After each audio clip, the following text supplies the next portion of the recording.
Please welcome 2024 Democratic National Convention Permanent Chair, Mignon Moore, and Convention Co-Chair, Representative Veronica Escobar.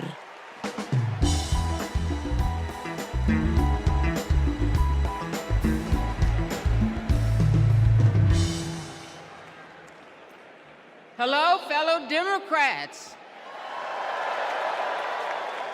For the final season of the convention, I am more than pleased to pass the gavel to Co-Chair Representative Veronica Escobar.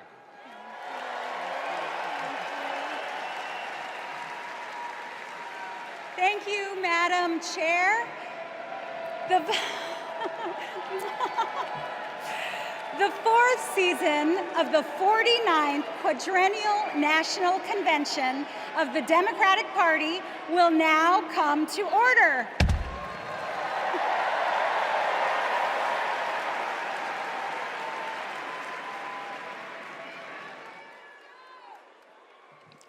Please stand if you are able for this evening's invocation, offered by American Federation of Government Employees National President, Dr. Everett Kelly, and Imam Muhammad Abdul Alim.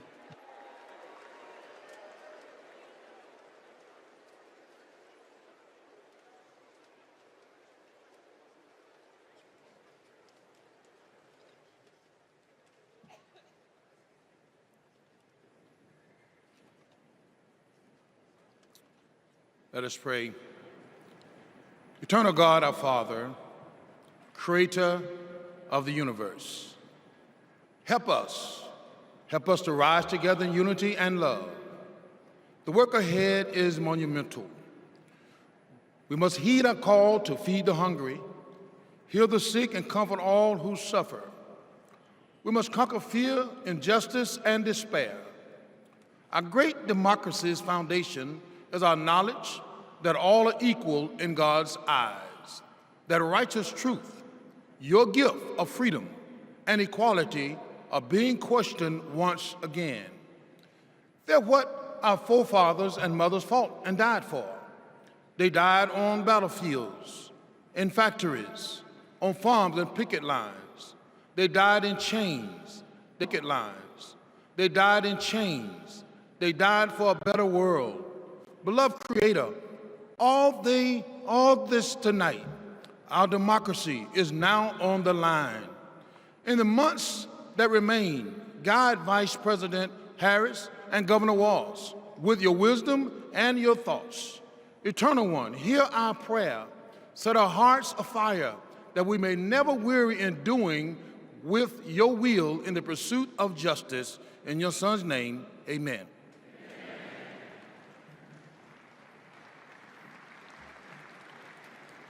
Our merciful benefactor, the Creator Redeemer, who opens the way to us to have a good conscience and life.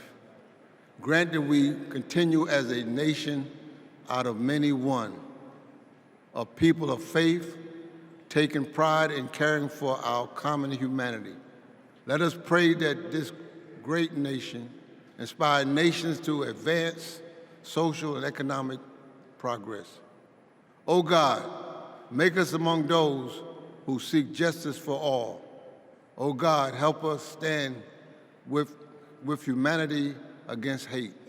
O God, bless us to approach each day with a feeling of gratitude and remembrance of you. Bless our homes and our schools. Bless us to never be without hope. Bless us in every decision, endeavor, and undertaking. Bless the efforts of the presidency to secure more opportunities for all in our great society. And finally, bless Americans to cherish our freedom and noble essence. Amen. Amen.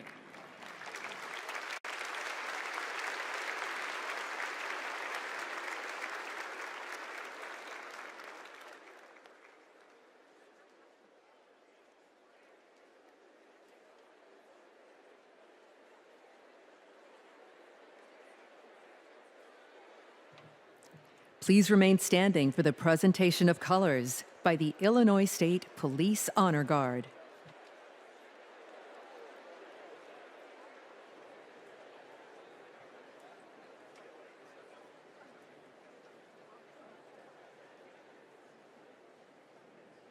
Detail, attention. Carry, colors. Forward, march. Left, left, left, left, left, left. Colors, colors turn.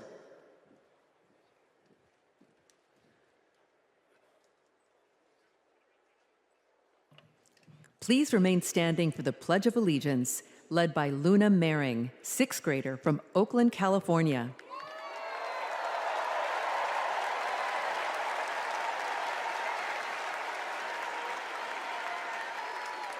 I pledge allegiance to the flag of the United States of America and to the republic for which it stands, one nation, under God, indivisible, with liberty and justice for all.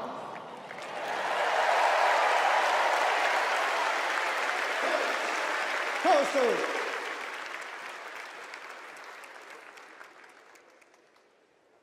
Left, left, left, left, left,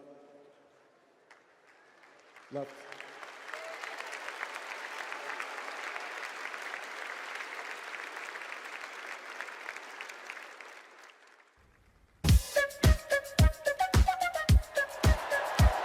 She's a fighter for the American people, committed to our values, our hopes, our dreams, bringing joy back across our nation. It's about damn time. Turn up the music. Turn down the lights. Where did this strength and passion come from in this daughter of middle-class Oakland?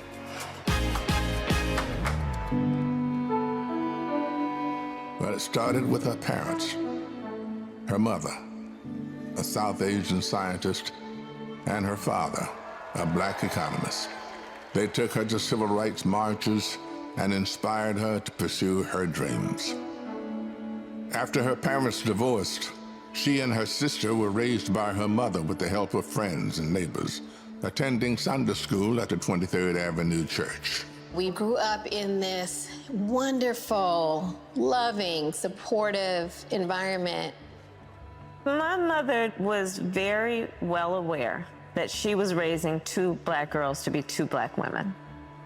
Her mother saved up for 10 years to buy their first home and shared with Kamala the words and wisdom that remain her North Star to this day. Be a fighter for things that matter, and don't be limited by what has always been.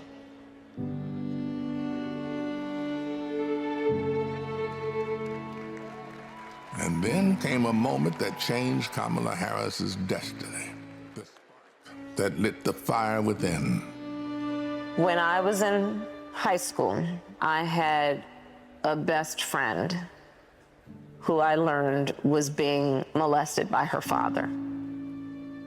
This particular day, she was like, hey, you really, really are not yourself. There's something going on. I said to her as soon as she told me, well, you have to come stay with us.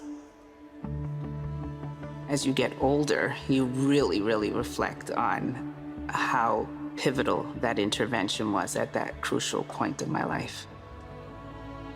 A big part of the reason I wanted to be a prosecutor was to protect people like her. And on her first day in court, she rose from her chair at the prosecutor's desk and said, Kamala Harris for the people. As a prosecutor, she put violent criminals and sexual predators in prison, leading to the highest conviction rate for serious and violent crime in 15 years, and created Back on Track, a program for first-time low-level drug offenders that became a national model. About, yeah, you did commit a crime, accept it, own up to it, and then let's talk about what we can do to change the circumstances going forward. Lowering recidivism rates for nonviolent offenders from 54% to 10%, giving people the training they needed to find a job after their sentence. I remember being so struck by having a district attorney who cared both about justice, about safety and accountability, but figuring out how to stop that crime from happening again. As California's Attorney General, she targeted transnational gangs and drug cartels, seized 10,000 kilos of cocaine and 12,000 pounds of methamphetamine, went after drug traffickers, and took 12,000 illegal guns off the streets. The new foreclosure crisis threatens to freeze up. She took on the nation's 5 largest mortgage banks that were stealing from homeowners. Prosecutors claim they've duped desperate homeowners into paying thousands of dollars to get them out of foreclosure. She played hardball and delivered a landmark $20 billion settlement.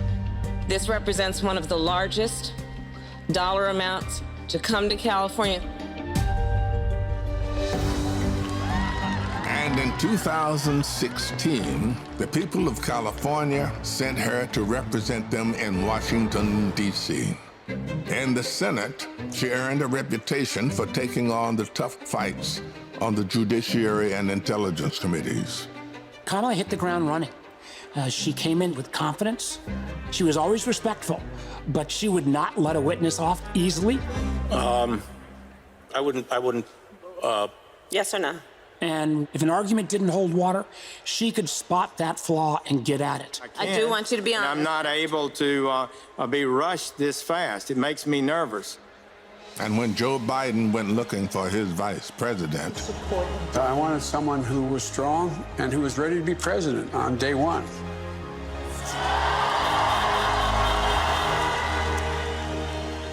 as vice president, she worked to cap insulin costs for seniors at $35, to replace lead pipes and provide clean water for communities, and she helped create 16 million jobs.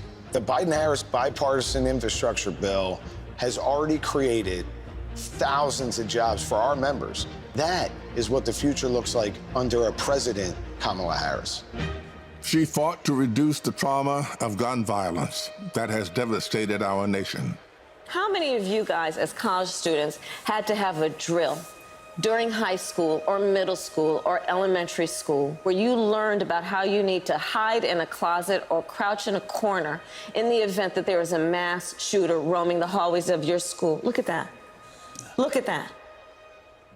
And she did more than talk the talk. She walked the walk, helping pass the first bipartisan legislation in 30 years to curb gun violence. So one thing I learned about working with Vice President Harris is she always stand on business.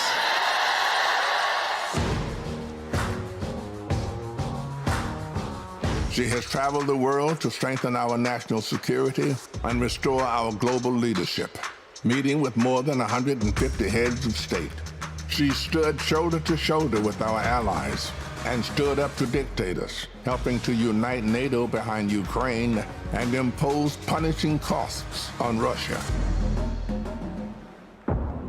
She's led the fight for reproductive freedom. We have worked too hard and fought too long to see our daughters grow up in a world with fewer rights than our mothers.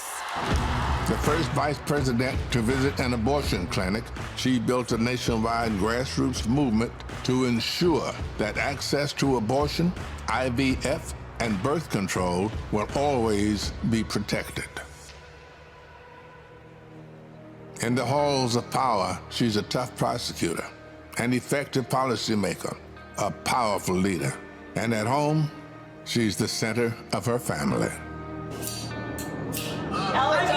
I'm not giving up.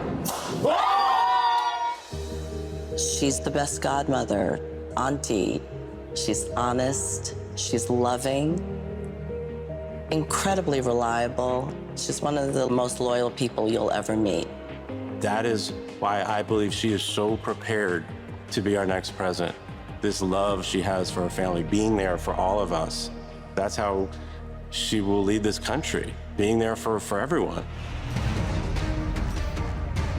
She's a proud graduate of Harvard University.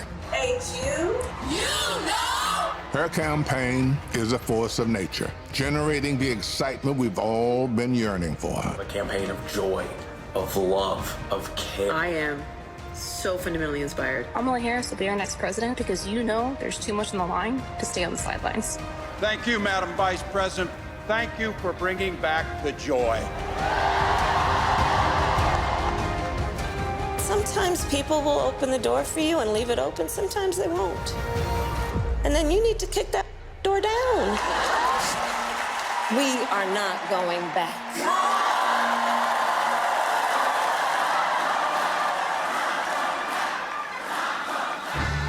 She's a protector, a strong voice for common sense, a leader for tomorrow, committed to healing our country, dedicated to doing the hard work to make us stronger. I now declare you spouses for life. Someone who truly understands the struggles of everyday Americans, forged by the challenges of the past, ready for any challenge that may arise. Now is the time, America. The joy is back, the pride is back, the hope is back.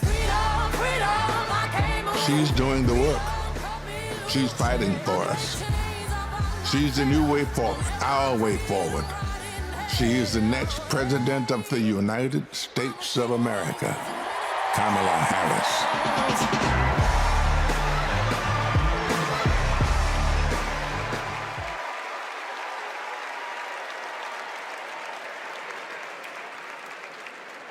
Wow. Bienvenidos todos to the final night of the Democratic National Convention.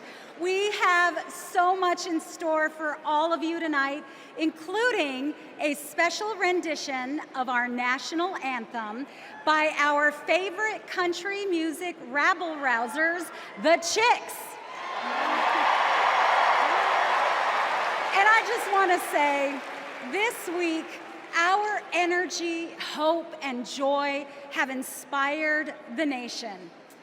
Meanwhile, Donald Trump has been a small man, speaking in small venues, talking about small ideas.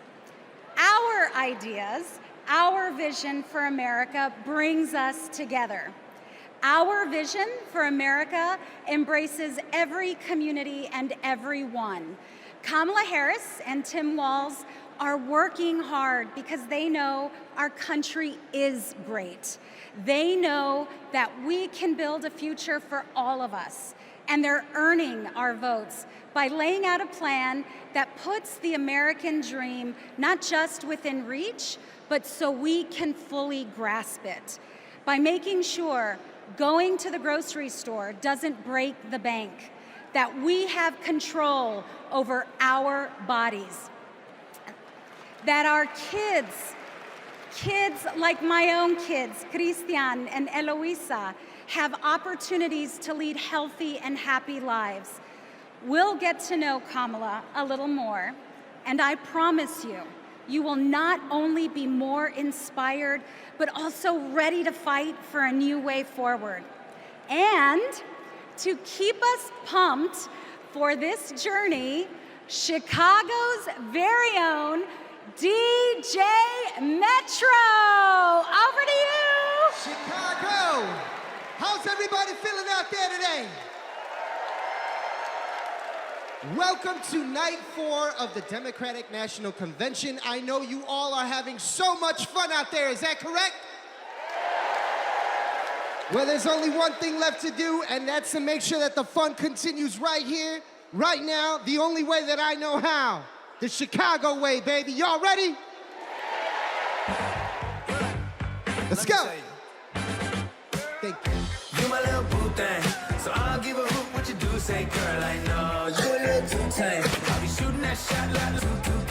No, tell him I'm next. Tell him you find a lot of something fresh. No, tell him I'm Put a little gold in the teeth and the fit good, so I took the doors off the Jeep. Okay, I see a brother holding you see no beef, but I'm trying to get the noise you release. Don't take my talking to your own. I can keep it chill like the Soviet blunt. I'ma keep it real when your man long gone. If you're looking for a friend, everybody hands up, hands up. What's good?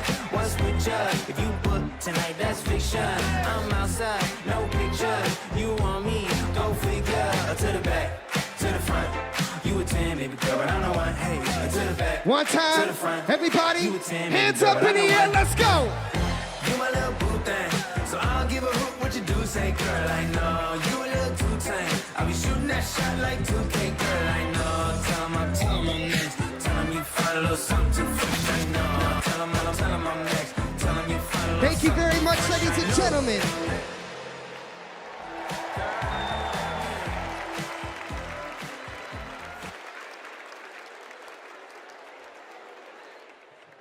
Please welcome National Education Association President Becky Pringle and American Federation of Teachers President Randy Weingarten.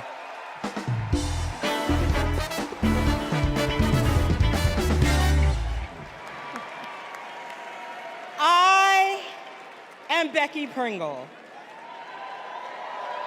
President of the largest labor union in this country, the National Education Association. As an 8th grade science teacher for over 30 years, I can tell you that Kamala Harris and teacher Tim Walz understand when our public schools are strong, our nation is strong. They know expanding free school meals, investing in healthcare, and keeping our communities and our schools safe creates opportunity for everyone. They will strengthen our schools, support our educators, and help our students live into their brilliance. Donald Trump and J.D. Vance are not just wrong, they're dangerous. It's all right there in Project 2025.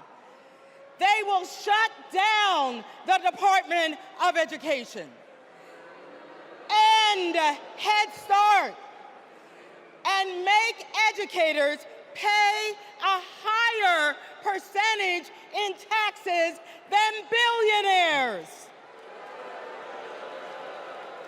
But we are coming together to say, not on our watch.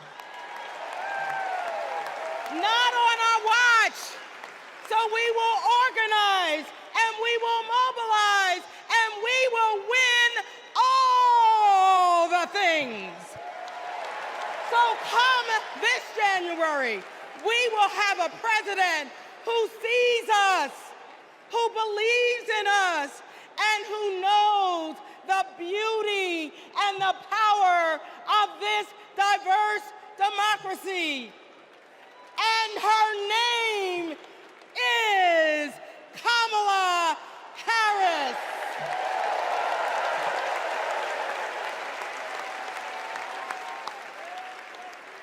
I'm Randy Weingarten, the president of the AFT and a public school teacher.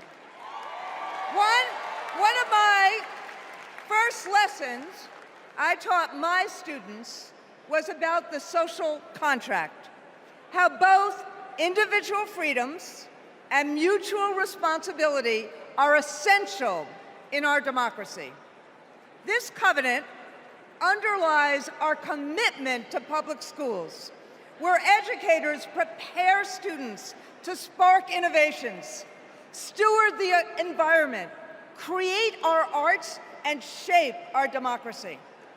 Now, one of the first lessons my students taught me was, you gotta walk the walk. That means Donald Trump and J.D. Vance can't claim they're pro-child while gutting funding for public schools. That means that being pro-family means we support access to good union jobs, affordable housing, healthcare, and higher education. That's what Kamala Harris and Tim Walz are fighting for, and we are all in. They've spent their lives making the promise of America real in the classroom and the courtroom. America, with Kamala Harris as our president, our best days are ahead.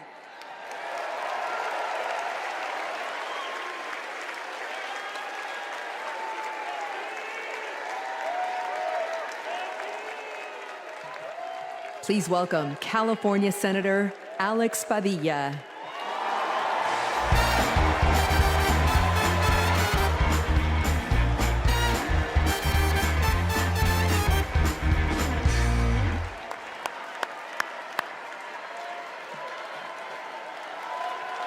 Good evening, Democrats.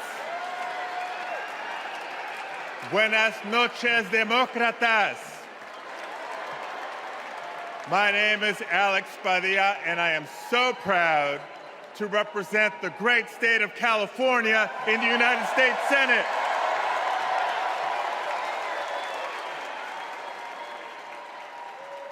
But the titles I'm most proud of are husband to my beautiful wife, Angela, and father to 3 young gentlemen. You know, as a father, when we talk about the future of our country, it's not just hypothetical. For me, it is very real.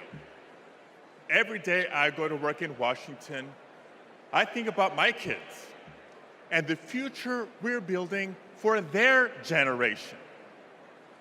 And to show you how Kamala Harris will treat America's kids as president, I'll tell you how she treats mine. Because whenever she sees Roman, Alejandro, and Diego, she greets them with kindness and respect, literally meeting them on their level, to speak to them and to listen. And every fight that Kamala and I have taken on together has been about making life better for this generation and the next. As a state senator, I stood with then Attorney General Harris as she took on the big banks to keep kids and their families in their homes. As California's Secretary of State, I knew her as a fearless United States Senator and my partner in defending our sacred right to vote. That's right. And when Kamala became vice president, I was honored to fill her seat. But I knew that I had some big Chuck Taylors to fill. But I was proud to carry on legislation that she championed to protect workers, to safeguard public lands, to provide kids with more access to quality education. You see, Kamala and I believe that all of our kids deserve a shot at the American dream. It's the American dream, after all, that brought my parents to the United States decades ago. Es cierto. Mis padres, Santos y Guadalupe Padilla, vinieron a los Estados Unidos en busca del sueño americano. But today, we know that the dream is out of reach for far too many families. So my question for all of you tonight is this. This November, who's ready to defend the dream? ¿Quién está listo a defender el sueño americano? Tim Walz is ready to defend the dream. Kamala Harris will defend the dream. And between now and Election Day, each of us must defend the dream too by working to elect them as Vice President and President of the United States of America.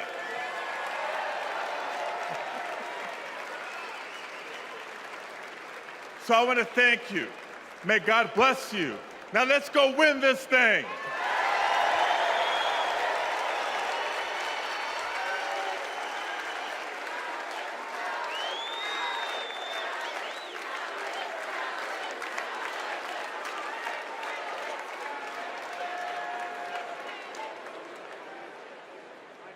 For families across our nation, the American dream starts at the same place, the place we call home. A home is more than four walls and a roof. It's the foundation of everything we hope for, the bedrock from which we build our own American dreams and write our own American stories.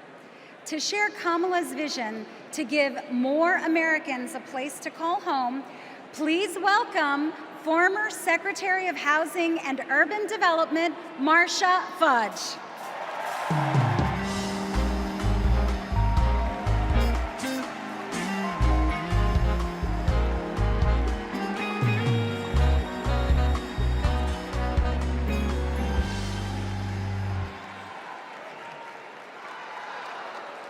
OH.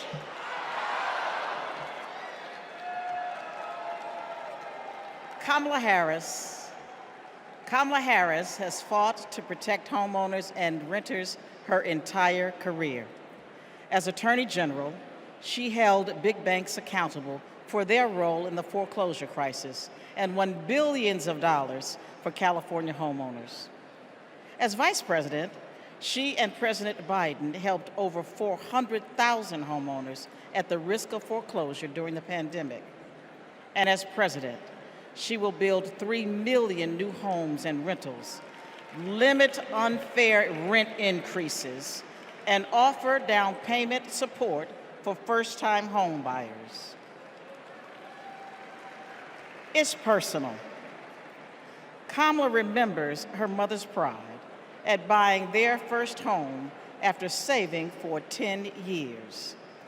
She knows housing is a human right and a pathway to the middle class.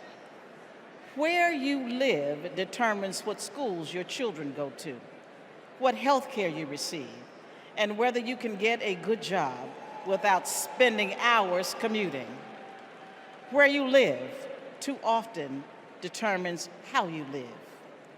Donald Trump has no idea how housing works for everyday Americans. He doesn't care. He started his career being sued for denying housing to Black families. As president, he sat by while the cost of housing skyrocketed. Now, we can hand the keys to our housing policy back to a negligent landlord, or we can elect a president who believes in safe, affordable housing for all.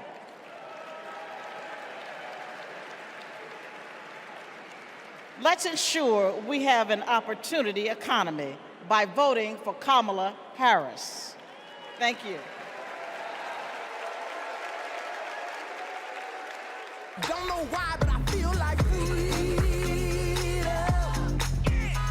I'm Matt, and I'm a former Trump voter. Hi, my name is Dave from Pennsylvania. I'm a two-time Trump voter, 2016 and 2020. I voted for Trump before, but I'm not going to do that again. I think his agenda's really been awful for America. He doesn't care about ordinary people. He's never been one, never known any.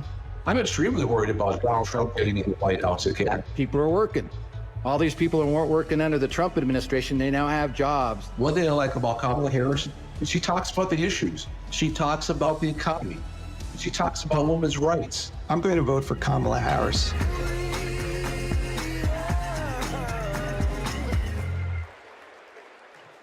Please welcome California Representative Ted Lieu.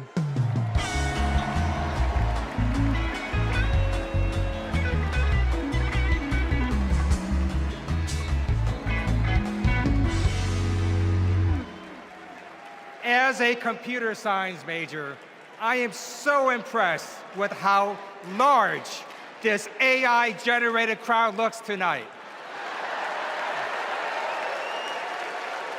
I first got to know Kamala Harris during the Great Recession when I was a California state legislator. Millions of hardworking families were facing foreclosure.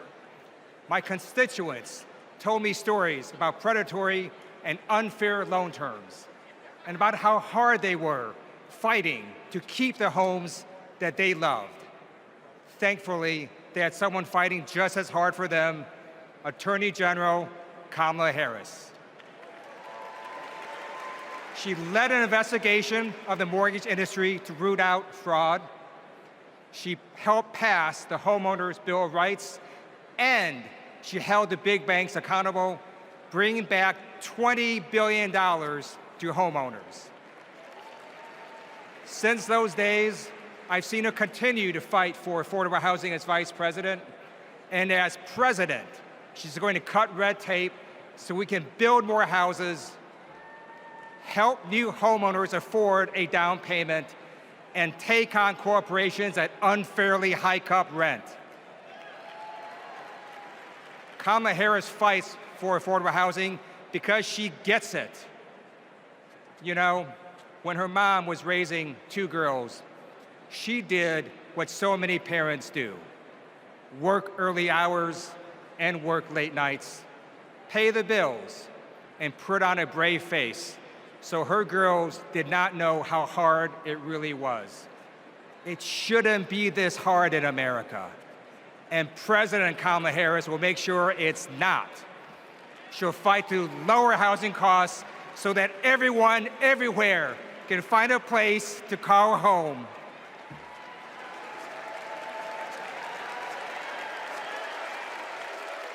Don't know why, but I feel like freedom. I depend on Medicare and Social Security for survival. I'm a recipient of Social Security benefits. I worry about Social Security and Medicare. If we don't protect it through Kamala Harris, that Trump is going to take that money. Project 2025 is going to be disastrous for many of us. What are we supposed to do? Who's going to take care of us? Where are we going to live? I don't know, but I know I'm voting Democrat. I'm supporting Vice President Harris because she will protect my Social Security and that of all others.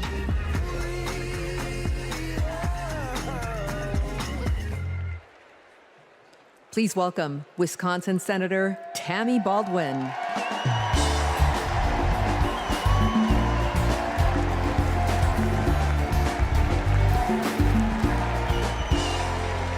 Hello, Democrats. And hey, Wisconsin. Tonight, I want to talk about family. We know that all families don't look alike. My mother was a teenager when I was born, and she struggled with addiction. I never met my father, but I had 2 incredible grandparents who stepped in and raised me, David and Doris Green. Everything I know, I learned from them. In every way a child needs, my grandparents were there for me. And as they grew older, it was my privilege to be there for them. So when I work to protect Medicare and Social Security, I do it with a personal knowledge of what those big programs meant in small but deeply meaningful ways to my grandparents.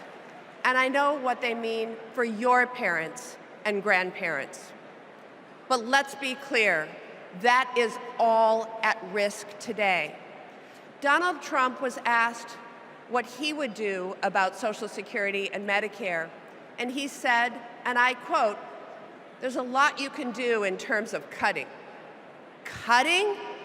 He's talking about cutting Social Security and Medicare while giving a huge new tax break to billionaires and corporations? Well, Kamala Harris is not going to let that happen. And Tim Walz is not going to let that happen. We are not going to let that happen. You know, they've got it backwards. We Democrats, we honor our elders and ask the wealthiest to pay their fair share. Wisconsin's state motto is forward. And my friends, that's where we're headed.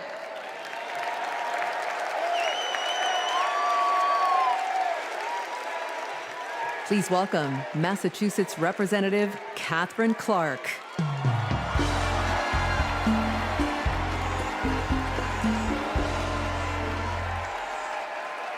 I am a proud mom of 3. And when my kids were young, I sat down with my husband to go over our bills. We realized that my entire income went to paying for childcare. We asked ourselves, how on earth will we make this work?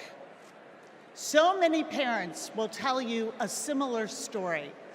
They'll tell you that preschool can cost as much as rent, or that they drive over an hour just to find childcare. They'll tell you that the workers who watch their children have it even worse. When parents have to choose between their kids and their jobs, businesses are hurt too. We shut out talent. We lose the prosperity parents could create. Childcare makes our economy run. And yet, Donald Trump's Project 2025 will eliminate Head Start, close classrooms, raise the cost of care. And J.D. Vance says affordable childcare is class war against normal people. You know what normal people want? A president who understands this shouldn't be so damn hard. That's Kamala Harris. She's seen this firsthand. You've all heard Kamala talk about her mother. She was both a brilliant scientist and a devoted mom. She had to fight to make it all work, to raise her daughters, to pay the bills, to keep the career she loved. Kamala and Tim know that when everyone can find and afford childcare, our kids and our communities will thrive. Our middle class will grow. So let's put childcare at the top of the agenda. Let's build a future worthy of our children. Let's elect Kamala Harris and Tim Walz.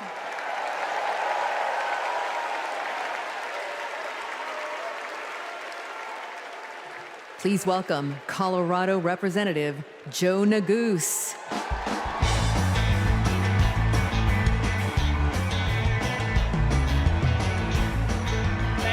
Thank you. Good evening, Chicago.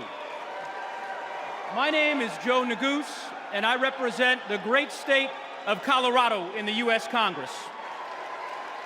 My parents immigrated here from a place torn apart by war. They worked hard every day, made tremendous sacrifices, and taught me to never take for granted the educational opportunities that we have in this incredible country. It's because of them and because of those opportunities that tonight their son stands before you as Assistant Democratic Leader of the U.S. House of Representatives. My fellow Americans, let me say this clearly. Don't let anyone tell you that the American dream is dead. It is alive and well, and it will grow even stronger with Kamala Harris as the next President of the United States. How do we know that? How do I know that? Well, it's because Kamala Harris believes that college can be a ticket to the middle class, and she has fought to make it more affordable her entire career. As California Attorney General, she took down one of the biggest for-profit colleges, securing $1 billion, $1 billion for students who were defrauded.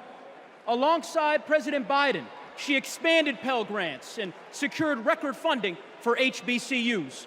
And Kamala Harris made public service loan relief a reality for teachers and first responders and firefighters and nurses and countless others across our land. Vice President Harris delivered before, and she will do it again. As president, she will build a brighter future, a more affordable future, a future where going to college doesn't break the bank, a future where my 5-year-old daughter, Natalie, who's watching us back home in Colorado right now, a future where she can live her dreams. So those are the stakes. Let's make it happen, America. Let's make history, America. Let's elect Kamala Harris, the 47th President of the United States. Thanks so much. God bless. Thank you.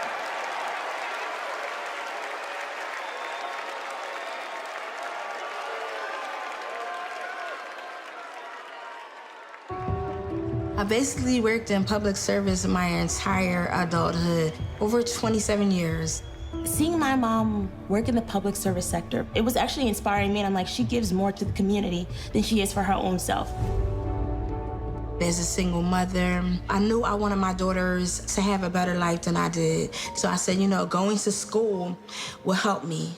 I would see her move like the bills to the side, but I know she was mounting. I know she was drowning in student loan debt. Then eventually my loans got to $800 a month. I paid it. I did what I was supposed to do. But I was like, oh my God, I'm gonna be in debt until the day I die. When the Biden-Harris administration first announced the public service loan forgiveness, and I'm rushing to my mom, like, apply for this, apply for this. I'm sitting at my desk, opening up my mail. It says, thank you, Kelly, for public service. Your loans now have been forgiven. Took a deep breath, and I screamed. I had to pinch myself. I had to see if this was really happening. Seeing my mom finish her higher education was life-changing. I don't think anything can ever stop me from my goals because I saw her do it as a single parent with twin girls, with life pushing her down so many ways, but she continued to rise up. She has been the force, the motivation for me to want to continue to work in the public service agency. With this loan forgiveness, I can plan for my future. I was able to purchase my very first home. It creates great opportunity for my daughters. It creates stability. Thank you, Vice President Harris and the entire administration. I just want to thank you again and again and again. Thank you so much.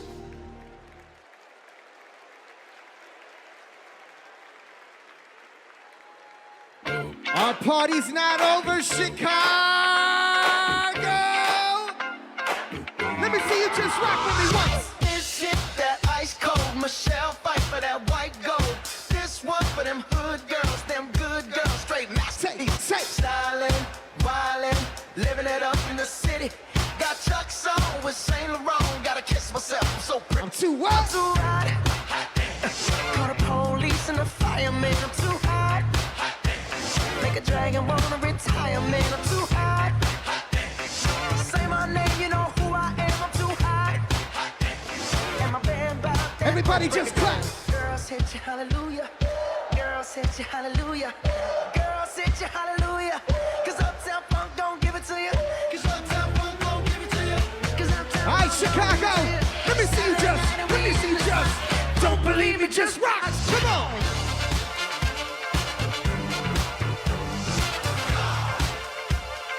Don't believe me, just watch. Don't believe me, just watch. Don't believe me, just watch. Don't believe me, just watch. Hey, hey,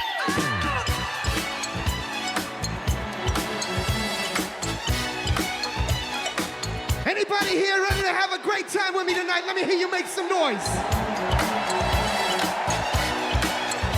DJ Metro from Chicago, let's go.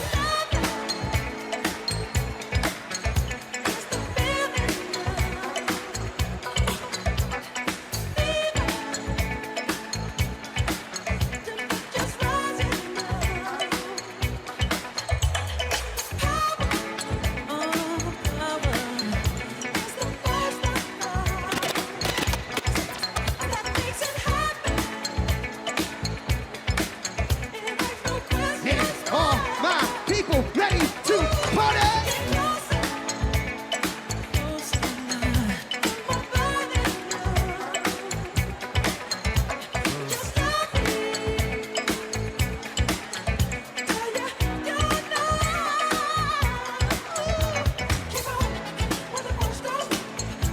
Sing it nice and loud.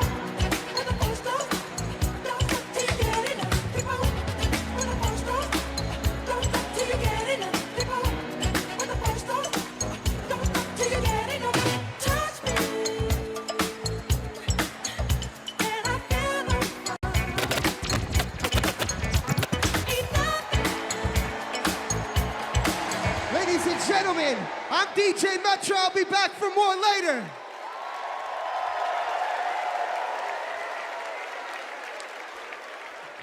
Please welcome Durham, North Carolina Mayor Leonardo Williams.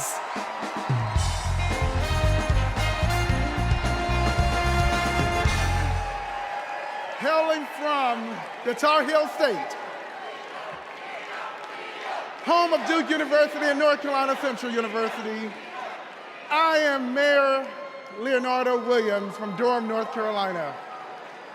You know, several years ago, my wife Zwaylee and I started cooking for our community. We drove to schools, doctors' offices, just to give out a few samples. And eventually our friends asked, "Where's the restaurant, y'all?" But you know, it takes capital. It takes capital to chase a dream. And during the Trump administration, they did not make it easy. Not for folks like us. So what I thought was, I guess not everybody can have a multi-million-dollar loan from their father. So I'll tell you what we did. We emptied our savings, and in 2008, we launched Zwaylee's Kitchen, America's first Zimbabwean restaurant. And the Biden-Harris administration helped make that a reality. They helped make that dream come true for entrepreneurs like us. Now, thanks to small business grants and all of the help that we received from them, we now have 3 locations, and we employ nearly 30 employees with a living wage. But we are not alone. Under Joe Biden and Kamala Harris, more than 500,000 business applications have been filed in North Carolina. Kamala Harris is fighting to create an opportunity economy that can break down barriers for entrepreneurs like us. And as president, she will support risk takers and problem solvers who want to just do their part and claim their piece of the American dream. And also, I want to thank Maya from Nevada, who has served her famous dumplings for the past 3 years and opened new locations thanks to the historic support for small businesses. And Robert, I want to thank you from Minnesota. Robert owns a solar business, heated up once by Joe Biden and Kamala Harris. They passed the Inflation Reduction Act. And Paul from Arizona. Paul, who's a commercial cleaning company, landed huge contracts thanks to the Biden-Harris manufacturing boom. So Kamala Harris knows. She knows entrepreneurs like these.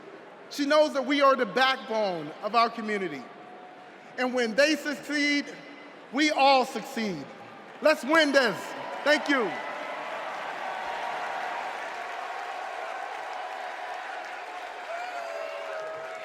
Please welcome Illinois Representative Raja Krishnamurthy.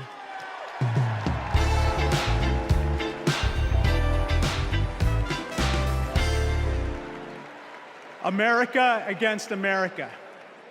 It's the title of a book by one of China's highest-ranking leaders, and it's how they think they'll win. They know the only way they'll beat America is if we beat ourselves. In Congress, my job is to study China's economy. And mark my words, they want to see Donald Trump across the bargaining table, because he'll start endless trade wars that raise prices for Americans, because he'll cut programs that train workers in America. But most of all, Trump will pit American against American. And that's what China wants, for us to fight amongst ourselves, because that's how we lose. But we're not going back. What does Kamala Harris tell us? When we fight, we win. Because Kamala Harris knows how we fight best, not American against American. She knows that when we fight as one country, we win. When we fight as one team, we win. Which is why when Kamala Harris wins in November, we win. Thank you so much.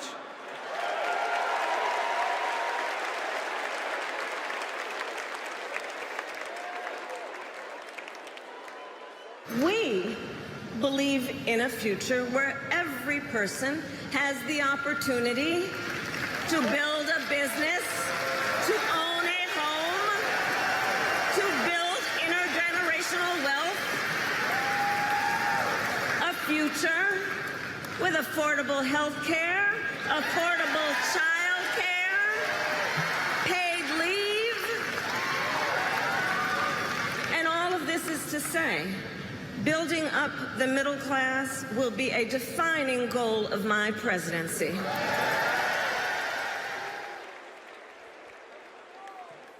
Please welcome Pennsylvania Senator Bob Casey.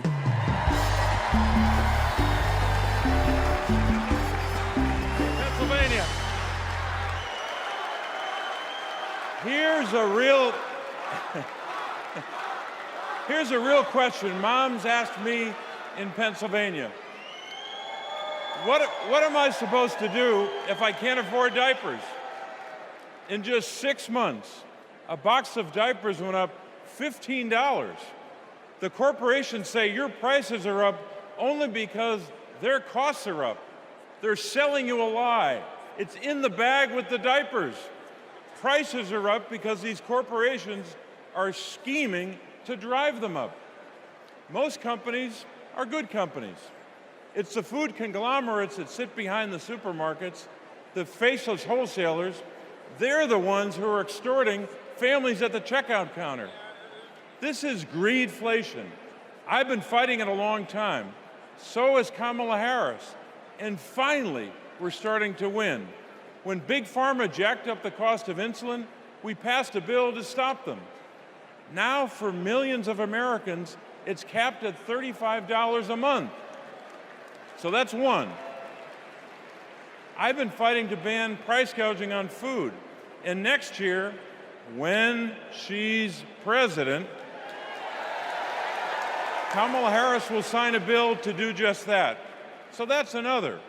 And when corporations take advantage of a crisis, like toilet paper during the pandemic, we'll hit them with harsher fines when Kamala Harris is president. Now, Americans don't expect stuff to be free, but we do expect it to be fair. The people I'm talking to, from Allentown to Erie, they don't tolerate being ripped off. Americans are hardworking, honest people. And that's what we've been fighting for. We're fighting for honesty. I'm fighting for it. Kamala Harris is fighting for it. Will you fight for it? All right, let's go out and win this thing. Thank you.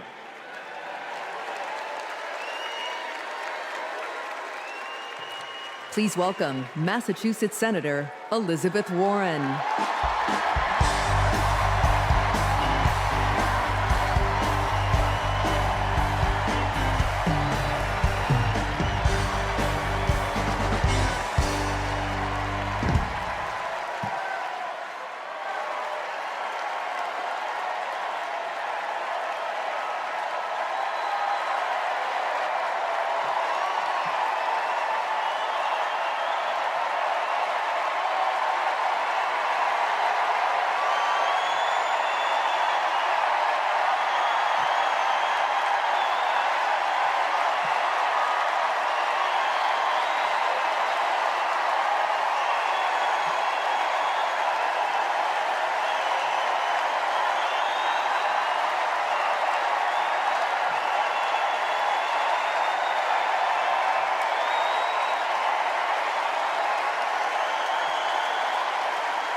You know what I love best about Kamala Harris?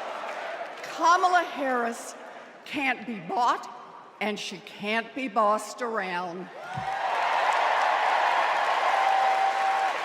Now, I first met Kamala in the aftermath of the 2008 financial crash. The banks had flat out broken laws, cheated people, and stolen homes. Millions of Americans had lost their jobs, their savings, their homes. Now, I was setting up the Consumer Financial Protection Bureau. Go CFPB! Yeah. Kamala was protecting families as California's Attorney General. You bet. And Donald was scamming students at Trump University and trying to make money off people losing their homes. Kamala Harris stepped up. She enforced the law, she fought the giant banks, and she delivered billions of dollars of help for families.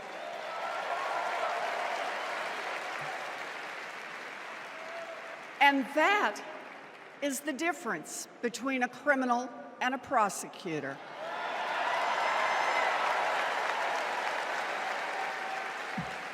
You know what else I love about Kamala? She gets it. We need to make life more affordable for working people. Yeah. Donald Trump, the felon, has no plans to lower costs for families. He doesn't know how, and basically, he doesn't really care. When did he ever fill up a gas tank or worry about a grocery bill? The only bills he worries about are from his criminal defense lawyers.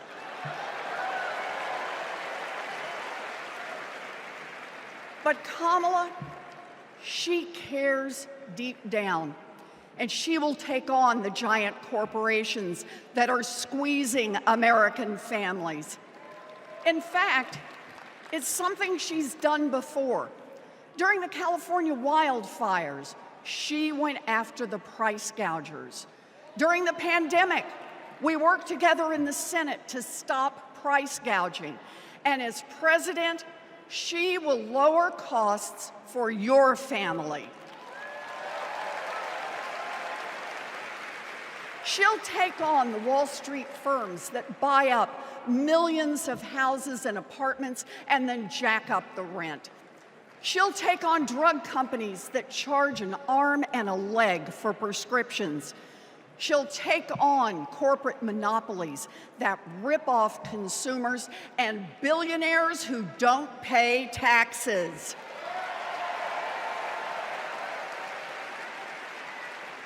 And she'll take on right-wing extremists who think they should decide who has access to abortion or IVF, Kamala will protect abortion rights nationwide. Yeah. And there it is. Groceries, gas, housing, healthcare, taxes, abortion.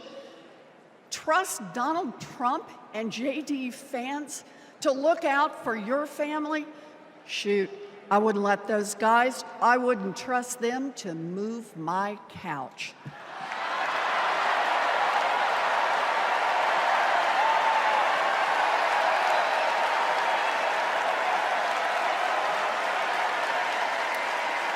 We need Kamala Harris. This election is about your family and your future. I've seen Kamala Harris fight. I've seen her win. And when it comes to our families and our futures, Kamala Harris is someone we can trust. So here it is, with joy in our hearts. Let's elect Kamala Harris the next President of the United States.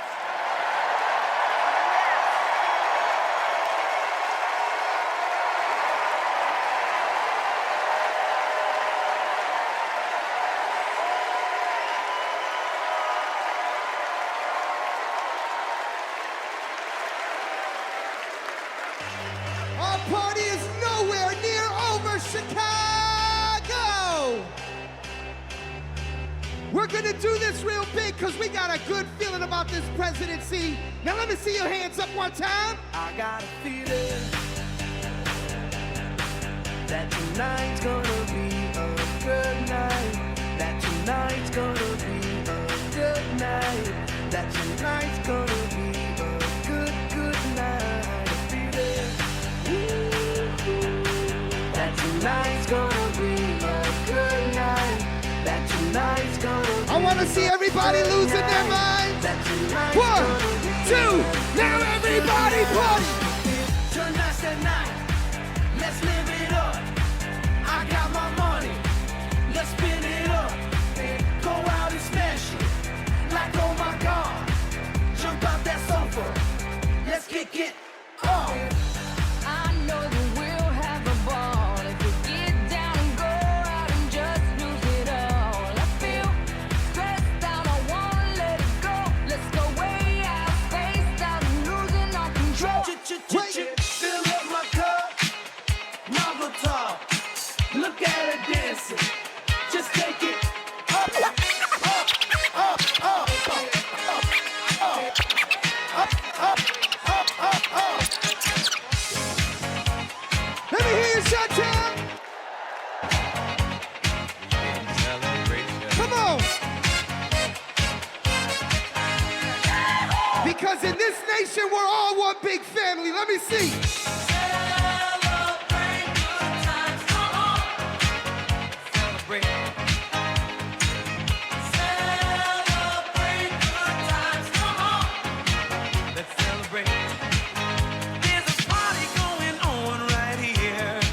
A celebration to last throughout the years. So bring your good times and your laughter too. We gon' celebrate your party with you. Come on now. Celebration. Let's all celebrate and have a good time. Celebration.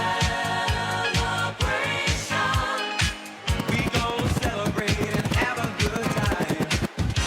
It's time to come together. It's up to you. What's your pleasure? Everyone around the world. Come on. Ladies and gentlemen, I'll see you guys in just a little while. Thank you.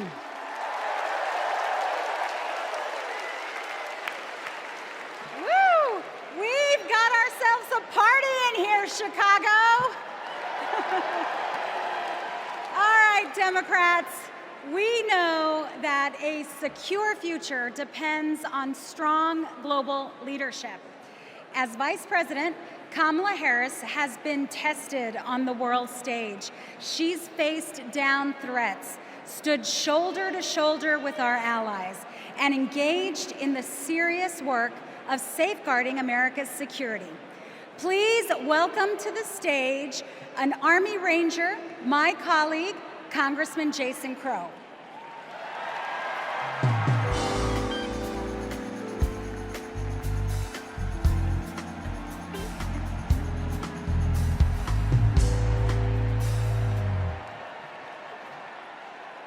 Before serving in Congress, I was a paratrooper and an Army Ranger. Over 100 combat missions in Iraq and Afghanistan taught me what really makes America strong and secure. You see, it's not tough talk, it's not chest thumping, because in war, talk is cheap. And trust me, I know a couch commando when I see one.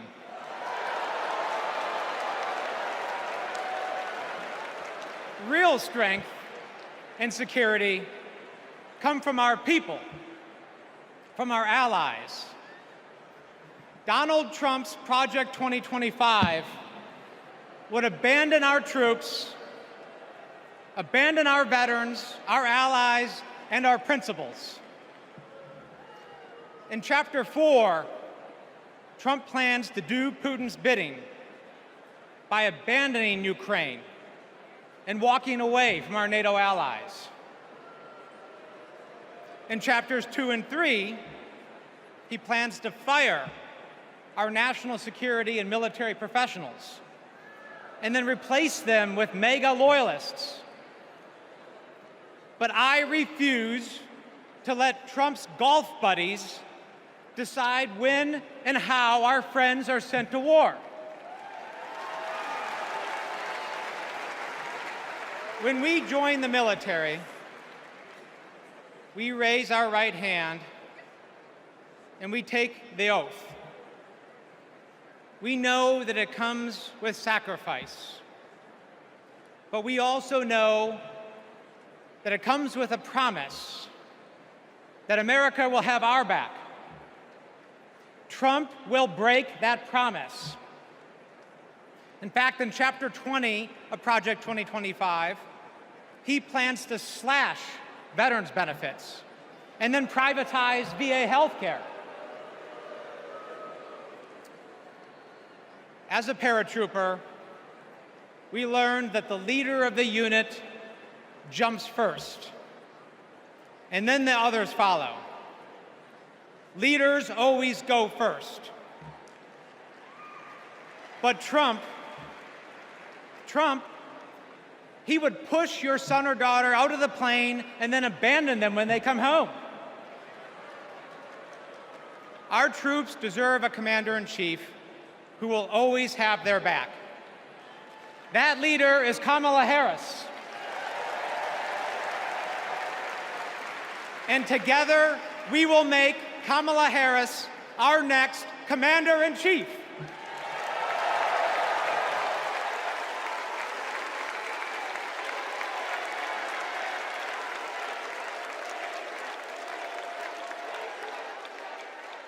President Joe Biden and I, along with our entire country, are grateful, deeply grateful to each and every one of you for your service and for your excellence. The United States military, without any question, is the strongest and best fighting force the world has ever seen. And that is because of you, each one of you. Please welcome Michigan Representative Alyssa Slotkin.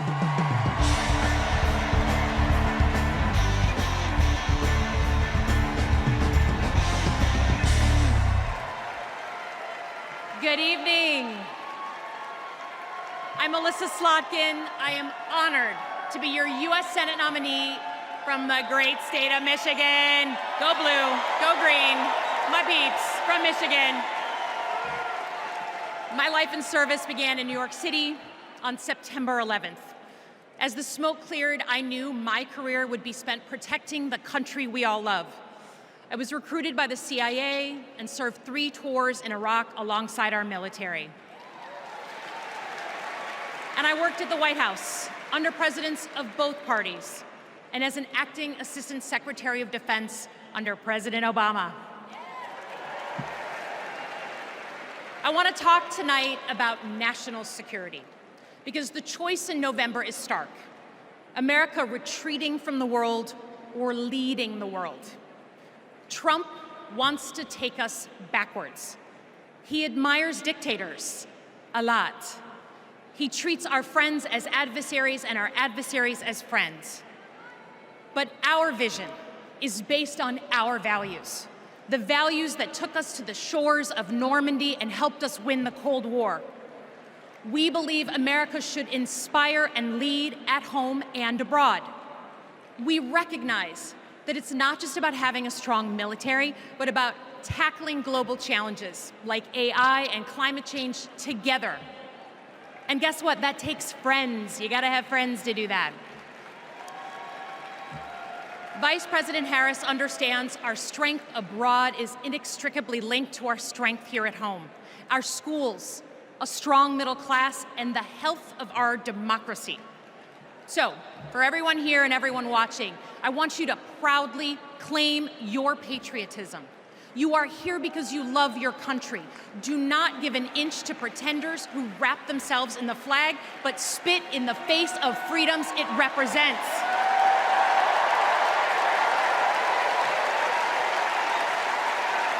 This November, let's elect a president who will lean forward to embrace the future. Because America doesn't follow. We do not retreat. We are the damn United States of America. We lead.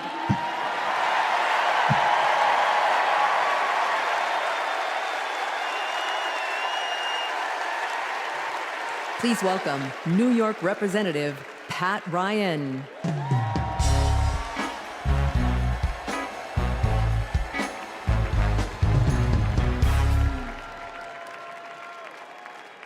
Among the Americans I proudly represent in Congress are the 4,400 cadets at West Point, my alma mater. Last year, I welcomed Vice President Harris when she delivered the commencement address. I watched as she shook the hand of every single cadet. That's the thing about West Point. The day you take the oath to defend our country, you get to look the person in the eye who may one day, God forbid, send you to war and take their measure. And every time, Kamala Harris looked back with respect, with reverence. That day, I saw our next Commander-in-Chief. At West Point, you learn the honor code. A cadet will not lie, cheat, steal, or tolerate those who do. Well, there's a candidate who has violated every word in that code. A serial liar, cheater, thief, who looked soldiers in the eye, then turned around and called fallen heroes suckers and losers, who insulted Medal of Honor recipients just last week.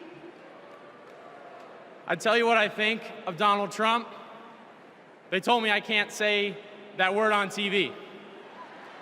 I'm going to use an Army term, FUBAR. If you don't know FUBAR, Google it. These last few weeks have felt like a new day in America, when we are waking up, rising up as patriots to demand our next president be someone who not only treats our veterans with respect, but everyone with respect, with dignity, with decency, with the truth. Someone like Kamala Harris, our next Commander-in-Chief.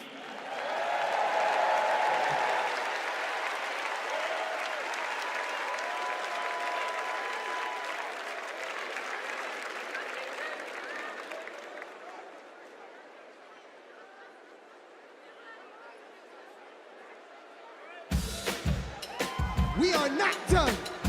I'm trying to tell you guys that I want to see you up off your seats, dancing and moving around.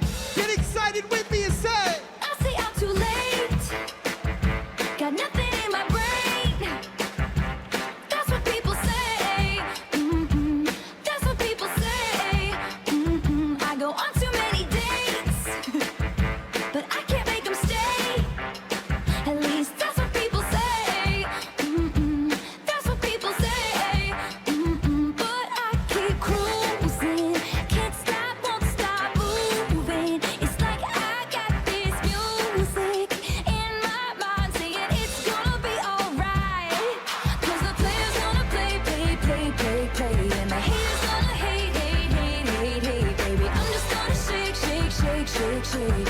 Shake it off, shake it off. Heartbreaker's gonna break, break, break, break, break. And the faker's gonna fake, fake, fake, fake, fake, baby. I'm just gonna shake, shake, shake, shake, shake. Wait. Shake it off, shake it off. hold on. Come and move that in my direction. So thankful for that. Representando para mi latino aquí conmigo esta noche. Yeah. Oh, you are my sunrise on the darkest day.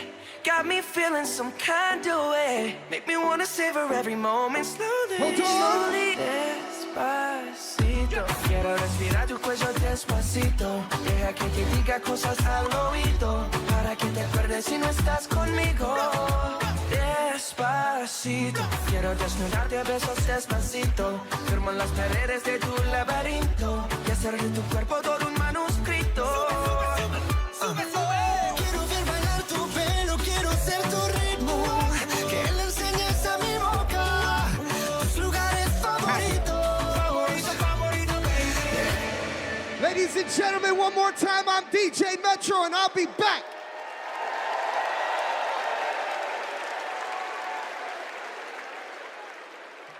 Please welcome the president of the National Action Network, Reverend Al Sharpton.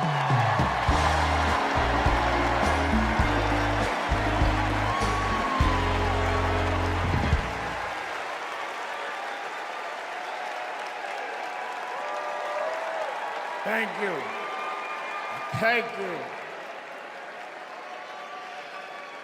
Thank you. Good evening. I stand before you as the president of National Action Network. We do not endorse candidates, but we report where candidates stand on criminal justice, economic empowerment, health equity, and other issues. On one side of this race is Donald Trump, a fellow New Yorker I've known for 40 years. Only once in that time, did he take a position on racial issues. He spent a small fortune on full-page ads calling for the execution of 5 innocent young teenagers. Well, I'm gonna bring them out in a minute, and you'll hear from them tonight. Because they were not executed, they're here to continue to fight.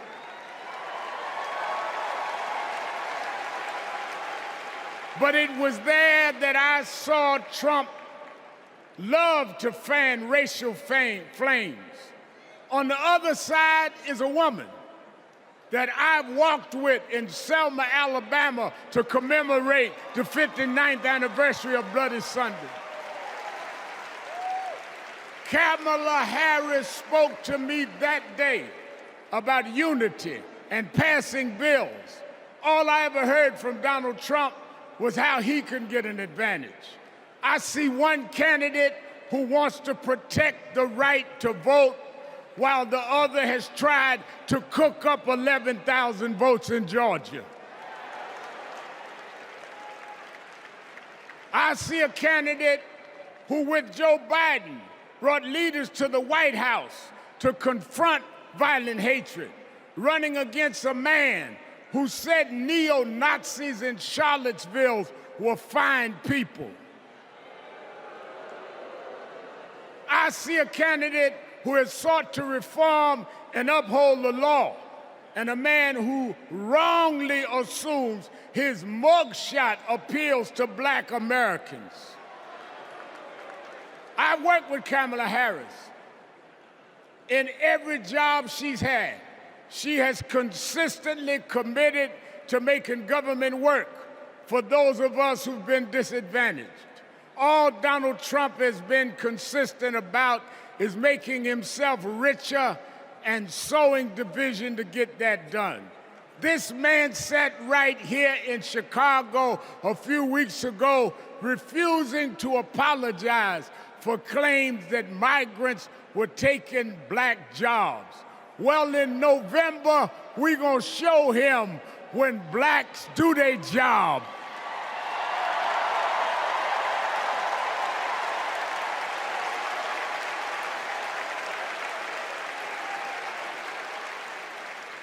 And we are going to join with whites and browns and Asians, and we're going to do a job on those that have done a job on us.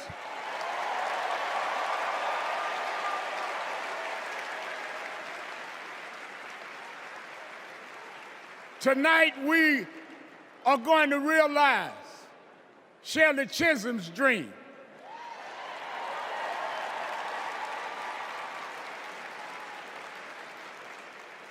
"52 years ago, I was one of the youth directors in her campaign for president. And 52 years after she was told to sit down, I know she's watching us tonight as a Black woman stands up to accept the nomination for President of the United States.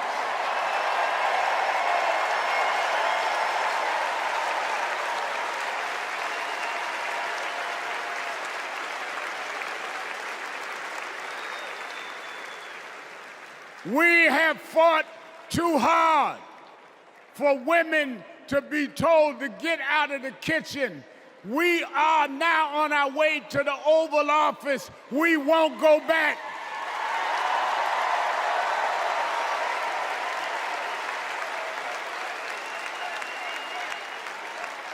We fought hard.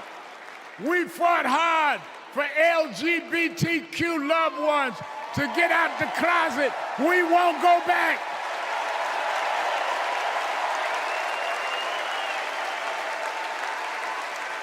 We fought hard for the right to choose, the right to education. We suffered and died and bled, went to jail to get the right to vote. We won't go back.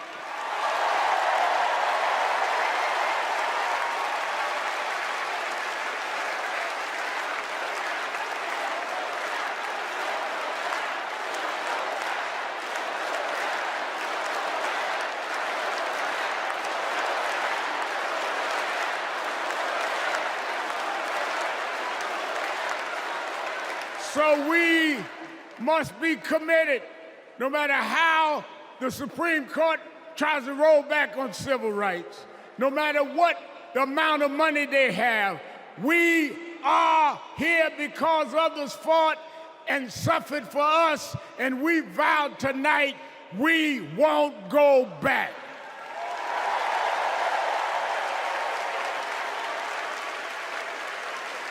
This November, we will go forward to fulfill the promise of a just and fair nation. And let me say, as we transition, I'm a preacher. And in Psalms it says, weeping may endure for a night, but joy comes in the morning. We've endured January 6th. We've endured conspiracy theories. We've endured lies and areas of darkness, but if we stay together, Black, white, Latina, Asian, Indian American, if we stay together, joy, joy, joy, joy coming in the morning.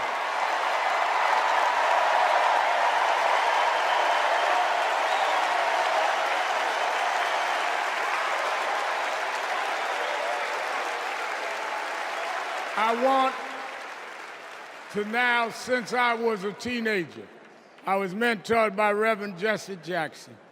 And Reverend Jackson taught us to fight for what's right. And now I want to bring out some young men that I fought for. I referred to them then, they were known as the Central Park Five. Now they're the Exonerated Five. Raymond Santana, Kevin Richardson, Yusef Salaam, Corey Weiss, the Exonerated Five.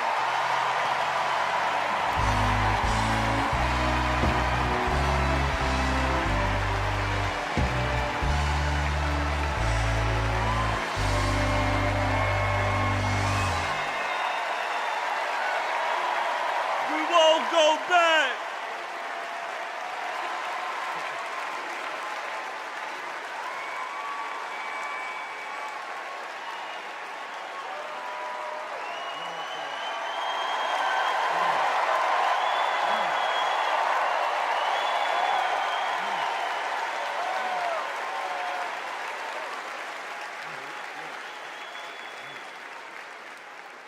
Good evening, people.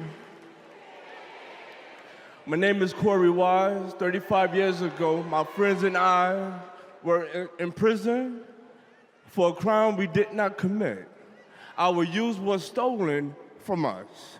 Every day, as we walked into courtroom, people screamed at us, threatened us because of Donald Trump. He spent $85,000 on a full-page ad in the New York Times, calling for our execution.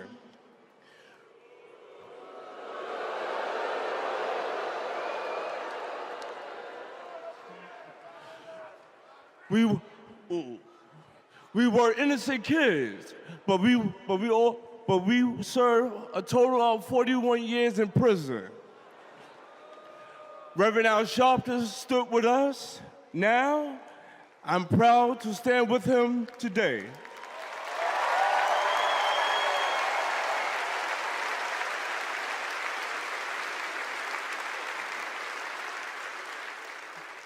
Vice President Kamala Harris has also worked to make things fairer. I know she will do the same as president. Now, approve that message.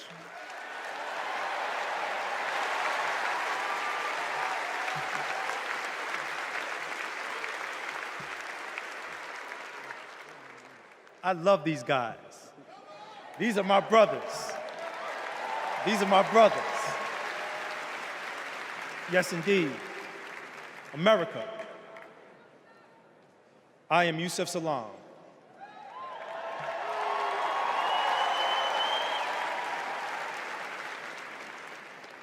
A New York City councilman representing my hometown of Harlem. That's right.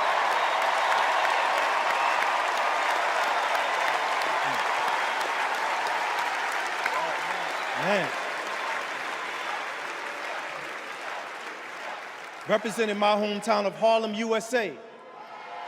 And listen, as my friend Corey Wise just said, 45 wanted us unalive. He wanted us dead. Today, we are exonerated because the actual perpetrator confessed, and DNA proved it. That guy says he still stands by the original guilty verdict. He dismisses the scientific evidence rather than admit he was wrong. He has never changed, and he never will.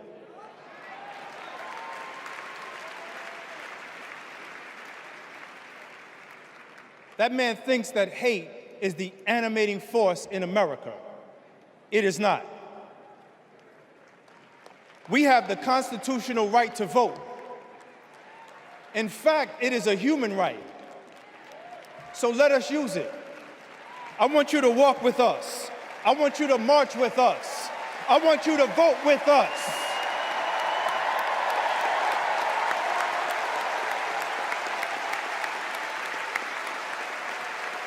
And together, and let me tell you, this is going to be so beautiful. And together, on November 5th, we will usher in Kamala Harris and Tim Walz into the White House.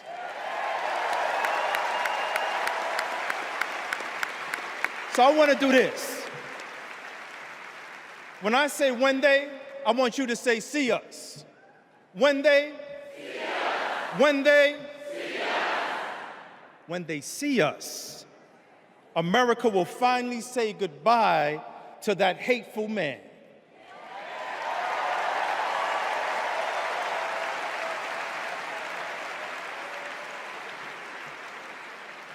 We will say what I have said after 7 long years on wrongful incarceration. Free at last. Free at last. Free at last. Thank God Almighty, we are free at last.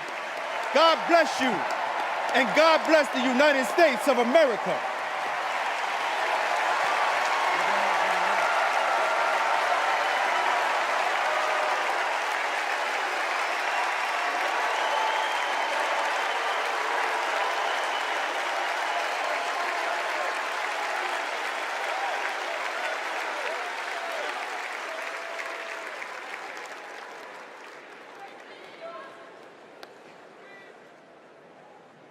Wow. Our country is built on justice, and people's lives, as we just heard, can be harmed when we fail to do justice. But Kamala Harris fights to do justice. No one knows that better than the prosecutors who fought alongside her. These are their stories.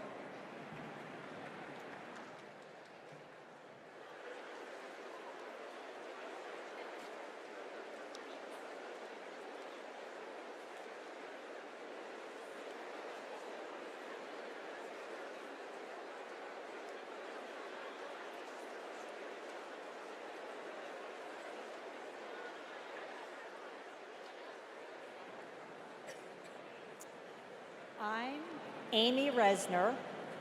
I was a colleague in the courtroom when my friend Kamala tried one of her first cases and made the prosecutor's promise for the people. For Kamala, practicing law was always about protecting the vulnerable and giving the victims a voice. Women who were sexually assaulted, children who were mistreated and sexually abused.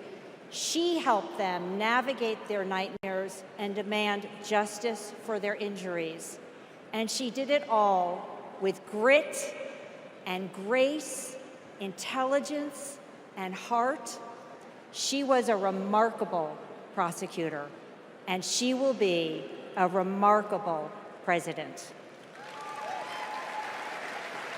Survivors of sexual assault struggle to be heard over the cacophony of voices demeaning, discrediting, and vilifying them. When powerful offenders are allowed to manipulate public opinion by attacking their victims' credibility, all victims suffer. Those words are from the 2021 amicus brief filed by RAINN, the nation's largest anti-sexual violence organization, in the case of E. Jean Carroll versus Donald J. Trump. As a legislator and lifelong advocate against sexual violence, I urge all of us to stand together to support survivors, believe them, and hold perpetrators accountable.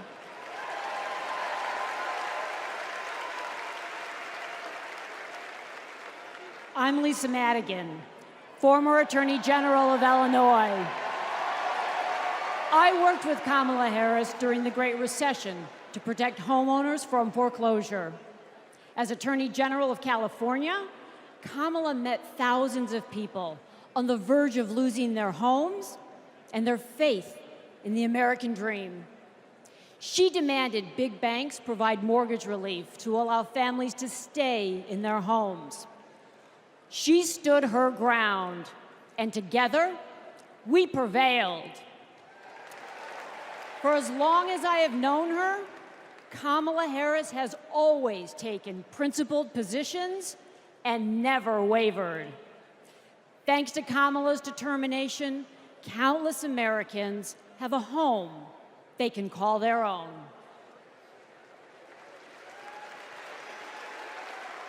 And I'm Mark Morial, civil rights leader and former mayor of New Orleans.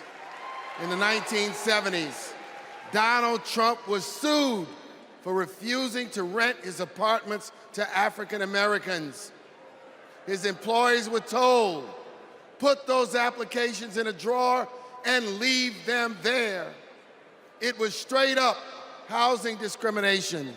It was racism, and civil rights advocacy put an end to it.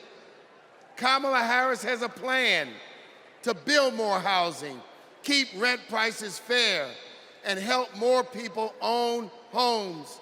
Donald Trump, you denied black people the American dream, and Kamala Harris is creating a future where every family, yes, every family has a place to call home.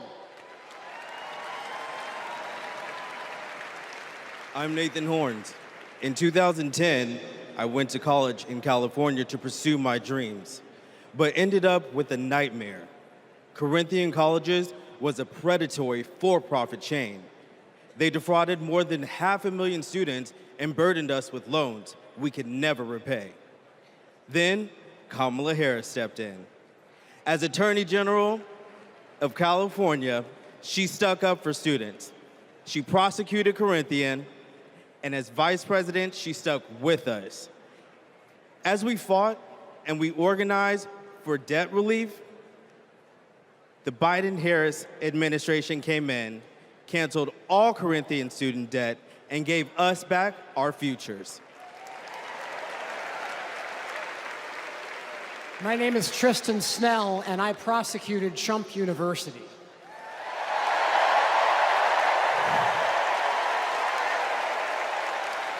I interviewed over 100 victims of Trump's fraud, a retired police sergeant, an Iraq veteran with PTSD, a mother caring for her son with special needs. They trusted Trump. They believed that he would teach them his secrets and make their American dreams come true. But all they got was credit card debt and a fake diploma. Some lost their life savings, some lost their homes. Donald Trump ripped off his biggest fans and made $5 million in profit. Kamala Harris fought scammers like him, and as president, she will continue to fight for you, for us, for the people.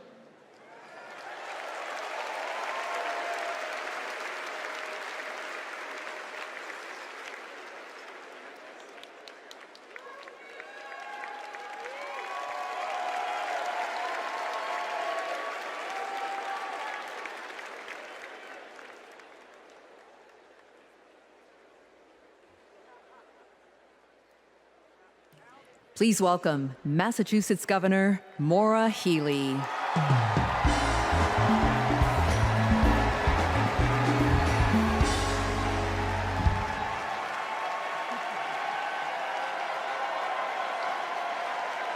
For the people. Those three words define the role of a prosecutor.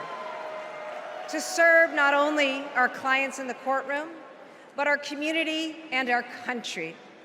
To give people a sense of security and safeguard the principles that hold our nation together.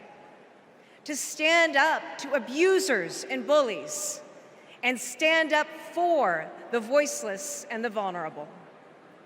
In other words, exactly what Kamala Harris has done her whole life.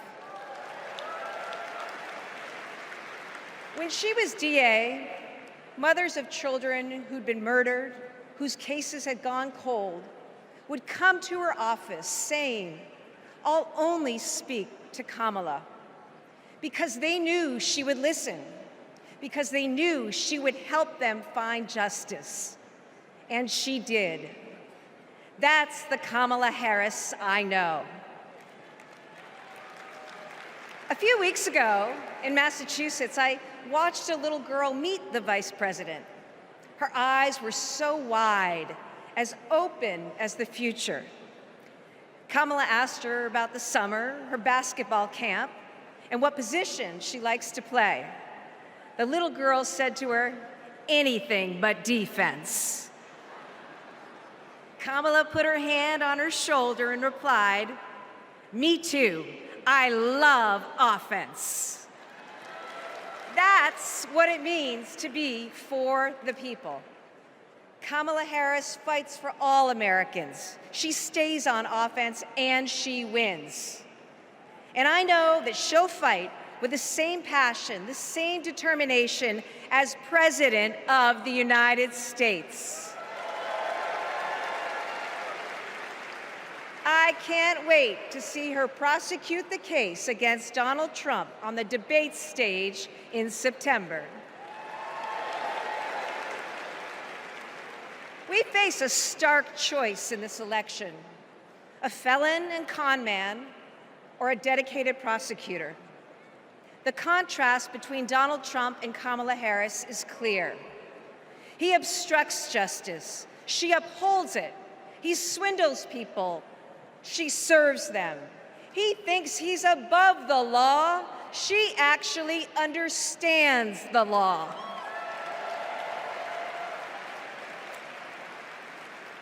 That's what this election comes down to. One candidate who's out for himself, or Kamala Harris for the people. It's a battle for the future of our nation. And tonight, we will prove beyond a reasonable doubt that Kamala Harris should be, she must be, the next President of the United States. Thank you.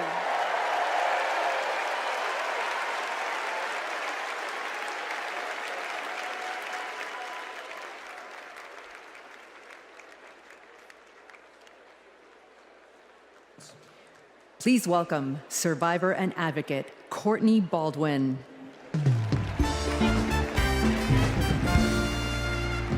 Good evening, Chicago. I'm Courtney Baldwin. In 2013, I was sold for sex in cities across California by a trafficker who controlled every aspect of my life. During those dark moments, I held on to hope that one day I'd be seen as more than a victim, that I could pursue my dreams, and that my trafficker would be held justice. I didn't know it yet, but waiting for me on the other side were people who were fighting for survivors. One of them was Kamala Harris. As California's Attorney General, she fought Backpage.com, the website that let me and thousands of others be bought and sold. She filed criminal charges against its owner that shut down the website for good. No one has ever done that. Vice President Harris is fearless, compassionate, and she still gives me hope.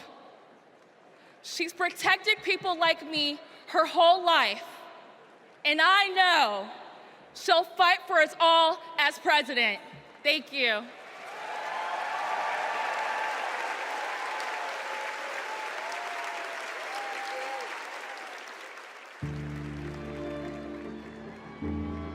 We have to wake up at 2 a.m. in the morning. It's the only way to beat the Phoenix heat. It's just like opening an oven. I work on the light rail. It's a good way to tackle the climate crisis, but the clock is ticking. Climate change is one of the greatest con jobs ever. All of this with the global warming and a lot of it's a hoax. It's a hoax. Hurricane Beryl is the earliest Category 5 on record. Climate change isn't a hoax, and it's not happening in the future. It's happening right here, right now. Here in Phoenix, the most consecutive 110-plus degree days in a row. Trump is pouring gasoline on the fire. He proceeded to solicit $1 billion from the fossil fuel companies because, if elected, he would roll back environmental rules and repeal regulations. Trump's Project 2025 agenda gives tax breaks to big oil and completely tramples the middle class. Trump would gut clean energy jobs like mine. This work gives us security and economic freedom. Trump would rip that away. Kamala Harris sees the future differently. She's a clean energy champion. She took on big oil that gouged Americans. Harris was the deciding vote that passed Democrats' epic clean energy investments. Kamala will fight for climate and clean energy policies that protect our health and hold big polluters accountable. The clock is not just ticking, it is banging. And that is why President Biden and I made the largest climate investment in America's history. We are not going back. I was raised to care for my community. That means jobs for my guys and a clean energy future.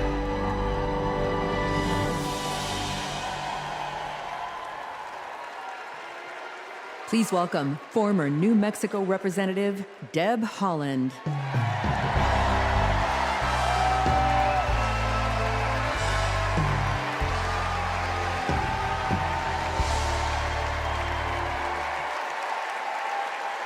Thank you.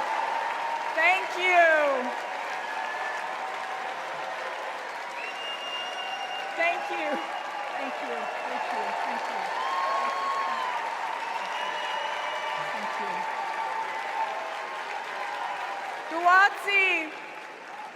Guwatsi Halpa, Duhinamet Etzakiwitsa Shuimi Hanu. In my Karis language, greetings, friends and family. My name is Kresh Turquoise, and I'm from the Turquoise clan.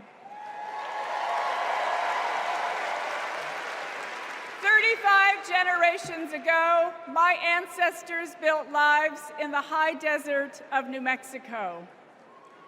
I am on this stage tonight because of them. While fishing with my dad and running through the desert with my cousins, I learned that we have a responsibility to take care of our planet. Donald Trump never learned that lesson. He called the climate crisis a hoax. He made it easier for big companies to poison our air and water. An American president must lead the world in tackling climate change. We need a president who understands that assignment. That's Kamala Harris.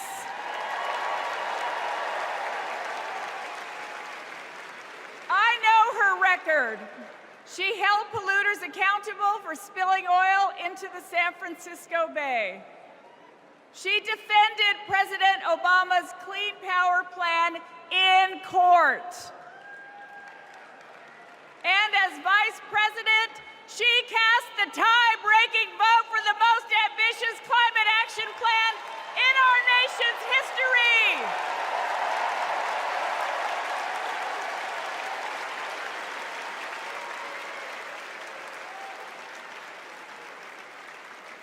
Kamala Harris and Tim Walz will fight for a future where we all have clean air, clean water, and healthy communities. Let me go back to the lesson I learned in the desert Southwest. We all have a role in protecting our Earth for future generations. So let's all be fierce, and let's make Kamala Harris the next President of the United States. Thank you all so much. Thank you. Thank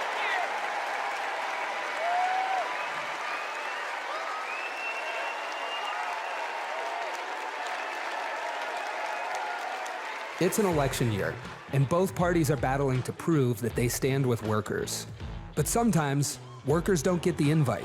Do you know where the auto workers are? I haven't seen anybody from the UAW. Nobody from the UAW? After we struggled to find any auto workers at Trump's rally for auto workers, we hit the road to find out what Democrats have been up to. The Inflation Reduction Act is helping to fuel a boom in clean energy, creating 9 million new clean energy jobs over the next 10 years, once-in-a-generation investment. I thought that American manufacturing was supposed to be dead. Here I am looking at one of the biggest auto mega plants being built. We talked to workers in rural Tennessee who joined a union for the first time to build one of the largest battery plants in the country. We have 20-year-old people thinking about their future. We never did that. I got things now that I never thought I could have. Generational wealth, I'm working on that. Medical, dental, vision, pension, something to fall back on when it's all over with. We went to Vegas, where union workers are building America's first high-speed rail. To Lordstown, Ohio, where auto workers who lost their jobs under Trump returned to work at a new battery plant. This could be the future. This could bring industry back to Lordstown.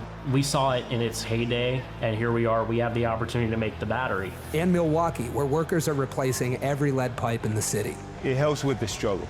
You don't have to struggle with 2, 3 jobs. You know, you can maintain with one job. This is my own neighborhood. This is your own neighborhood? Yes.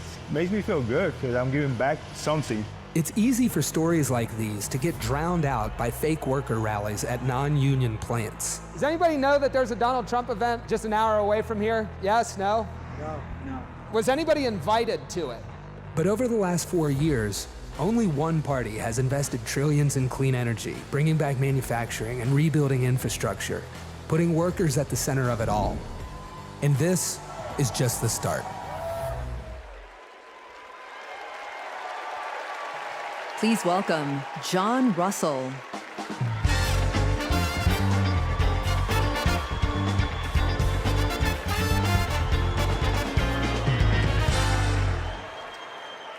Hello, America. Thank you to the workers that make this convention happen. Let's never forget how essential all of our labor is. I come from Appalachia. We kept the lights on in this country for generations. But the wealth made by our broken backs and our black lungs never did trickle down. And Washington listened to rich men demanding that we stick with dirty energy at any cost. Across the country, working class people are looking for a political home after years of both parties putting profit above people. Now, Trump, a billionaire, says that he'll take on the elites, but then he promises handouts to big oil, and he punches down at anyone with the guts to be different. But populism that insists we are too different to get along, is just divide and conquer by a different name. There's another sort of populism with roots in this party that we in West Virginia know well.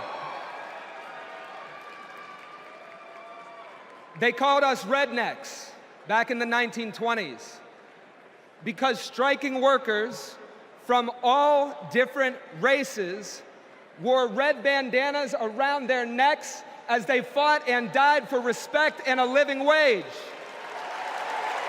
Their fight yesterday is our fight right now, right now. It is our choice to build on this progress and to create a political home for the mass of working Americans fighting for control over their government, their workplaces, and their planet. And it is our moment to live up to. Let's get after it. Thank you very much.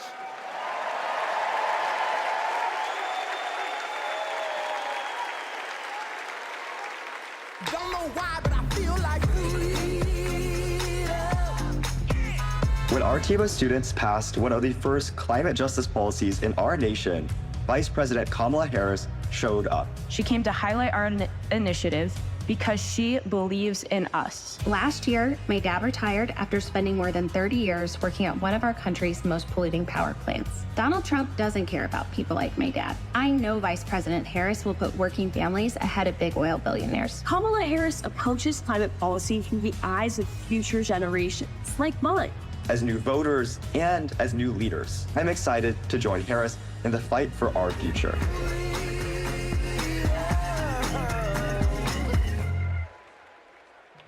Please welcome Florida Representative Maxwell Frost.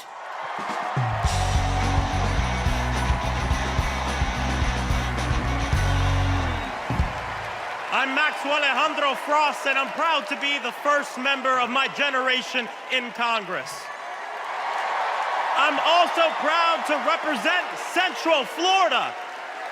You might expect me to talk about how climate change will impact our future, but as a Floridian, as a Florida man, I'm here to tell you that the climate crisis isn't some far-off threat. It is here. Donald Trump and J.D. Vance think they can divide us by saying this crisis is some type of hoax. But I've walked the streets of communities that have been forced to rebuild after hurricane flooding destroyed their homes. I've heard the stories of immigrant farm workers made to work in horrid conditions exacerbated by this crisis. And I felt the scorching record heat and know that climate change can sometimes feel like an unstoppable force. But with our movement and with organizing and an administration that cares, we are making progress. Kamala Harris and Joe Biden have proven that tackling this crisis creates jobs, that investing in clean energy protects our health, and that investing in mass public transit builds strong communities. And we must always remember that peace is essential to our climate and war destroys our environment. This election is about every drop of water that we consume and every breath we breathe. Fighting the climate crisis is patriotic. And unlike Donald Trump, our patriotism is more than some damn slogan on a hat. It's about actually giving a damn about the people who live in this country. Because when you love somebody, you want them to have clean air. When you love somebody, you want them to have safe drinking water. And when you love somebody, you want them to have a dignified job. And so, America, it's simple. Let's get to work and elect Kamala Harris and Tim Walz for our planet, for our future, for our present, and for our people. God bless.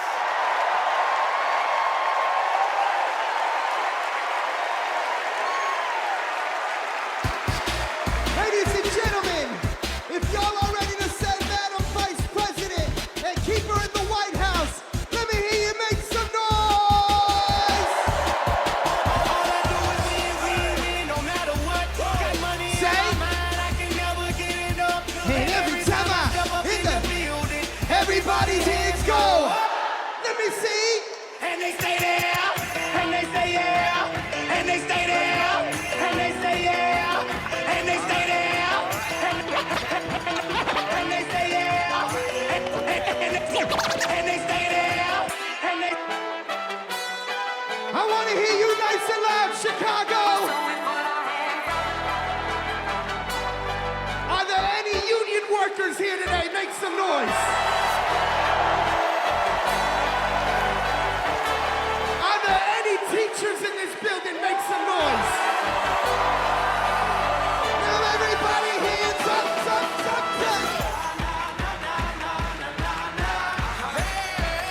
Whoa. Thank you, ladies and gentlemen. I'm DJ Metro. We'll be back for more.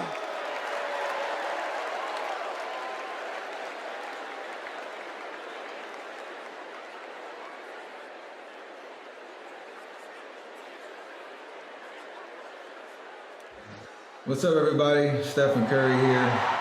I know you all know I play for the Golden State Warriors, but man, What a great honor it was to represent Team USA and go out there and win that gold medal at the Olympics this summer. And that unity on and off the court reminded us all that together we can do all things and continue to inspire the world.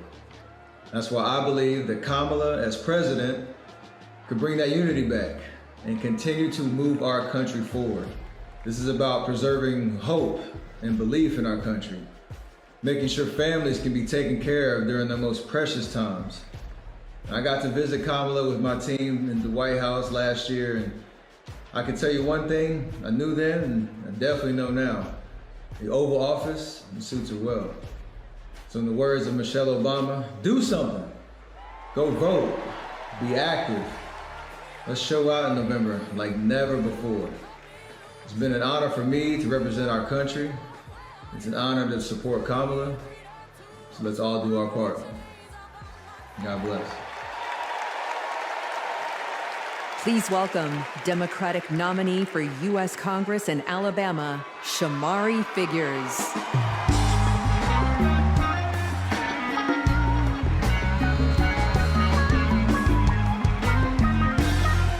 Good evening, America. And hello, sweet home, Alabama. I am running for Alabama's 2nd Congressional District. This is the district that gave America the Tuskegee Airmen, Rosa Parks, Fred Gray, and it is the birthplace of the civil rights movement in Montgomery, Alabama. And of course, this district is home to Mr. Good Trouble himself, Congressman John Lewis. Look, my pathway to this stage was paved by a legacy of fighters. Fighters that include my mother, Alabama State Senator Vivian Davis Figures, who is here at her 11th DNC. And it also includes my father, my late father, Michael Figures, who was also a state senator and civil rights lawyer who sued the Klan into bankruptcy. Listen, all of America, all of us owe a debt to courageous freedom fighters, both known and unknown, a debt that can never be repaid. But what we can do is ensure that the work of those fighters who came before us continues, and that our sacred right to vote is always protected. Kamala Harris gets this. She's working to protect our freedoms every single day. And that's why she will sign into law the John Robert Lewis Voting Rights Act once it is introduced again by Congresswoman Terry Sewell.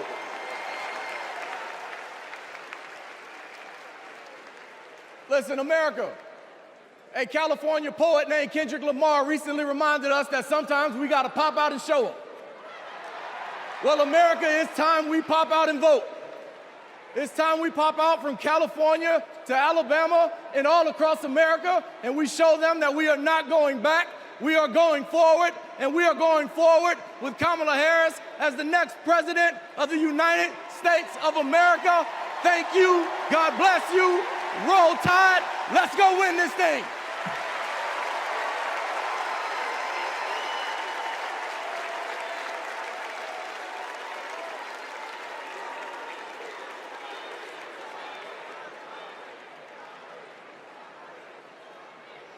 As I close out my segment tonight, I gotta send a quick message.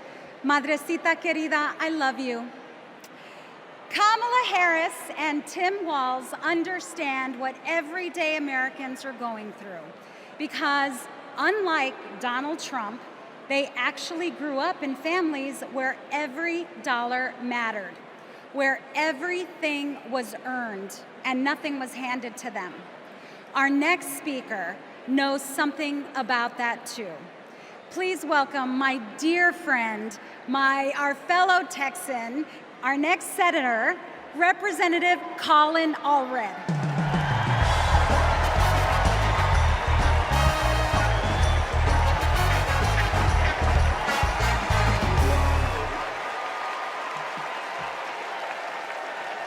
All right.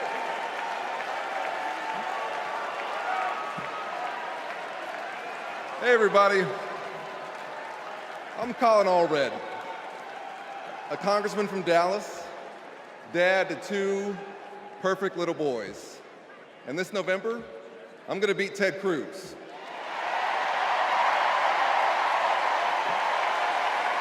And I'm so proud to be here to support our next president, Kamala Harris. You know, like Kamala, I was raised by a single mom. Mom was a public school teacher who often worked 2 jobs to make ends meet. So when we talk about lowering costs, I think about the times when we went to the grocery store when I was growing up and swiped the debit card and said a little prayer. But my mom and my community in Texas gave me a chance to chase my version of the American dream. I played football at Baylor and in the NFL before becoming a civil rights lawyer and representing my hometown in Congress. Now I'm the guy who's going to turn Texas's Senate seat blue.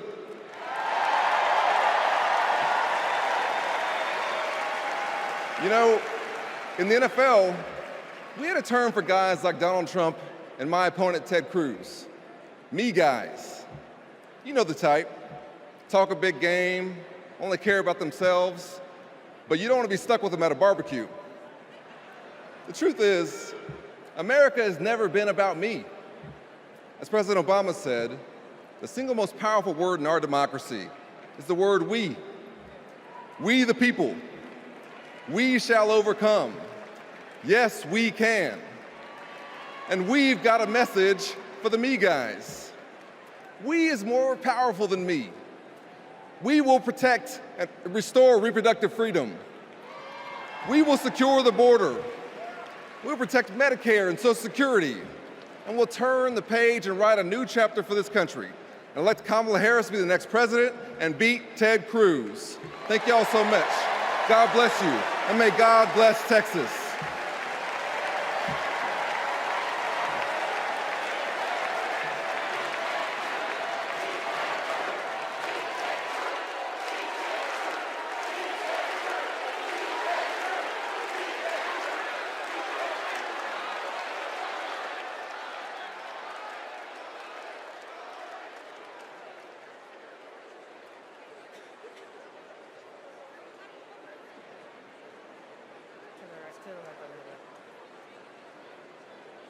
I'm Anya Cook. This is my husband, Derek, and our daughter, Anaya. 2 years ago, a miscarriage nearly killed me. At 16 weeks, my doctors told me to prepare for a stillbirth. I needed care. But my state's abortion restrictions kept it from me. I miscarried in a bathroom. I'll never forget my husband's face as he tried to stop the bleeding, trying to do what doctors should have been doing. When I reached the hospital, I'd lost nearly half the blood in my body. I can't change the past, but I can, we can, choose a different future.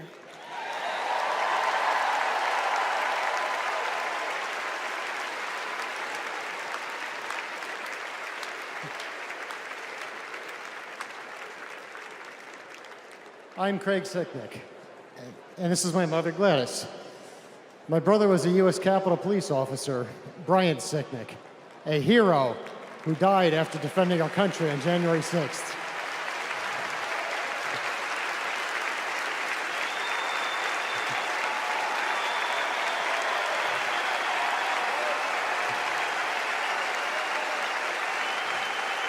My family knows how dangerous Trump is. He incited the crowd while my brother and his fellow officers were putting their lives at risk. We need a real leader, not an autocrat who is stuck in the past. Brian, we miss you every day.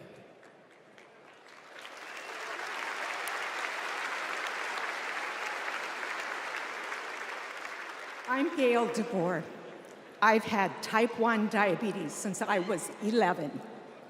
Stressing about insulin cost has been a constant in my life. President Biden and Vice President Harris have moved mountains to help. Medicare can finally negotiate prescription drug prices.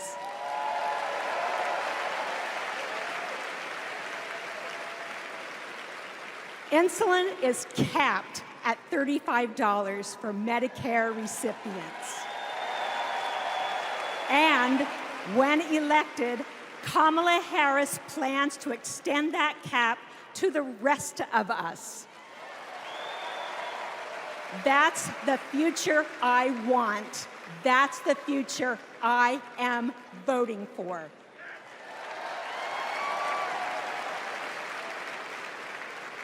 I'm Wani Romero, owner and CEO of Mothership Coffee in Las Vegas. I put in work to build my business. When COVID hit, this administration's support kept us moving. I hired staff and we grew. We've more than doubled in size since the pandemic, and it's just not us. Over the last 4 years, 19 million new business applications have been filed. Like Trump, I grew up in Queens, but unlike him, I built my business with grit. That's my story. That's the American story. Let's turn the page on Trump.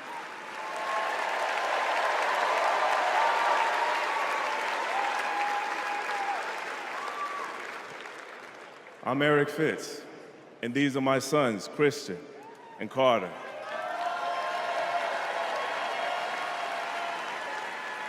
I always try to set an example for my boys, to teach them compassion, accountability, and resilience. I want those values to be reflected in our leaders. I don't want to have to turn off the TV because our president is lobbing insults or telling lies. I'm tired of all of the hate. It's time to move forward, together, and build a country our kids can be proud of.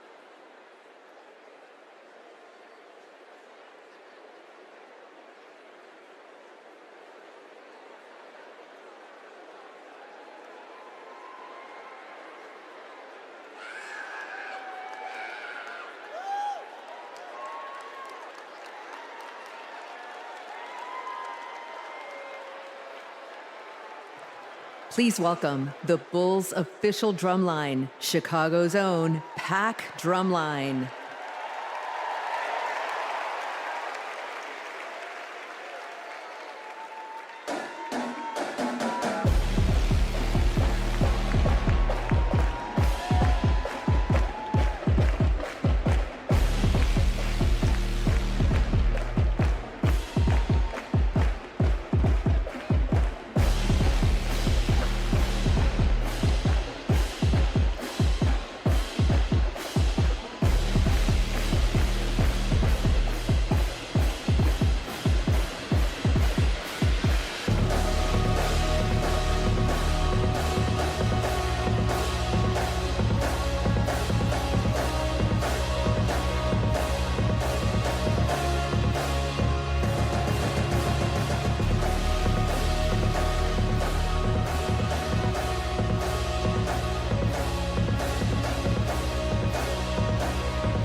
party's not over, Chicago!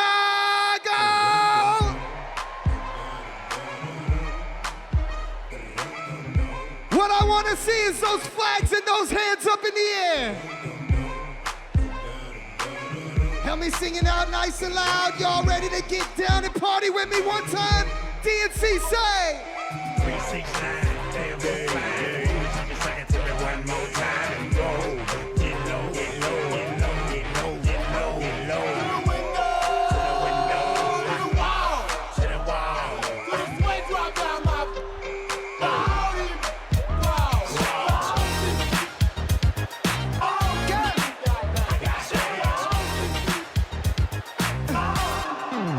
Pop, it's showtime, showtime. Guess who's back again? Say. They don't know. They don't know. I bet they know as soon as we walk in. Shut up. I'm wearing Cuban links, designer mix, Inglewood's finest shoes. Don't look too hard, might hurt yourself. Know to get the Let me hear you say. I'm a dangerous man with some money in my pocket. Keep up. So many pretty girls around me and they're waking up the rocket. Keep up.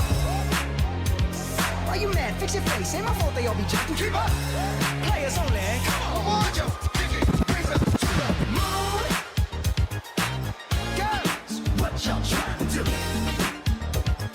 24 karat magic in the air. Head to toe so bad. Look out. This ain't Texas. Ain't no hold'em. So lay your cards down. Say. Park your Lexus and throw your keys up. Stick around, round. Nice and loud. And I'll be damned if I can't slow dance with you. Come pour some sugar on me, honey, too. It's a real live boogie and a real live hold down. Don't be a come take it to the floor now. Woo! There's a tornado in my city. In the basement. That ain't pretty. Rugged whiskey. We're surviving. A red cup kisses, sweet redemption, passing time, yeah. Ooh, one step to the right. We headed to the dive bar we always thought was nice. Ooh, run me to the left, then spin me in the middle, boy. I can't read your mind. This ain't Texas, ain't no hold'em. Lay our cards down. So pop your Lexus, throw your keys up, stick around, round. One more time, nice and loud. And I'll be damned if I can't slow dance with you. Come pour some sugar on me, honey, too. It's a real live boogie and a real live hold down. Don't be a take it to the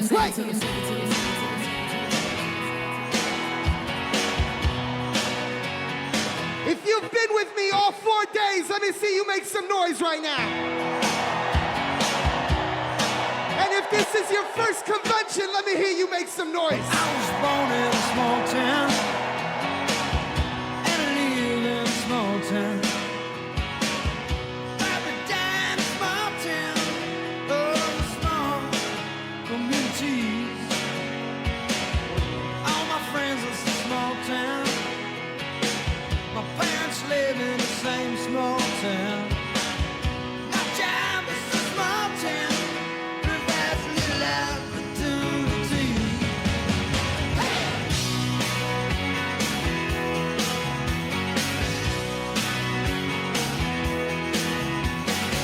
Educated in a small town.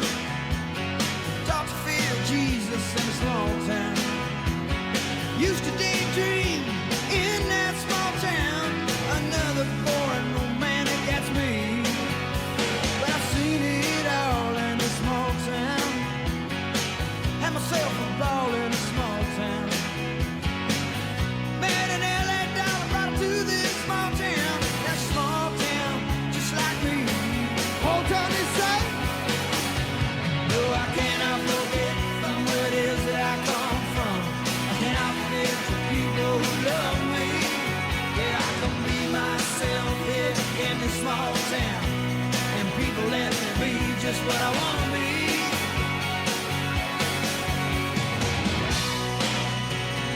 Ooh,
I've been stumbling on good hearts turn to stone. The road of good intentions is gone dry as a bone. We take care of our own. And we say, we take care of our own. One more, wait.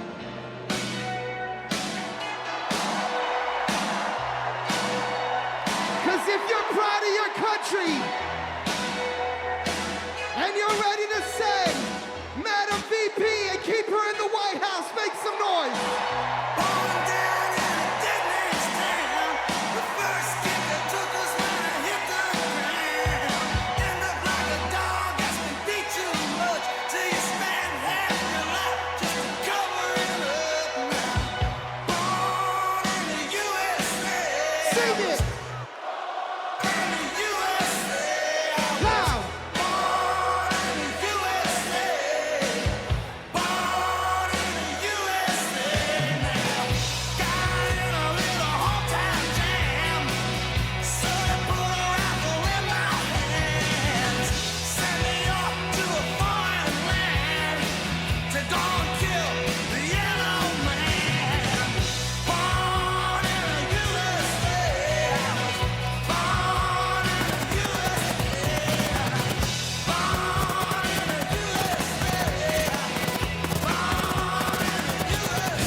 Ladies and gentlemen, I hope you enjoyed yourself with me. My name is DJ Metro from Chicago. Thank you for having me.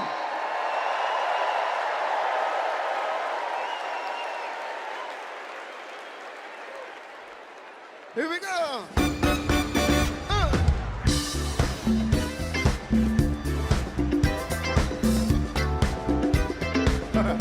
Knock me out.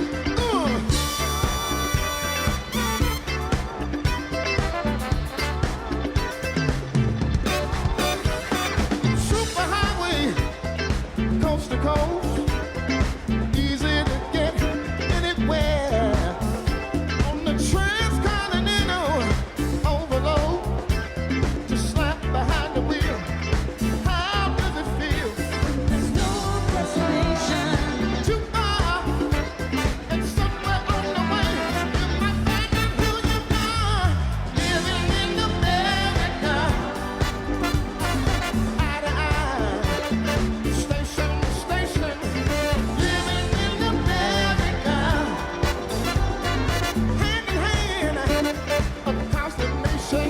Living in America, I got to have a celebration. Rock my soul, yeah, yeah. Come on, Snoop Dogg, fat back, many miles, a railroad track, all night, waited on, keep on running through your rock and roll soul. All night diners keep you awake on black coffee and a hard roll. I like to walk around, but everybody's working overtime. Living in America, eye to eye, station to station.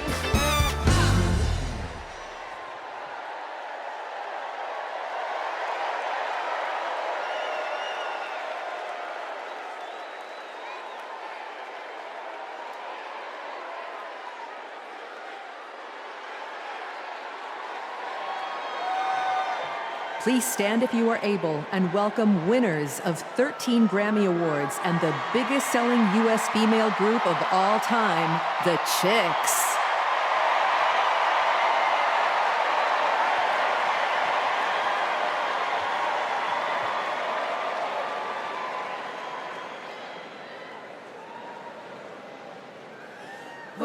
say, can you see by the dawn's early light what so proudly we hailed at the twilight's last gleaming, whose broad stripes and bright stars through the perilous fight o'er the ramparts we watched were so gallantly streaming, and the rockets' red glare, the bombs bursting in air, gave proof through the night that our flag was still there.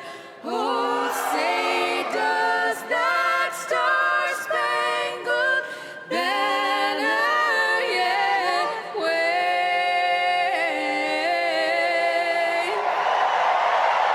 o'er the land of the free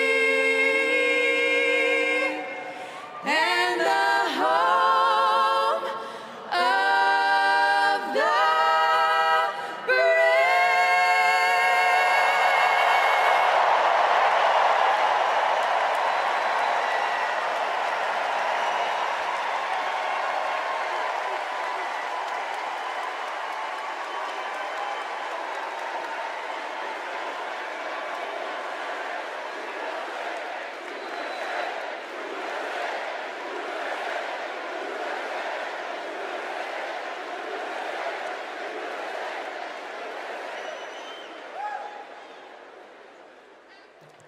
Please welcome Kerry Washington. Welcome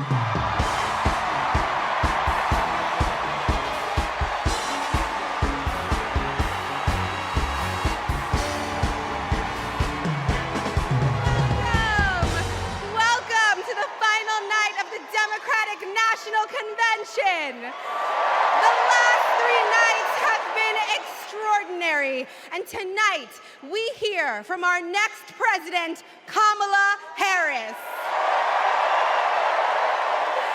Now, as I stand here, I know that there are folks on social media already saying, go back to your TV show, shut up and act. But I am not here tonight as an actor. I am here as a mother, as a daughter, as a proud union member. I am here as the granddaughter of immigrants, as a black woman descended from enslaved people. I am here tonight because I am an American and because I am a voter and because we, the people, are stronger when all our voices are heard. Look, I know that I am the one standing on this stage, but I am not the lead character in this story. You are. All of you. You are the messengers. You are the fixers. Dare I say it, you are the Olivia Popes. You are the superheroes saving this democracy. It is you, not me, who have the greatest power to convince your loved ones to vote. So, just like Michelle Obama told us, let's do something. Let's make a video. Everybody take out your phones. Everybody take out your phones. We're gonna make a moment. Can somebody bring me my phone? I wanna capture this historic moment and share it with the people that we love. Oh, hi! What'd you do? Come on over here.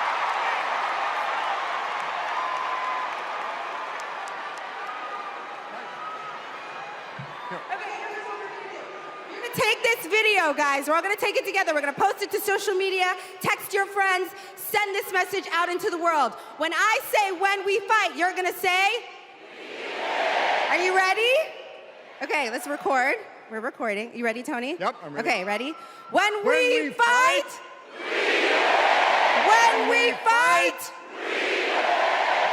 when we fight,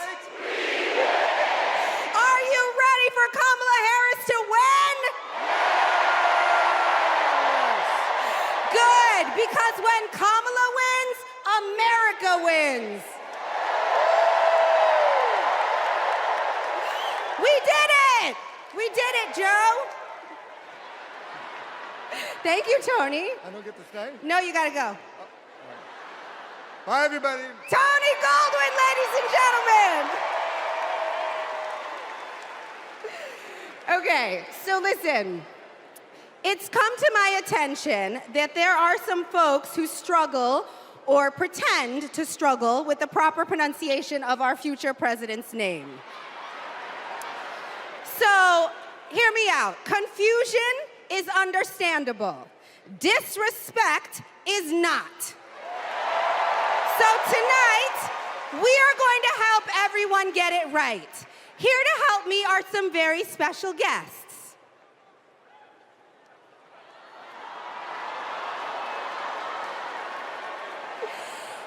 Thank you, ladies. Can you tell us your names? Hello, everybody. My name's Amara.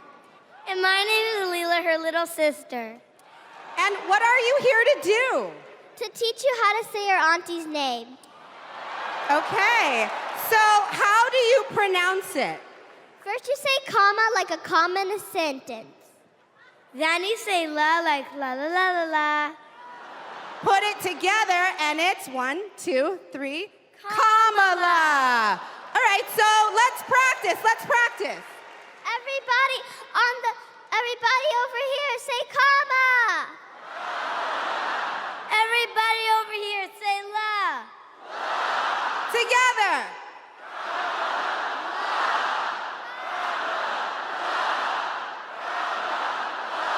For president!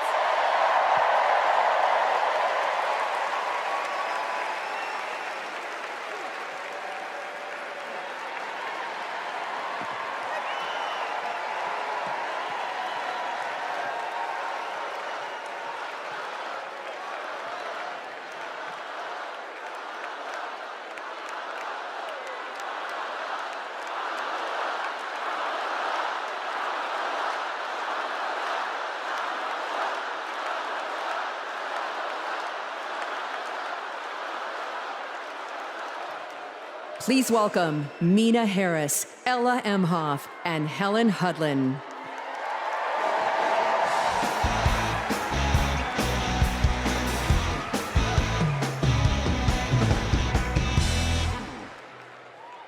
Hi, I'm Mina. I'm Ella. And I'm Helena.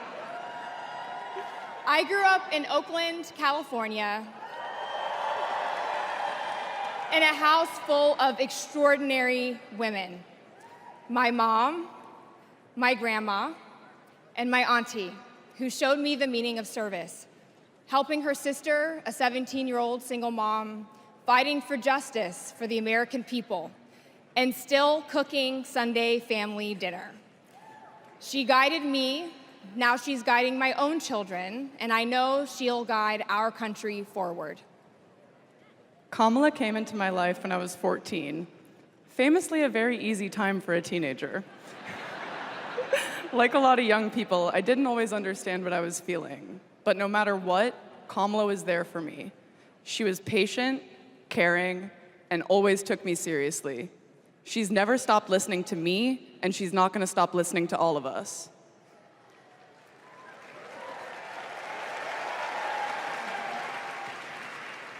Kamala Harris is my godmother. To me, her advice means everything. Whether it's pursuing my passions, making an impact, or finding hope when the world doesn't feel so hopeful. She taught me that making a difference means giving your whole heart and taking action. She's fighting for economic opportunity, LGBTQ+ equality, and reproductive freedom, because we are not going back. She's fighting for social justice, health justice, environmental justice, and she isn't alone. We're all in this fight together. So let's keep up the fight, let's keep up the joy. And let's elect this extraordinary woman as our next president.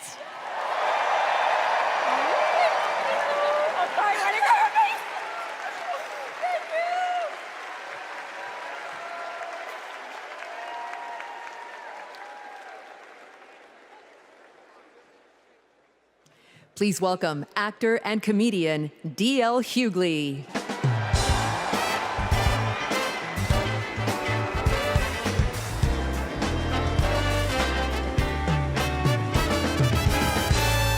Hey now, hey Chicago, how y'all doing?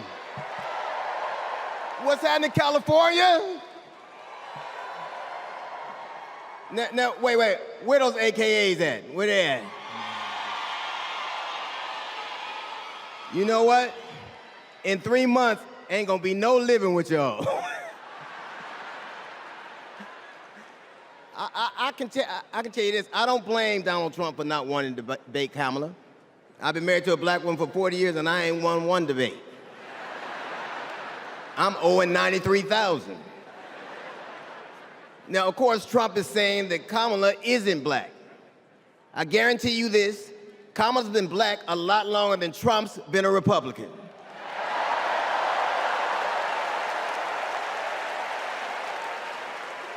And if he keeps sliding in the polls the way he is, the only way he can keep Kamala out of the White House is if he buys it and refuses to rent it to her.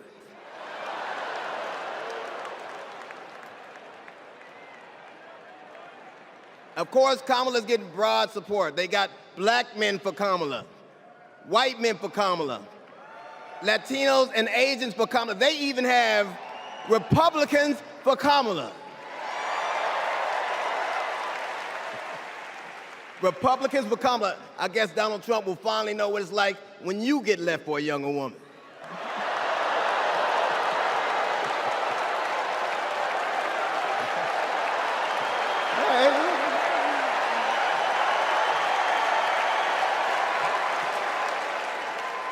But seriously, Kamala knows the truth about the American dream, that hard work is not enough.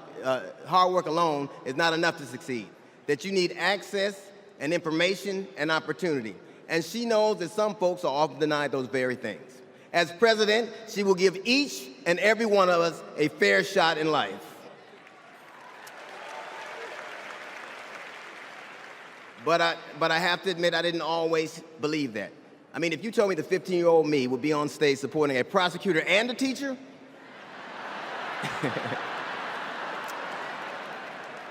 there is no way that I would have believed you. But because of that, I made assumptions about Kamala's record. And I often repeated them to a lot of people. Then one day, Kamala invited me to her house. She put her hand on my shoulder and she asked me to do some research. Something I had never done. Something a lot of people I know had never done before. Imagine attacking someone's character without a single Google search. So I did what I should have done in the first place. I learned that she had done for us exactly what she promised to. I believe that your apology should be as loud as your accusation, and I'm here apologizing in front of the whole damn world. I was wrong. I was wrong, and I'm so very glad I was wrong because, Kamala, you give me hope for the future, a future where my grandchildren, Nola and Stevie, had the freedom to control their own bodies, where they have the opportunity to go as far as their wits and their talents would take them. That future, ladies and gentlemen, is possible, but only if we elect Kamala Harris as the 47th President of the United States of America.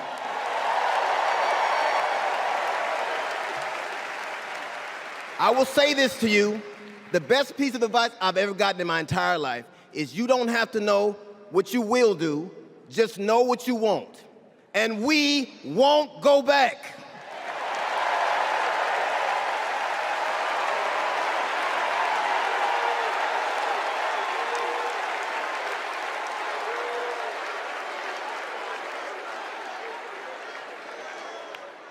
The energy in this room is electric. And you can feel it everywhere, all over the country. In the coming weeks, I want us to find ways to maintain this energy and this joy and this commitment, because there will be days when the work ahead seems impossible. And when that happens, I know what I do. I get involved, I get engaged, I ask myself, how can I be of service to my community? Because community is why we do this, am I right? Yes, we do this for our children, for our parents, for our teachers and care workers who treat our loved ones like their own. We do this for working families who make this country thrive. We do this for the planet and for each other. We do this for justice and for peace and for democracy. And as we are about to hear, we do this for the safety of our communities.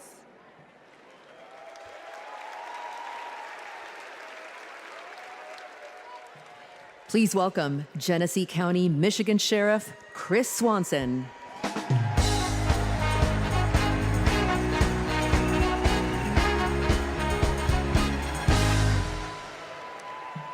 My job is to protect people, all people. In 2020, righteous anger spilled over into the streets of Flint, Michigan. One bad decision from either side, and there would have been bloodshed. But that didn't happen. We laid down our riot gear, and we embraced the community, and instead of hate, we chose hope.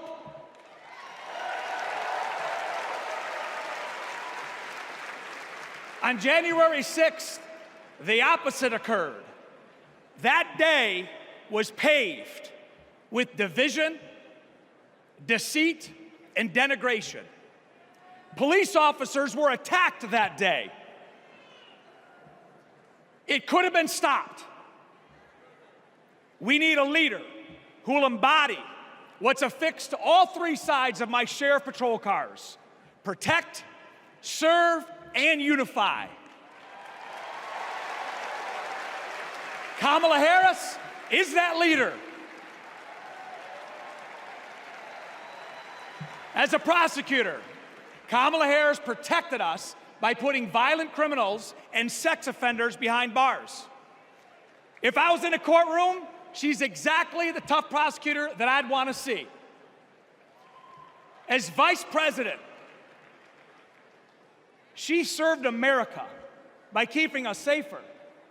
And I can testify firsthand, where I come from, crime is down and police funding is up. As president, Kamala Harris will unify our country. She will bring us together because our country needs a leader who will go toe-to-toe with drug cartels and bullies. One who has already taken the oath, raised her right hand to advocate for the people.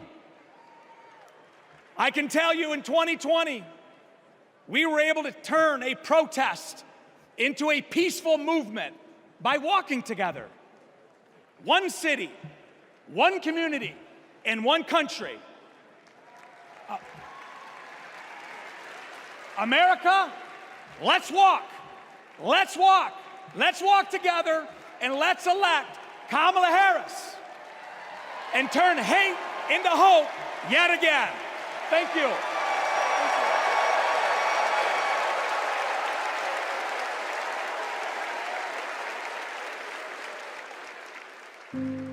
We were contemplating adopting, and then out of nowhere, I got pregnant. Jordan was so much fun as a child. When all of a sudden, 3 of those rounds he aimed at Jordan. Jordan didn't deserve to die that way. Reports of an active shooter at a high school. These students have now lived through so many of these shootings since they were born almost. We were praying and crying. I don't know how we're alive. An active shooter at an elementary school in Uvalde, Texas. Multiple children have been killed. Most of the body's so mutilated that only DNA tests or green Converse could identify. Trump did nothing on guns and was proud of it. There was great pressure on me. We did nothing. After a mass shooting in Iowa, Trump said, I have to get over it.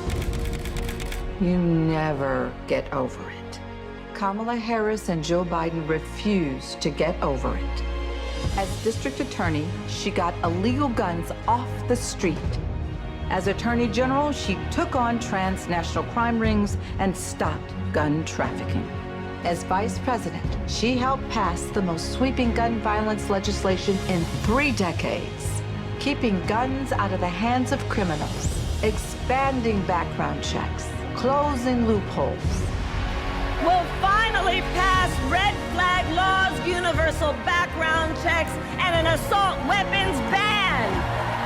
Kamala understands the fight we're in.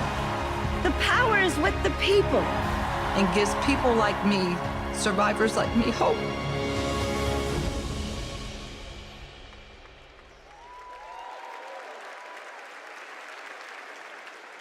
When I worked for Every Town Please for Gun welcome Safety. Georgia Representative Lucy McBath.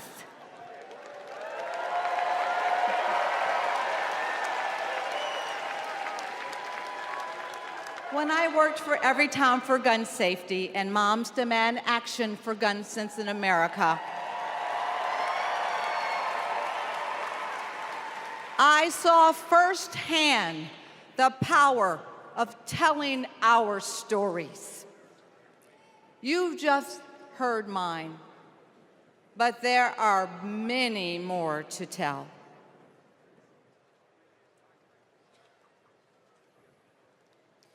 On December 14th, 2012, I walked into Sandy Hook School. I stopped at the office, chatted with my principal, then started my day with my second graders. Suddenly, a loud crash, like metal folding chairs falling. 154 gunshots blaring. Hiding in the coats, trying to sing with my students, trying to read to them, trying to drown out the sounds. Terror, crying, running. I carry that horrific day with me. 20 beautiful first grade children and 6 of my beautiful colleagues were killed. They should still be here.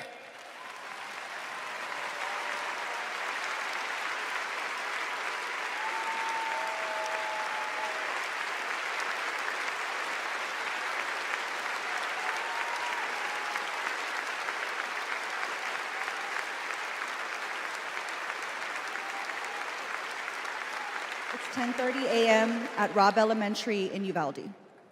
The school is recognizing my 10-year-old daughter, Lexi, for receiving all A's. She receives a Good Citizen Award, and we pose for photos. She wears a St. Mary's sweatshirt and a smile that lights up the room. 30 minutes later, a gunman murders her, 18 classmates, and 2 teachers. We are taken to a private room where police tell us she isn't coming home. Uvalde is national news. Parents everywhere reach for their children. I reach out for the daughter I will never hold again.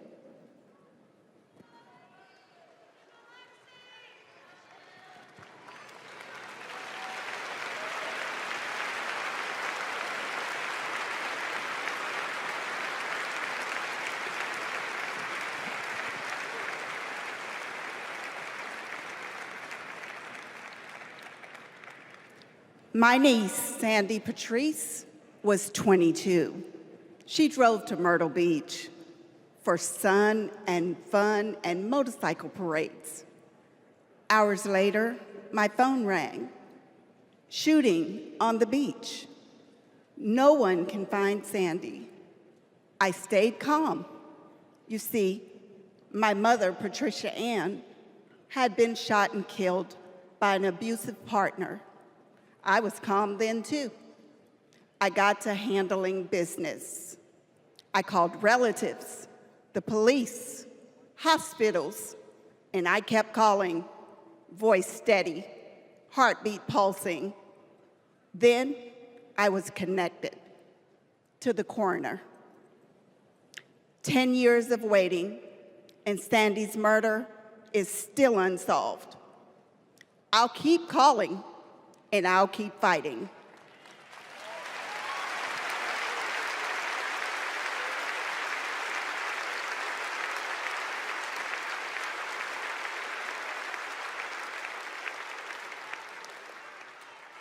I was in high school when my classmate got shot. It changed my story. Instead of worrying about taking a test, I started worrying about living to take another test. They say schools are for learning, and I did learn a lot that day. I learned how to run, how to hide and drop, that what happens in the news can happen to me. But I learned something else too, that we can write and must write a new story if we choose to.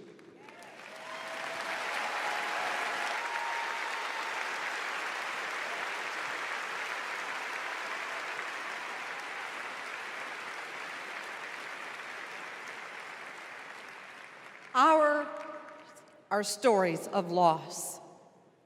But make no mistake, our losses do not weaken us. They strengthen our resolve. We will secure safer futures that we all deserve. We will organize. We will advocate. We will run for office.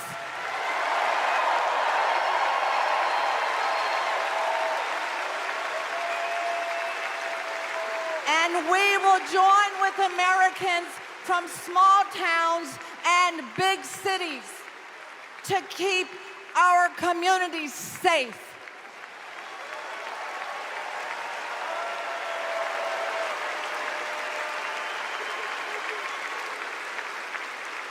And we will elect leaders like Kamala Harris, who won't just empathize, but will act.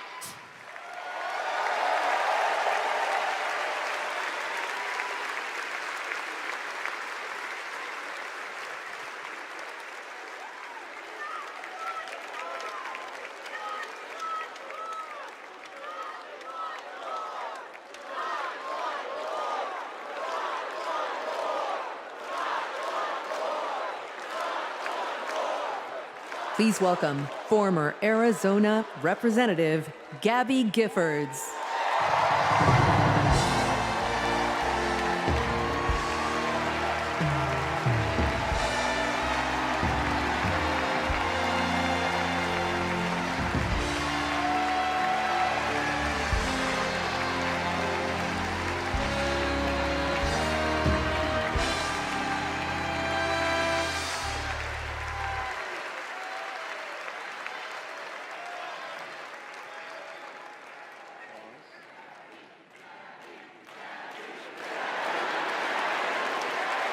Hello, fellow Americans! I'm Gabby Giffords. I was born in the great state of Arizona! I was born with grit.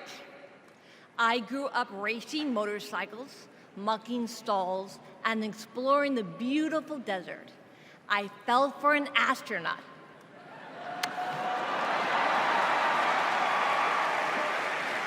For 5 years, I served in Congress from a swing district. Everybody called me a rising star. Then on January 8th, 2011, a man tried to assassinate me. He shot 19 people. He killed 6. Terrible, terrible day. I almost died, but I fought for my life and I survived.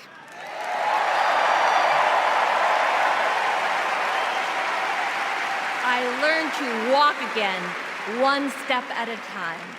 I learned to talk again, one word at a time. So many people helped me as I worked hard to recover, including a decent man for Delaware who always checked in. He still does. Thank you, Joe Biden. Thank you for everything. Joe is a great president. My friend Kamala will be a great president. She is tough. She has grit. Kamala can beat the gun lobby. She can fight gun trafficking. Kamala stood up to Wall Street and the drug company. She will protect abortion access. She will defend our freedom. She saved lives. Join me in voting for Kamala Harris. Bravo! Thank you. Woo!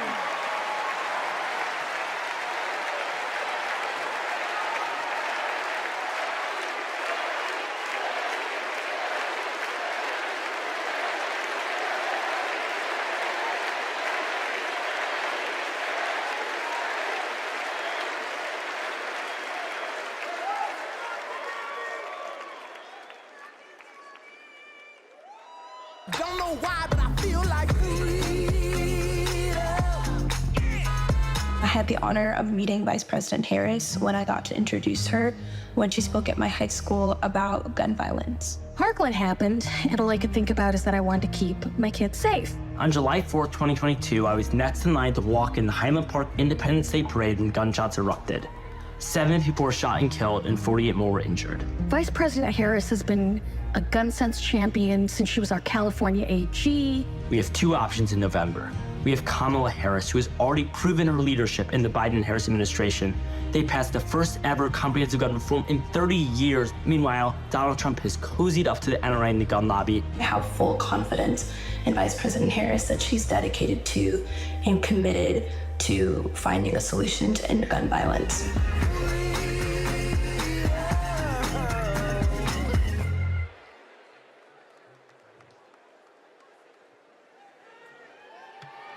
Please welcome 3-time Grammy-winning singer-songwriter and global pop icon, Pink.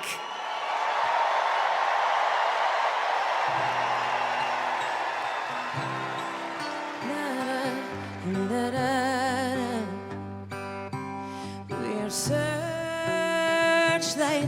we can see in the dark. We're rockets pointed up at the stars. We are billions of beautiful hearts. You sold us down the river too far. What about us? What about all the times you said you had the answer? What about us? What about all the broken happy ever afters? Oh, what about us? What about all the plans that ended in disaster? What about love? What about trust? What about us?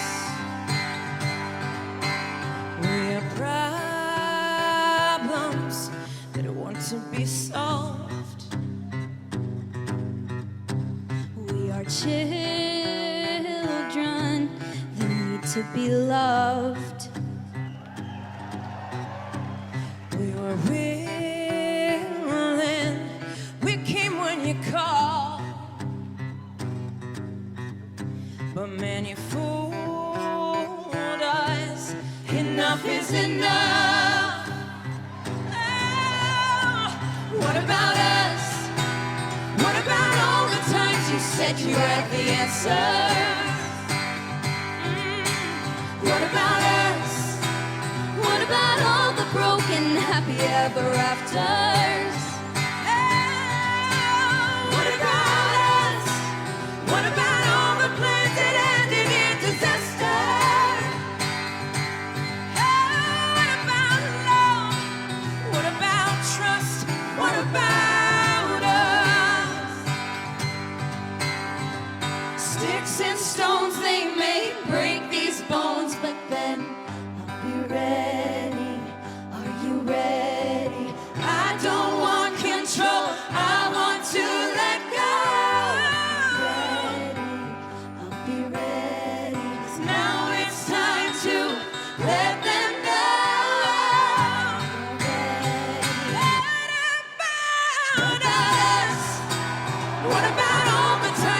said you had the answers. So what about us? What about all the broken happy ever afters? What about us? What about all the plans that ended in disaster? What about love? What about trust? What about us? What about us? What about us? What about us?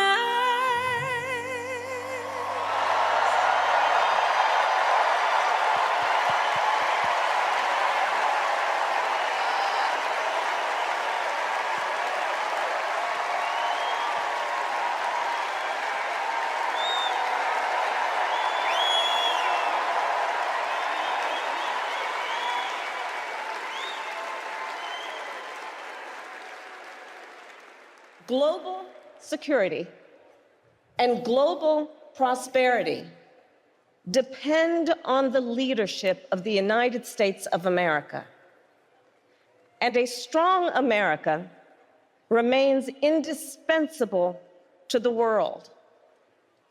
Our democratic ideals of freedom and liberty inspire billions, and our military is the strongest in the world. Our military is a force that underwrites global stability and our national security.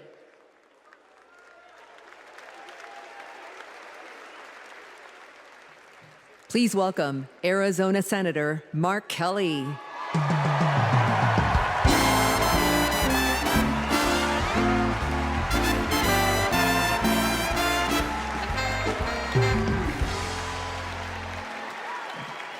Hello, Chicago. Hello, Democrats.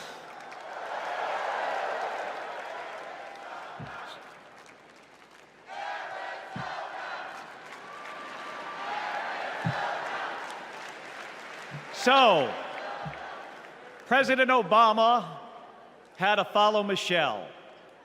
I had to follow Gabby and Pink. Gabby amazes me every single day. She was able to walk out and address you tonight because she's a fighter.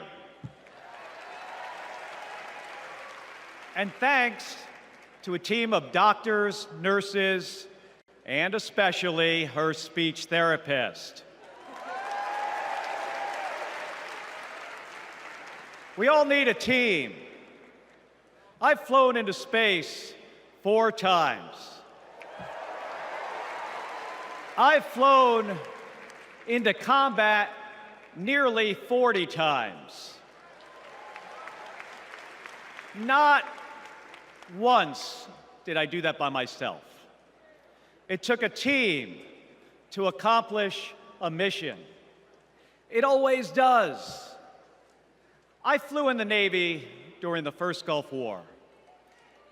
America rallied our allies to kick out a tyrant who invaded a neighbor.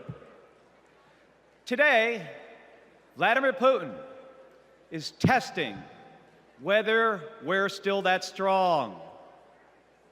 Iran, North Korea, and especially China watch closely. What's Trump's answer?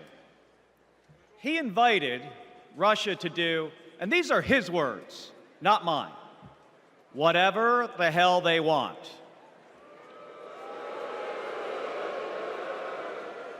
Vice President Harris has always championed America's support for NATO, for Ukraine, and for the Ukrainian people. On the Senate Intelligence Committee, she investigated Russian interference in our election. She defends free and fair elections everywhere. You already know how Trump feels about those. Donald Trump skipped his intelligence briefings. He was too busy sucking up to dictators and dreaming of becoming one himself. Trump thinks that Americans who have made the ultimate sacrifice are suckers and losers. If we fall for that again and make him the commander-in-chief, the only suckers would be us. Kamala Harris knows that standing with our allies means standing up for Americans. She'll keep modernizing our military to support our troops and to support our veterans like our next Vice President, Tim Walz.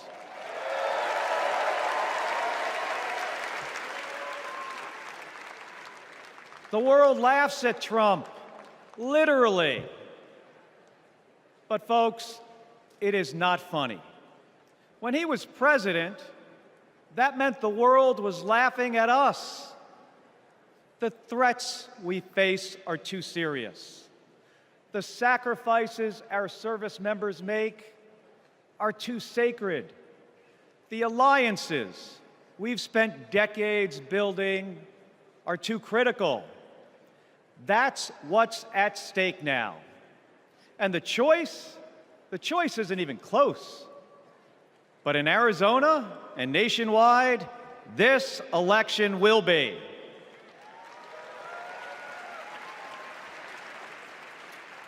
We'll win in the same way we launch rockets into space and land fighter jets on an aircraft carrier as one team on one mission.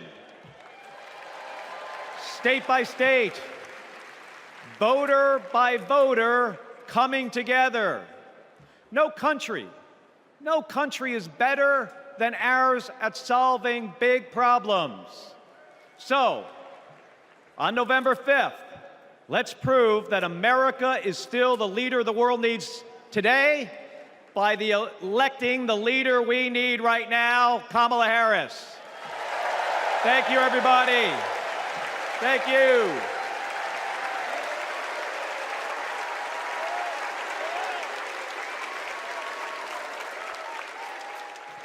Please welcome former Secretary of Defense Leon Panetta.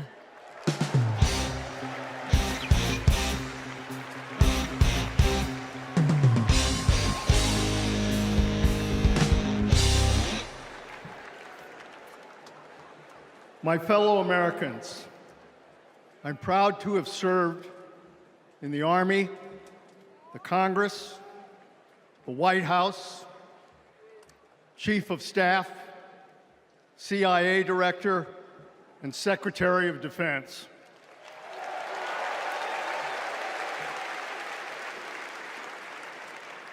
I've looked into the eyes of our warriors and deployed them into battle. I gave the order directing our Special Operations Forces to fly 2 helicopters 150 miles into Abbottabad at night. And by the time the sun rose, Osama bin Laden was dead.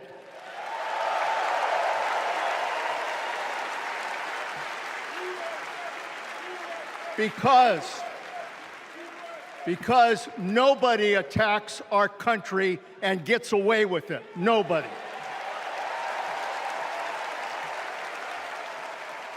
That's what our warriors do. That's what our warriors do.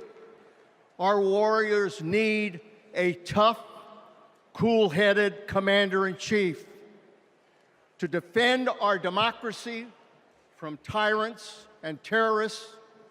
We need Kamala Harris behind the resolute desk. She knows a tyrant when she sees one. And our allies know a leader when they see one.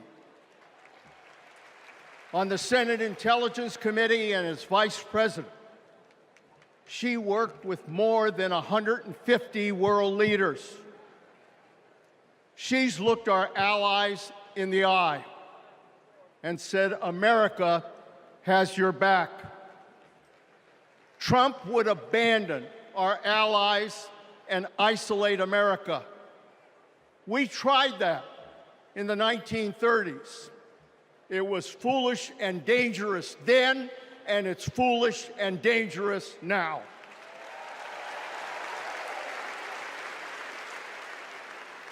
Listen to President Reagan. President Reagan. Isolationism never was and never will be an acceptable response to tyrannical governments. Never. Trump tells tyrants like Putin they can do whatever the hell they want.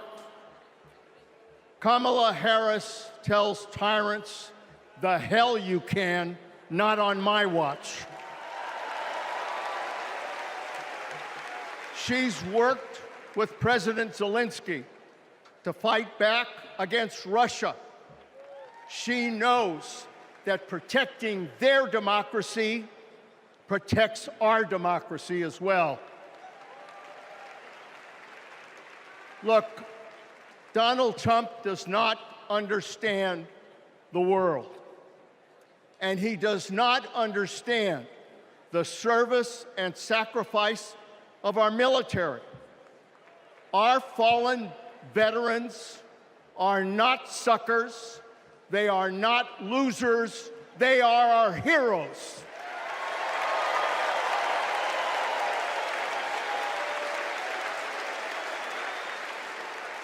Kamala Harris will honor our veterans.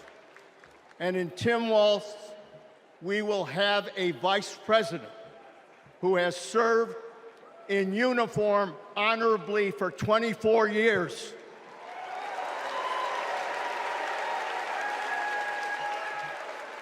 Kamala Harris understands this moment. It is a moment of danger and a moment of opportunity. She'll keep America's military the strongest in the world, the strongest ever known. And she understands what our military is for.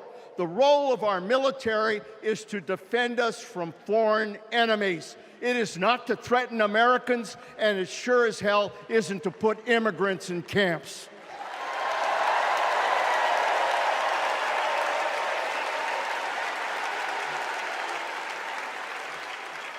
Every president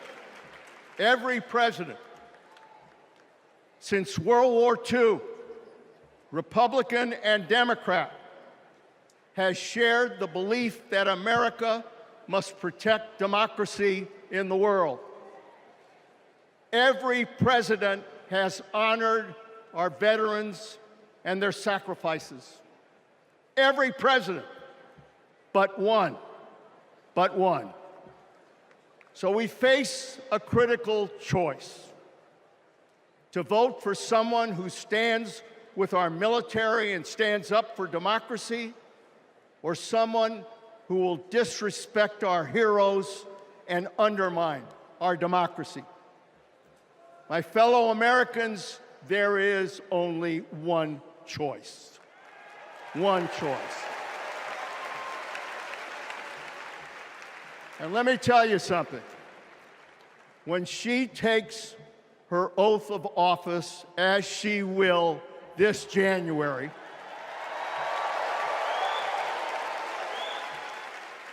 our allies will cheer, our enemies will fear, and we will have a commander-in-chief that we can trust.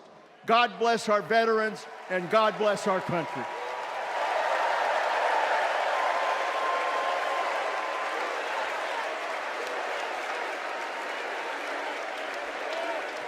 Please welcome Arizona Representative Ruben Gallego.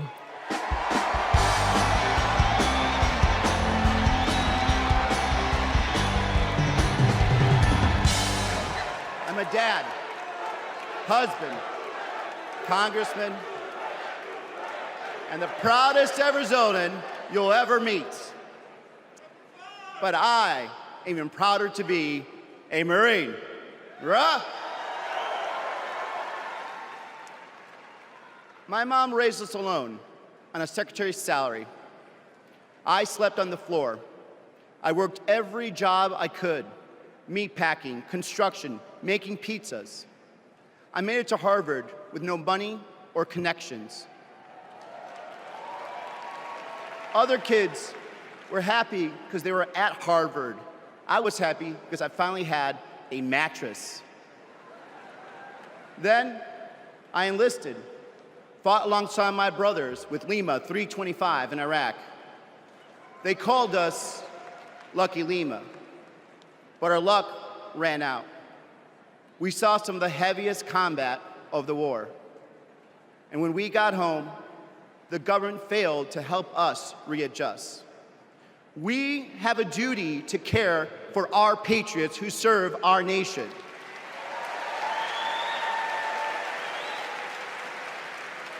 For the Vietnam veteran in Buckeye who relies on the VA for his medication. For the Afghan veteran in Pittsburgh who finally got treatment for his PTSD. For the Marine in Milwaukee who relies on the benefits she earned. For my Navajo brothers and sisters who serve the Marines with me, I remember you too. Kamala Harris and Tim Walz are fighting for them.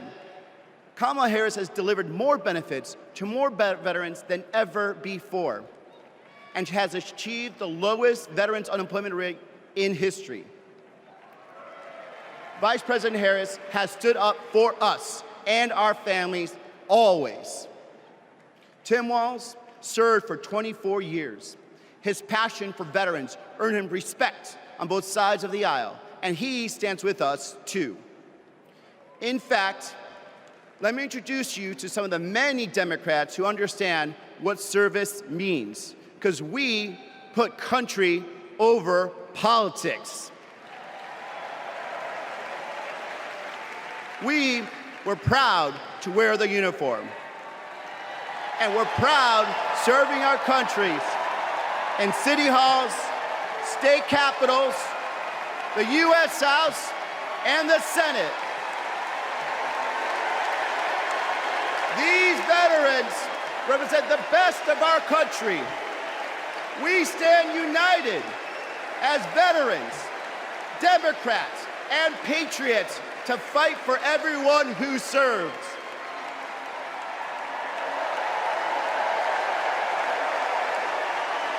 But politicians like Donald Trump, they don't stand with us.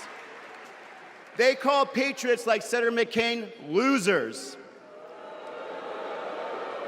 John McCain was an American hero. Show some respect. Trump's Project 2025 will slash veteran benefits and force VA hospitals to close across the nation. Show some respect. So, for the 18-year-old who decides to enlist, for the families like mine who prayed every night that their loved one would come home, for our troops stationed thousands of miles away, for my Marines of Lima Company, let's elect Kamala Harris and Tim Walz, who don't just respect our service, but revere it. Because the veterans who defended this country aren't just the reason we can sleep at night. They're the reason we can dream. And together, we'll fight for our veterans and everyone who served our country. Thank you.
Please welcome Michigan Governor Gretchen Whitmer.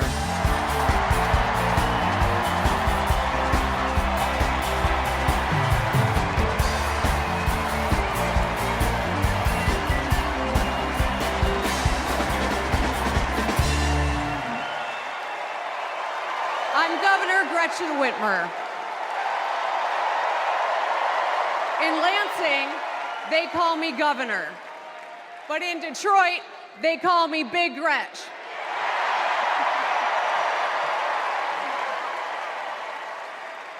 Donald Trump called me that woman from Michigan as an insult. Being a woman from Michigan is a badge of honor.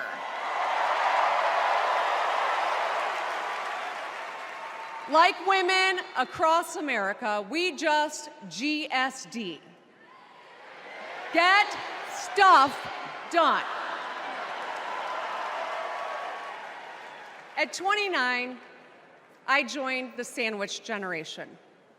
Sandwiched between working and raising my newborn and caring for my mom, who was dying from brain cancer. It was hard, but not extraordinary. It's life. Those nights reminded me who I was fighting for. People just trying to make it. Kamala Harris knows who she's fighting for, too. She took care of her mom, who also battled cancer. As president, she'll fight to lower the cost of health care and elder care for every family. She's lived a life like ours. She knows us.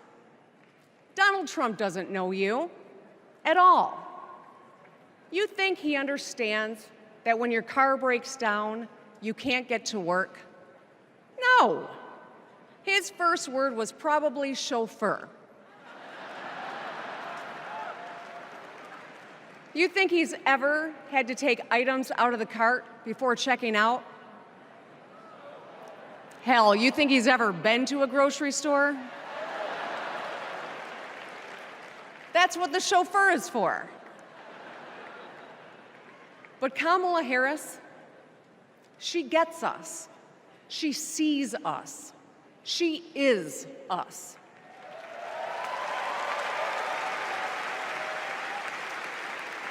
Look, we've all lived through a lot of history over the past few years. Floods and fires, an attempted coup, a plot, and a pandemic. It's exhausting. We don't know what the next 4 years will bring, but what we do know is this. Through it all, your life won't stop. You're gonna have to get to work, pick up the kids, and pay your bills. And then one day, when you're just trying to get everyone out the door, a news alert goes off. Something happened. Something hit the fan. You'll ask, is my family gonna be okay? And then you'll ask, who the hell is in charge? What if it's him? What if it's that man from Mar-a-Lago?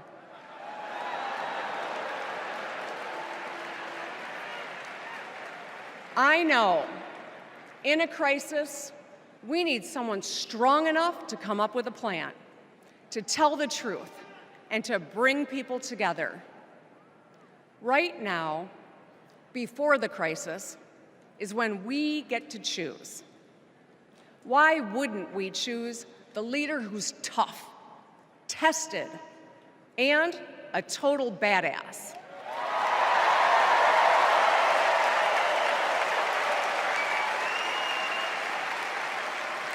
I know who I want as our commander-in-chief. America, let's choose Kamala Harris.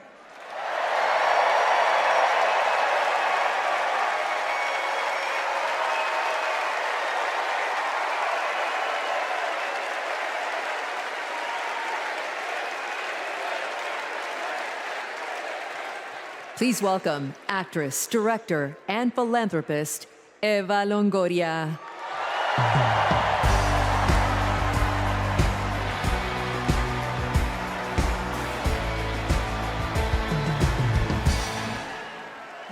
Hello, Chicago!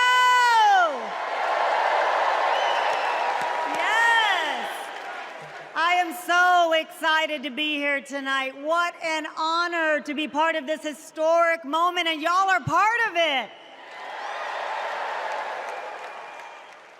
Look, I have known Kamala Harris for more than a decade, and she comes from a family a lot like mine, and I'm sure a lot like yours. We were both raised knowing that no one was going to hand us anything, especially as women. That we were going to have to touch every rung of the ladder to get ahead. We were going to have to work really hard. Now, she worked at McDonald's, but I worked at Wendy's. And look at us now. You see, Kamala and I were able to see beyond the horizon because our families supported our big dreams. Well, guess what? As Americans, we're all part of one big family. Somos familia. And as familia, we have to have each other's back. We have to support each other's dreams because Kamala's success is our success. And she supports us to dream big too. So let me tell you, in the Latino community, in our community, we have a saying, sí se puede, which means yes. It means yes, we can. But tonight, I'm here to tell you, yes, she can. So we're going to say, she se puede. So when someone asks you, is she ready to lead this country forward, we're going to say, she se puede. When somebody says, is she qualified for the job, we're going to say, she se puede. When somebody asks, is she going to be the first female president of the United States, we're going to say, she se puede. Our voices, our vote, we're going to decide this election. And let me tell you, the energy tonight isn't just here in Chicago, it's all across the country. People are gathered at watch parties everywhere to celebrate Kamala Harris. Say hello. Yes. All right. We know how to work, so let's get to work. Let's turn all of this enthusiasm and joy into action between now and November 5th. Let's go. She se puede. She se puede.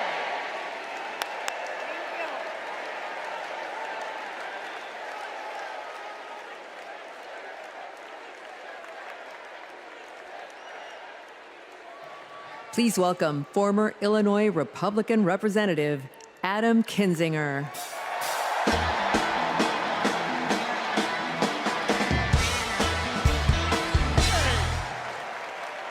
Hey, good evening. Good evening. Thank you, thank you, thank you.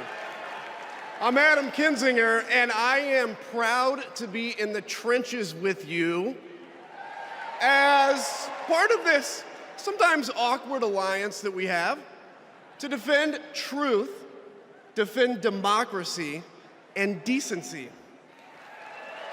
I was just a kid when I was drawn to the party of Ronald Reagan, to his vision of a strong America, the shining city on a hill. I was a Republican for 12 years in Congress, and I still hold on to the label.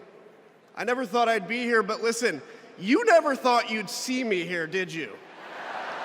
But I've learned something about the Democratic Party, and I want to let my fellow Republicans in on the secret. The Democrats are as patriotic as us.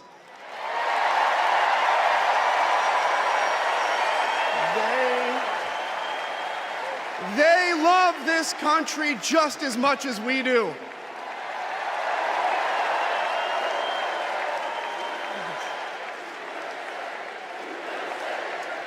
And they And they are as eager to defend American values at home and abroad as we conservatives have ever been. I was relieved to discover that because I've learned something about my party too, something I couldn't ignore. The Republican Party is no longer conservative. It has switched its allegiance from the principles that gave it purpose to a man whose only purpose is himself. Donald Trump is a weak man pretending to be strong. He is a small man pretending to be big. He's a faithless man pretending to be righteous. He's a perpetrator who can't stop playing the victim. He puts on, listen, he puts on quite a show, but there is no real strength there. As a conservative and a veteran, I believe true strength lies in defending the vulnerable. It's in protecting your family. It's in standing up for our Constitution and our democracy. That is the soul of being a conservative. It used to be the soul of being a Republican, but Donald Trump has suffocated the soul of the Republican Party.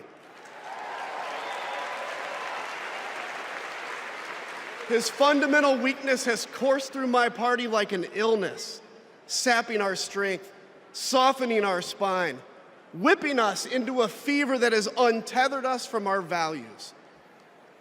Our democracy was frayed by the events of January 6th, as Donald Trump's deceit and dishonor led to a siege on the United States Capitol. That day, I stood witness to a profound sorrow, the desecration of our sacred tradition of peaceful transition of power, tarnished by a man too fragile, too vain, and too weak to accept defeat.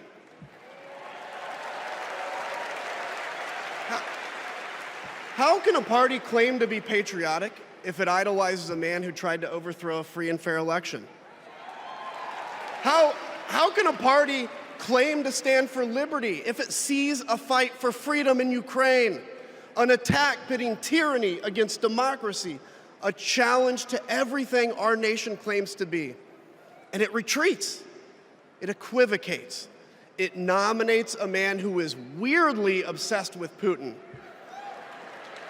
And his running mate who said, quote, "I don't care what happens in Ukraine."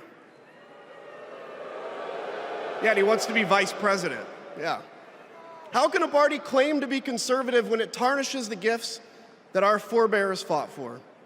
Men like my grandfather, who served in World War II, who believed in a cause bigger than himself, and he risked his life for it behind enemy lines. To preserve American democracy, his generation found the courage to face down armies. Listen, all we're asked to do is to summon the courage to stand up to one weak man.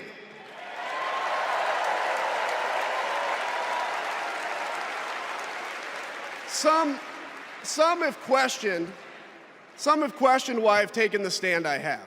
The answer is really simple, ladies and gentlemen. We must put country first. And tonight, as a Republican speaking before you, I'm putting our country first.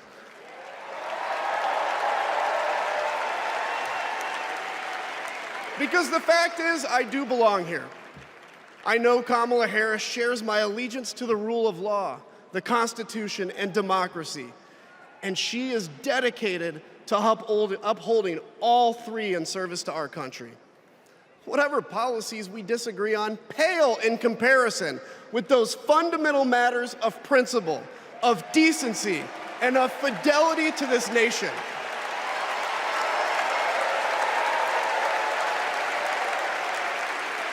Listen,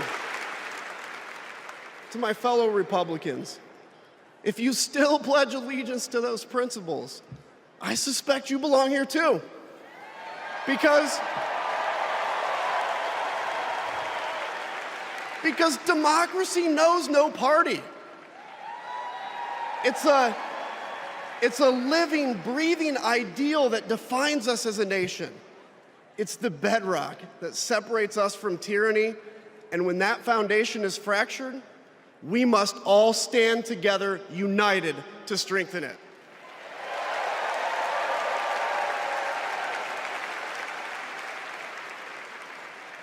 If you think those principles are worth defending, then I urge you, make the right choice. Vote for our bedrock values, and vote for Kamala Harris. God bless you.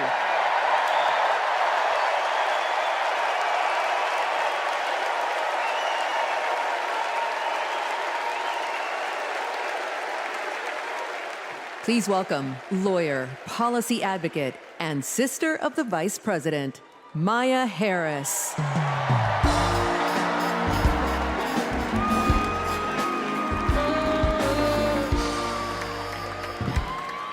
Hello, Chicago. In 1958, a 19-year-old from India left the only country she'd ever known to chart her own path in America.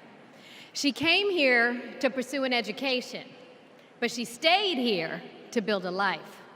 Her name was Dr. Shyamala Gopalan Harris.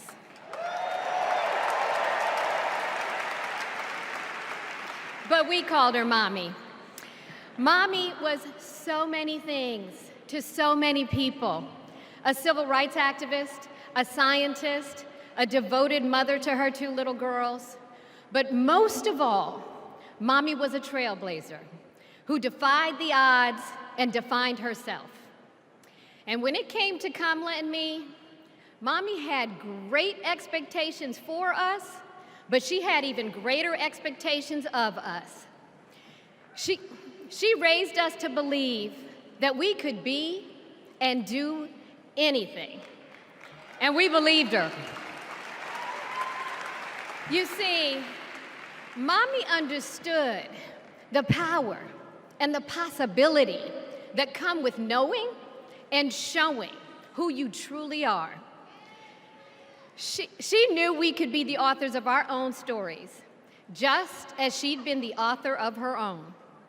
Mommy's journey and the opportunity that she wanted for Kamala and me, that's a distinctly American story.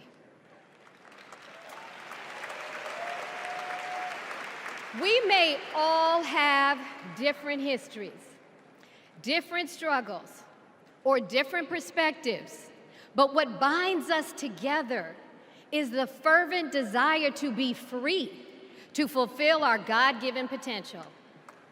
Kamala's entire life has been about fighting for each of us to have that freedom.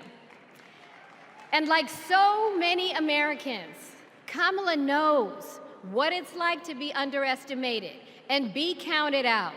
She knows what it's like to be the underdog and yet still beat the odds. And now, she has created so much electricity, so much optimism, so much joy throughout the nation, and it is why we need her leadership in this historic moment.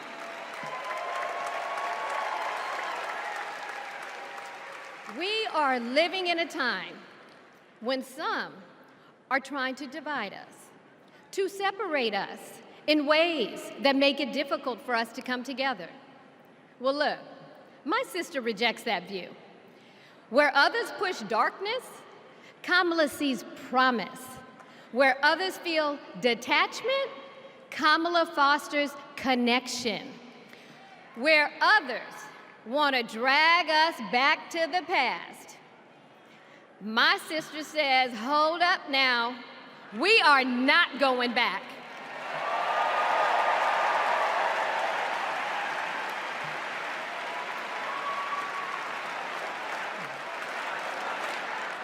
Because Kamala understands we have so much more in common than what separates us. She knows the measure of our success isn't just winning an election. It's about who we bring along and lift up in the process.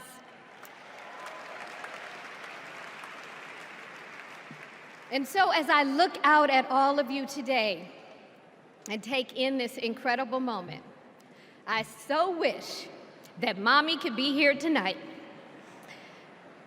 I can just see her smiling, saying how proud she is of Kamala.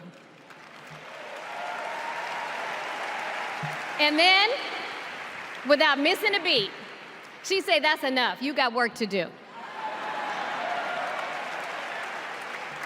She would tell all of us to roll up our sleeves and get to work, to elect a leader who sees the potential in each of us, a leader who cares for all of us, a leader who fights for every one of us. Our Democratic nominee, my big sister, the next President of the United States, Kamala Harris.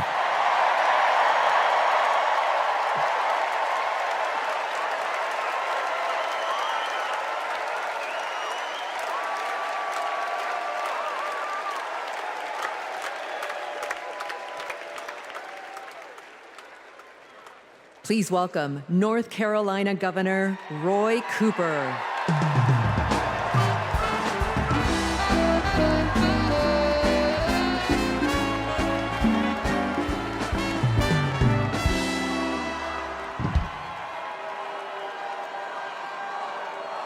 Hello, America. I'm Roy Cooper, the last guy standing between you and the moment we're all waiting for. So I'm going to get right to it. All week, you've heard stories about my friend Kamala. I want to take you behind the scenes of one of them. 2011 was a rough time for American homeowners. Hundreds of thousands were losing their homes to illegal foreclosure. I was Attorney General in North Carolina, while Kamala had just become California's. All the AGs were close to a settlement with the big banks, and it was a pretty good deal. Would have meant $4 billion for California families who'd been ripped off. I know that sounds like a lot, but Kamala said, hang on a minute. I've met these families. I know what they've been through, and they deserve more. She went toe-to-toe with some of the world's most powerful executives, and she refused to give in. Let me tell you, this was a huge risk, but she knew it was a risk worth taking. That's Kamala. And we all know what happened. The banks caved. That $4 billion for California families became $20 billion.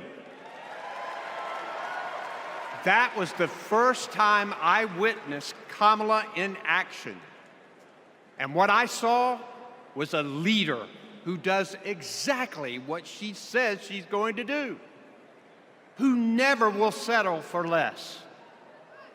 America, we got a lot of big fights ahead of us, and we've got one hell of a fighter ready to take them on. I know that because I know her. And tonight, I want the American people to know, even if you don't agree with her on everything, Kamala Harris will fight for you to the very end. For families who need better health care or a safer place to live, Kamala will fight for you.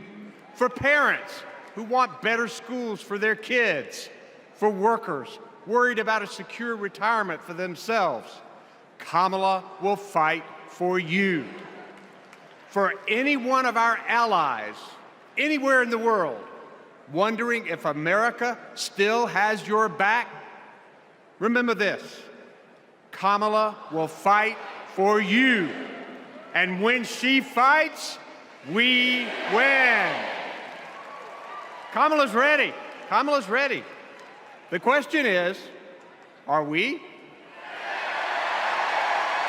Are we going to stand up and fight for Kamala like she'll stand up and fight for us? All right. If you're ready, my home state of North Carolina, stand up. Stand up, Pennsylvania. Stand up, Michigan. Stand up, Wisconsin. Stand up, Georgia. Stand up, Nevada. Stand up, Arizona. Stand up, America. Are we going to stand up? Are we going to fight? Are we going to vote? Are we going to win? You bet we are. Let's go get them.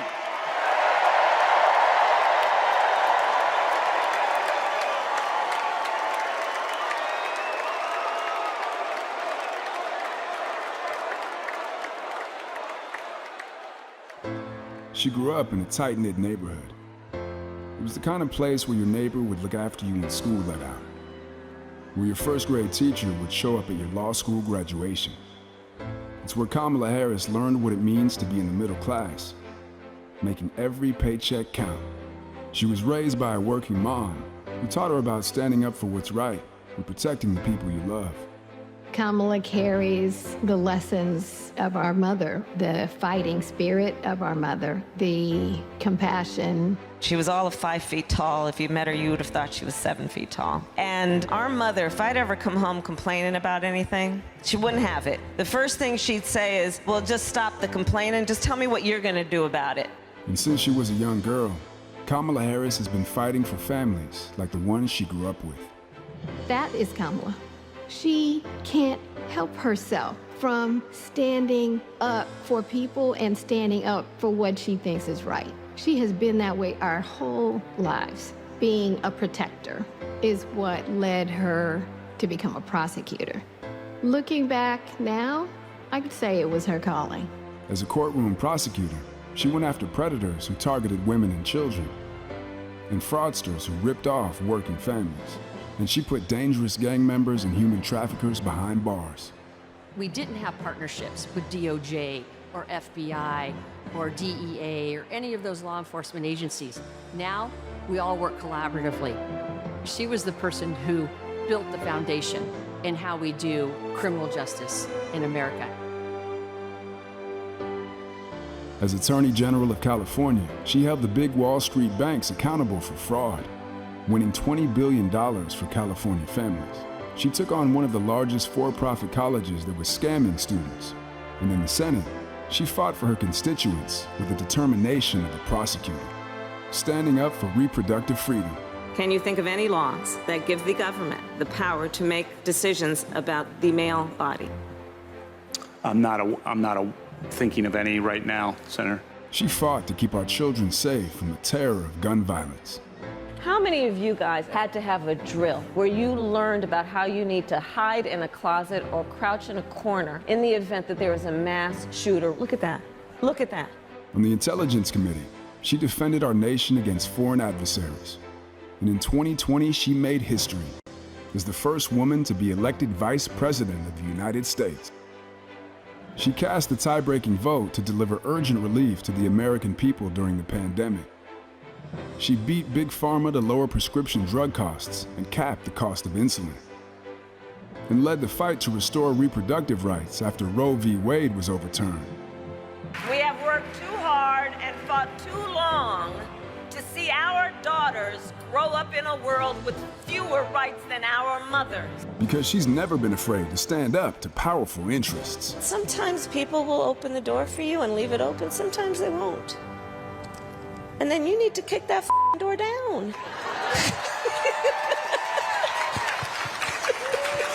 Excuse my language. Now, she's running for president, still fighting for families like the one she grew up with. Our campaign is about saying we trust the people. We're saying we just want fairness. We want dignity for all people. And we are a work in progress. We haven't yet quite reached all of those ideals, but we will die trying because we love our country. We believe in our country. We're not falling for these folks who are trying to divide us, trying to pull us apart. We know what we stand for, and we stand for the people, and we stand for the dignity of work, and we stand for freedom. We stand for justice. We stand for equality. And so we will fight for all of it. That's who Kamala Harris is. That's what she believes. And that's what she'll fight for every day.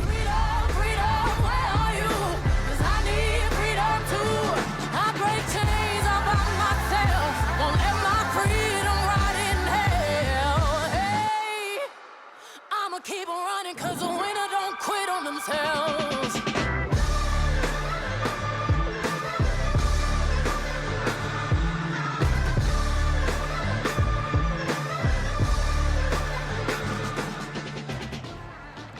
Please welcome the Democratic nominee for president, Vice President of the United States of America, Kamala Harris.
So very much. Thank you, everyone. Thank you, everyone. Thank you. Okay, let's get to business. Let's get to business. All right. So let me start by thanking my most incredible husband, Doug, for being an incredible partner to me, an incredible father to Cole and Ella. And happy anniversary, Dougie. I love you so very much. To our President, Joe Biden. When I think about the path that we have traveled together, Joe, I am filled with gratitude. Your record is extraordinary, as history will show, and your character is inspiring. And Doug and I love you and Jill and are forever thankful to you both.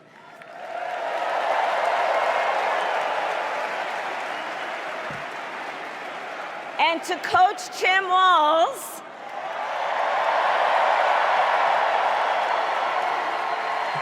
you are going to be an incredible vice president. And to the delegates and everyone who has put your faith in our campaign, your support is humbling. So, America, the path that led me here in recent weeks was no doubt unexpected. But I'm no stranger to unlikely journeys. So, my mother, our mother, Shamala Harris, had one of her own. And I miss her every day, and especially right now. And I know she's looking down smiling. I know that. So my mother was 19 when she crossed the world alone, traveling from India to California with an unshakable dream to be the scientist who would cure breast cancer. When she finished school, she was supposed to return home to a traditional arranged marriage.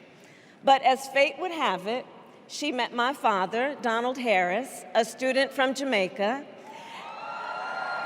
They fell in love and got married, and that act of self-determination made my sister Maya and me. Growing up, we moved a lot. I will always remember that big Mayflower truck packed with all our belongings, ready to go to Illinois, to Wisconsin, and wherever our parents' jobs took us. My early memories of our parents together are very joyful ones. A home filled with laughter and music, Aretha, Coltrane, and Miles. At the park, my mother would say, "Stay close."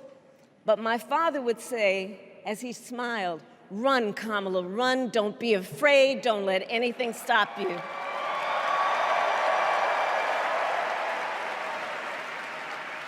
From my earliest years, he taught me to be fearless. But the harmony between my parents did not last. When I was in elementary school, they split up. And it was mostly my mother who raised us. Before she could finally afford to buy a home, she rented a small apartment in the East Bay. In the Bay, you either live in the hills or the flatlands. We lived in the flats. A beautiful working-class neighborhood of firefighters, nurses, and construction workers, all who tended their lawns with pride. My mother, she worked long hours, and like many working parents, she leaned on a trusted circle to help raise us. Mrs. Shelton, who ran the daycare below us and became a second mother. Uncle Sherman, Aunt Mary, Uncle Freddie, Auntie Chris. None of them family by blood, and all of them family by love.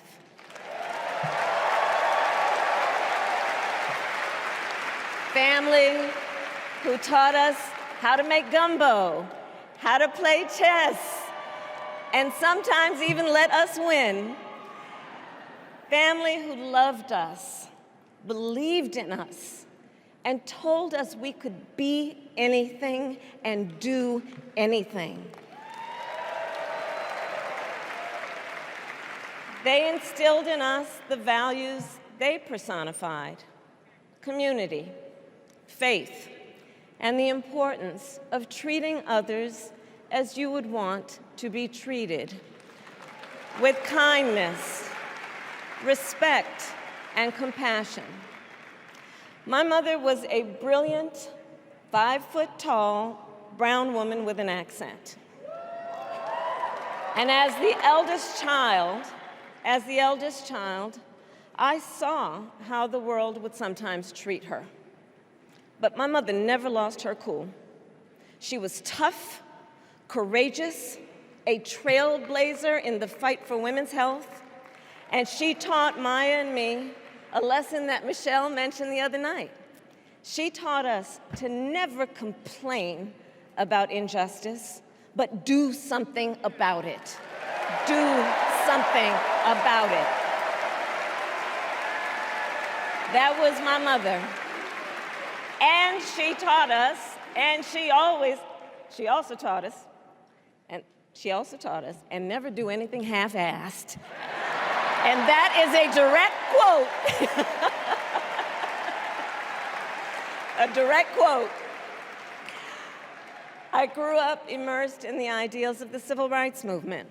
My parents had met at a civil rights gathering, and they made sure that we learned about civil rights leaders, including the lawyers like Thurgood Marshall and Constance Baker Motley, those who battled in the courtroom to make real the promise of America. So at a young age, I decided I wanted to do that work. I wanted to be a lawyer. And when it came time to choose the type of law I would pursue, I reflected on a pivotal moment in my life. You see, when I was in high school, I started to notice something about my best friend, Wanda. She was sad at school, and there were times she didn't want to go home. So one day I asked if everything was all right, and she confided in me that she was being sexually abused by her stepfather. And I immediately told her she had to come stay with us, and she did. This is one of the reasons I became a prosecutor, to protect people like Wanda, because I believe everyone has a right to safety, to dignity, and to justice.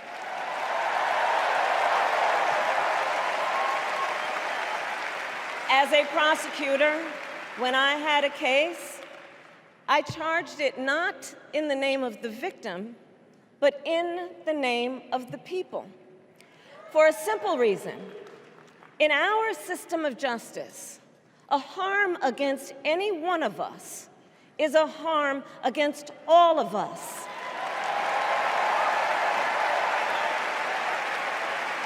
And I would often explain this to console survivors of crime, to remind them no one should be made to fight alone. We are all in this together. And every day in the courtroom, I stood proudly before a judge and I said 5 words: Kamala Harris for the people.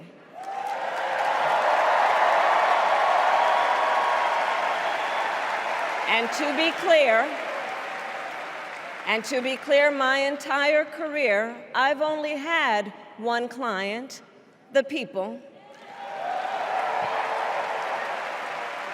And so, on behalf of the people, on behalf of every American, regardless of party, race, gender, or the language your grandmother speaks, on behalf of my mother and everyone who has ever set out on their own unlikely journey, on behalf of Americans like the people I grew up with, people who work hard, chase their dreams, and look out for one another, on behalf of everyone whose story could only be written in the greatest nation on earth, I accept your nomination to be President of the United States of America.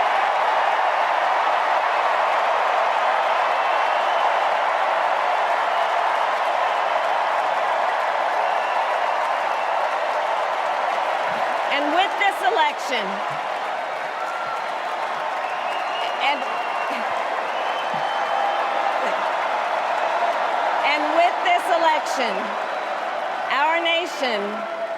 our nation with this election has a precious, fleeting opportunity to move past the bitterness, cynicism, and divisive battles of the past, a chance to chart a new way forward. Not as members of any one party or faction, but as Americans. And let me say, I know there are people of various political views watching tonight, and I want you to know, I promise to be a president for all Americans. You can always trust me to put country above party and self, to hold sacred America's fundamental principles, from the rule of law to free and fair elections to the peaceful transfer of power.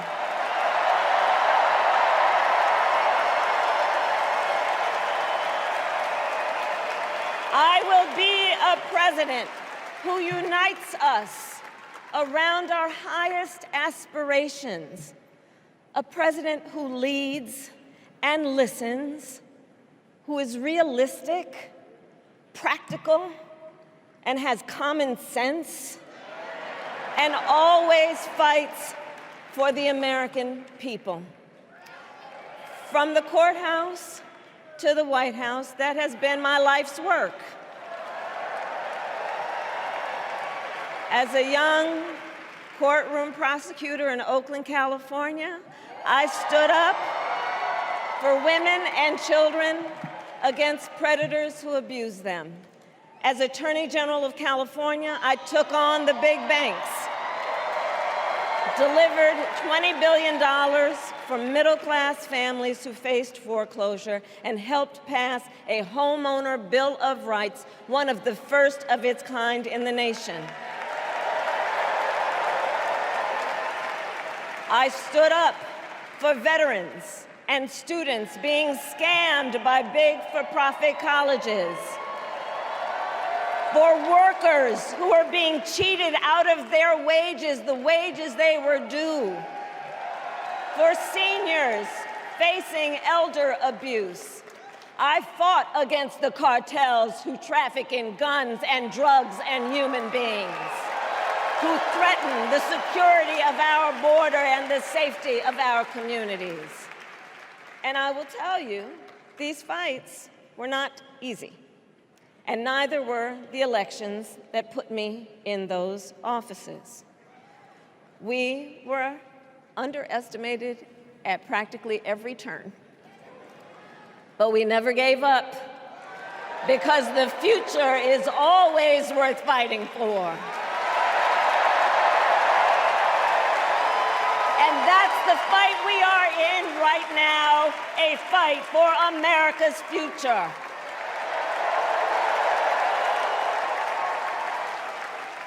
Fellow Americans, this election is not only the most important of our lives, it is one of the most important in the life of our nation.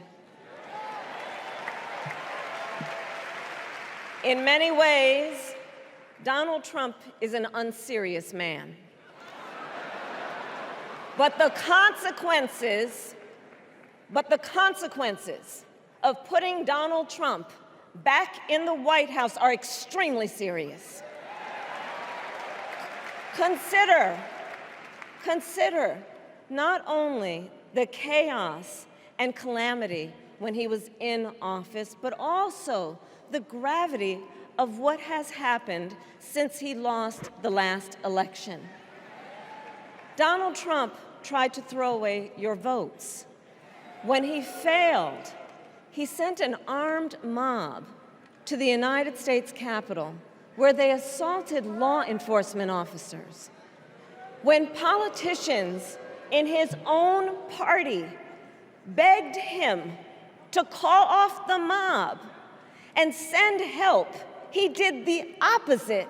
He fanned the flames. And now, for an entirely different set of crimes, he was found guilty of fraud by a jury of everyday Americans, and separately, and separately found liable for committing sexual abuse. And consider what he intends to do if we give him power again. Consider his explicit intent to set free violent extremists who assaulted those law enforcement officers at the Capitol. His explicit intent to jail journalists, political opponents, and anyone he sees as the enemy. His explicit intent to deploy our active duty military against our own citizens. Consider the power he will have, especially after the United States Supreme Court just ruled that he would be immune from criminal prosecution. Just imagine Donald Trump with no guardrails, and how he would use the immense powers of the presidency of the United States, not to improve your life, not to strengthen our national security, but to serve the only client he has ever had, himself.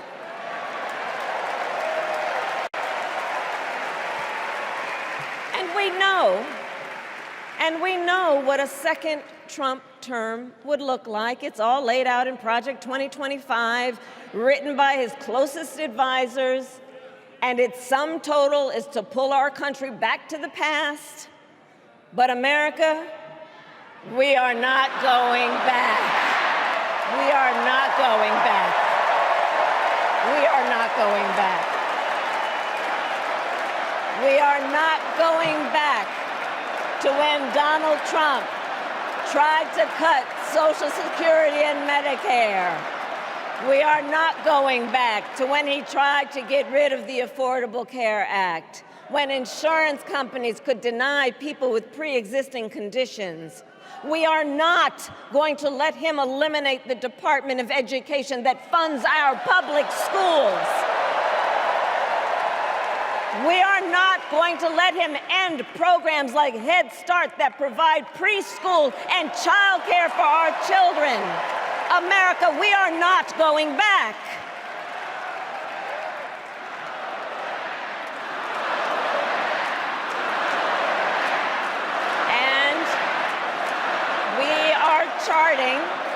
And we are charting a new way forward. Forward to a future with a strong and growing middle class, because we know a strong middle class has always been critical to America's success. And building that middle class will be a defining goal of my presidency.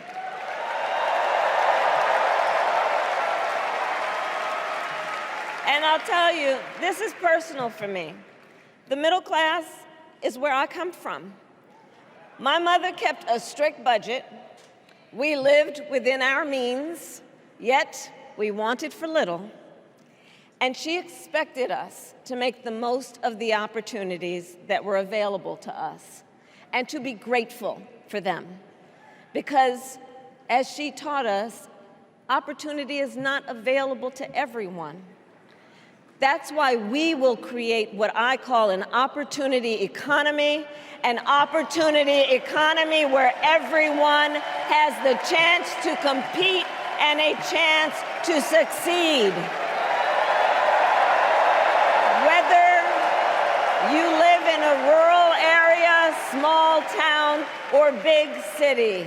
And as president, I will bring together labor and workers and small business owners and entrepreneurs and American companies to create jobs, to grow our economy, and to lower the cost of everyday needs like health care and housing and groceries. We will provide access to capital for small business owners and entrepreneurs and founders. And we will end America's housing shortage. protect Social Security and Medicare.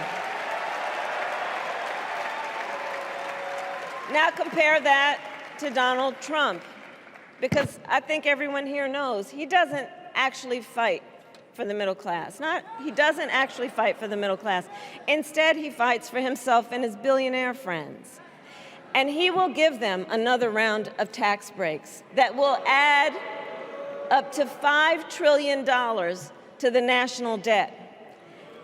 And all the while, he intends to enact what in effect is a national sales tax, call it a Trump tax, that would raise prices on middle-class families by almost $4,000 a year.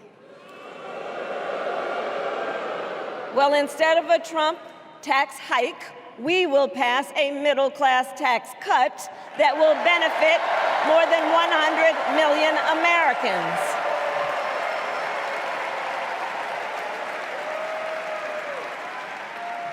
Friends, I believe America cannot truly be prosperous unless Americans are fully able to make their own decisions about their own lives, especially on matters of heart and home.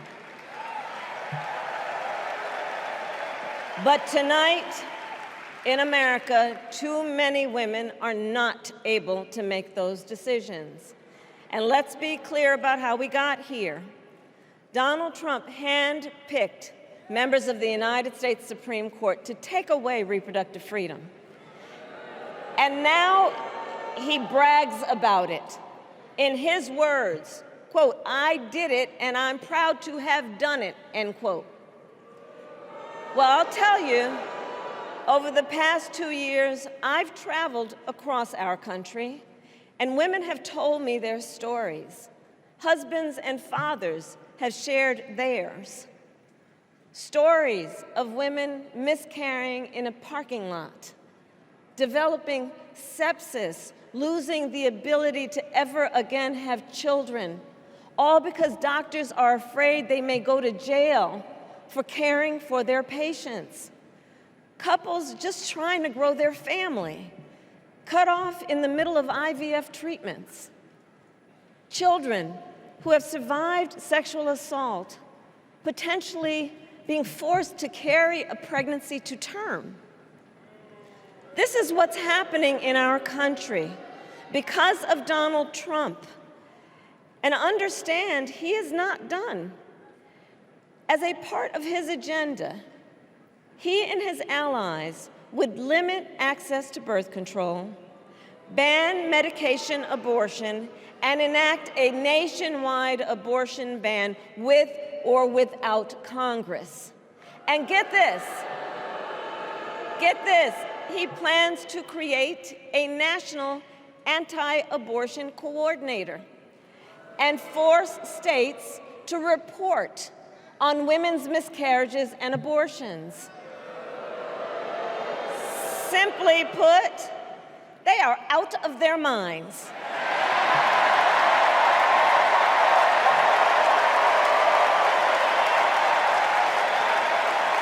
And one must ask, why exactly is it that they don't trust women? Well, we trust women. We trust women. And when Congress passes a bill to restore reproductive freedom, as President of the United States, I will proudly sign it into law.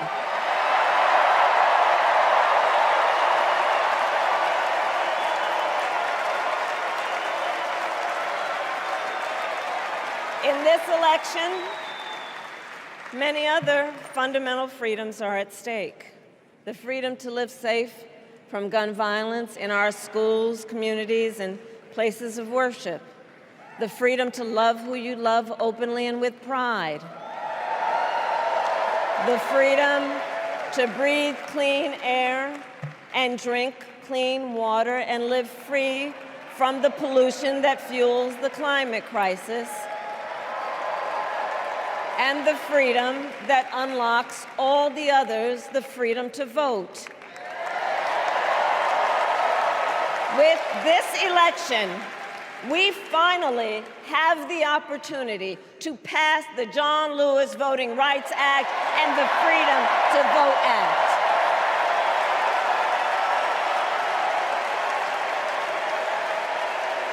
And let me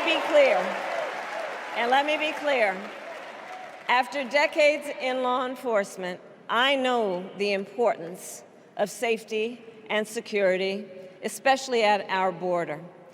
Last year, Joe and I brought together Democrats and conservative Republicans to write the strongest border bill in decades. The Border Patrol endorsed it.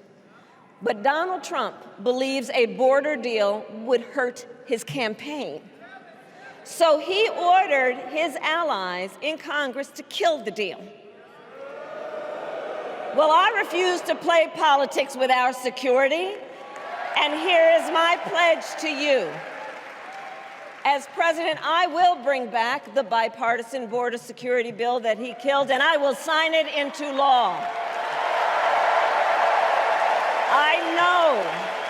I know we can live up to our proud heritage as a nation of immigrants and reform our broken immigration system. We can create an earned pathway to citizenship and secure our border.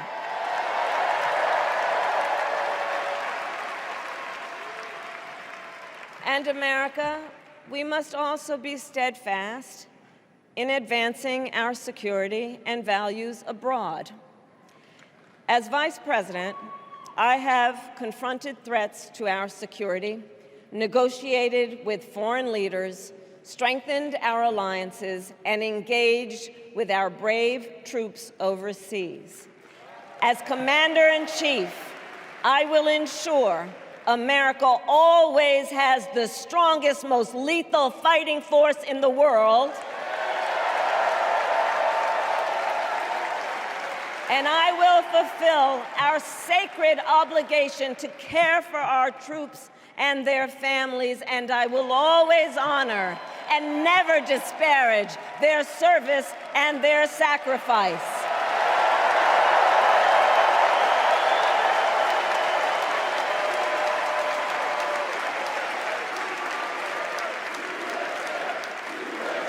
I will make sure that we lead the world into the future on space and artificial intelligence, that America, not China, wins the competition for the 21st century, and that we strengthen, not abdicate, our global leadership.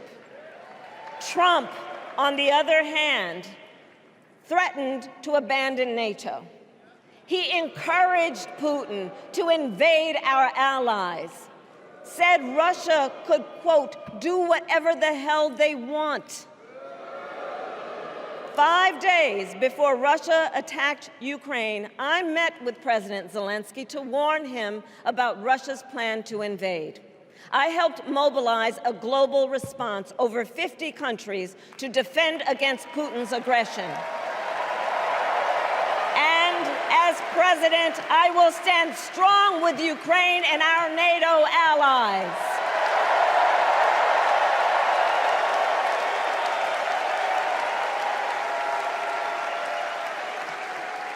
With respect to the war in Gaza, President Biden and I are working around the clock, because now is the time to get a hostage deal and a ceasefire deal done.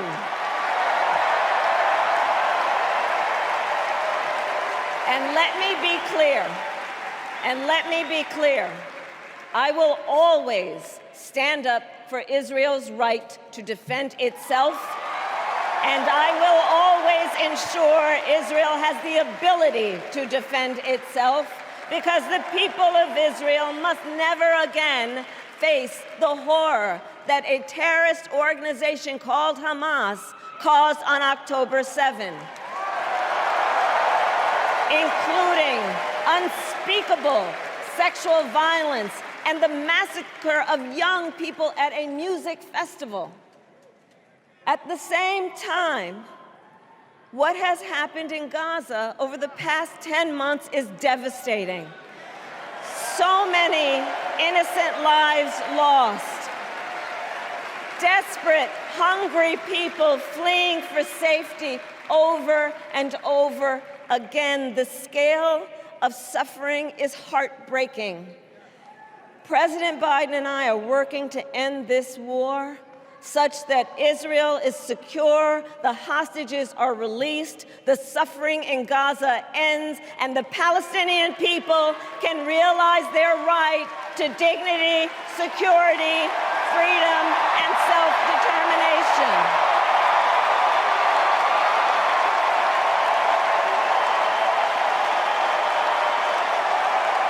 And know this, I will never hesitate to take whatever action is necessary to defend our forces and our interests against Iran and Iran-backed terrorists. I will not cozy up to tyrants and dictators like Kim Jong-un who are rooting for Trump,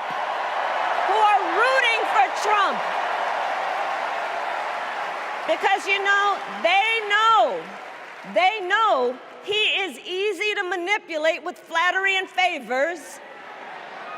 They know Trump won't hold autocrats accountable because he wants to be an autocrat himself. And as president, I will never waver in defense of America's security and ideals, because in the enduring struggle between democracy and tyranny, I know where I stand and I know where the United States belongs.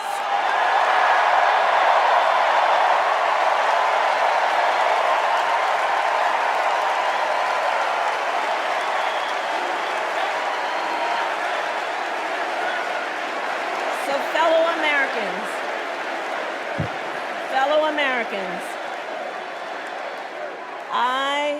I love our country with all my heart. Everywhere I go, in everyone I meet, I see a nation that is ready to move forward, ready for the next step in the incredible journey that is America. I see an America where we hold fast to the fearless belief that built our nation and inspired the world, that here, in this country, anything is possible, that nothing is out of reach. An America where we care for one another, look out for one another, and recognize that we have so much more in common than what separates us. That none of us has to fail for all of us to succeed. And that in unity there is strength. You know, our opponents in this race are out there every day denigrating America, talking about how terrible everything is. Well, my mother had another lesson she used to teach.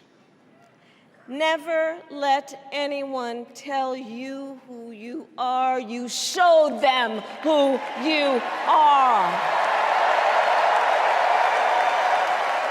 America, let us show each other and the world who we are and what we stand for. Freedom, opportunity, compassion, dignity, fairness, and endless possibilities.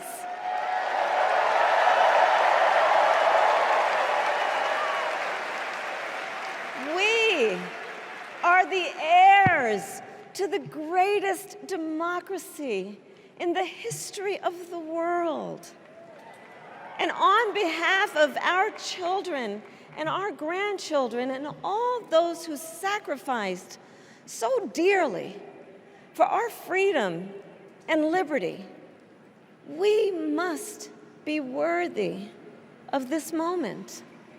It is now our turn to do what generations before us have done, guided by optimism and faith, to fight for this country we love, to fight for the ideals we cherish, and to uphold the awesome responsibility that comes with the greatest privilege on earth, the privilege and pride of being an American.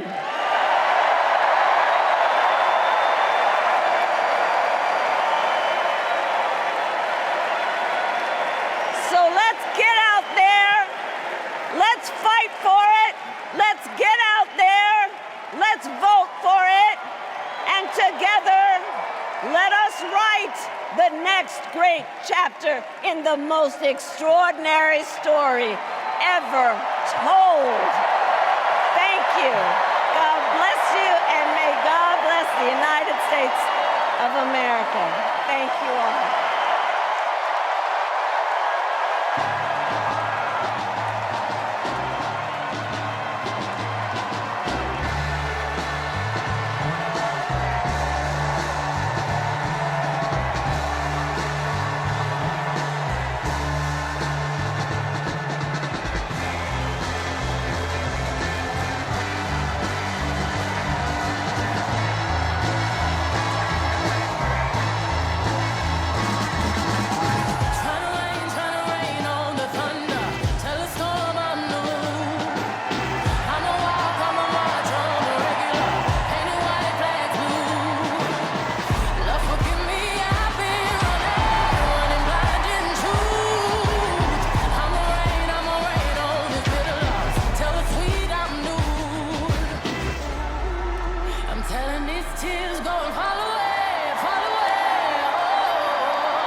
Channel 9 News tell me I'm moving backwards. 8 blacks left, death is around the corner. 7 misleading statements by my persona. 6 headlights waving in my direction.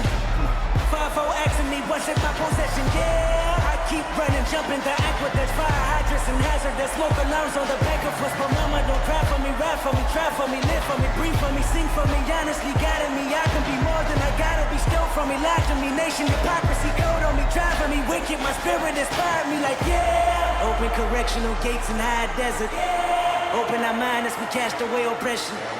Open the streets and watch our beliefs. And when they carve my name inside the concrete, I pray it forever reads. Freedom, freedom, I can't move. Freedom, cut me loose. Freedom, freedom, where are you? 'Cause I need freedom too. I break chains all by myself. Won't let my freedom rot in hell. Hey, I'ma keep running 'cause the winner don't quit on themselves.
Please stand if you are able for this evening's benediction, offered by Rabbi Lauren Holtzblad and Reverend Dr. Amos Brown.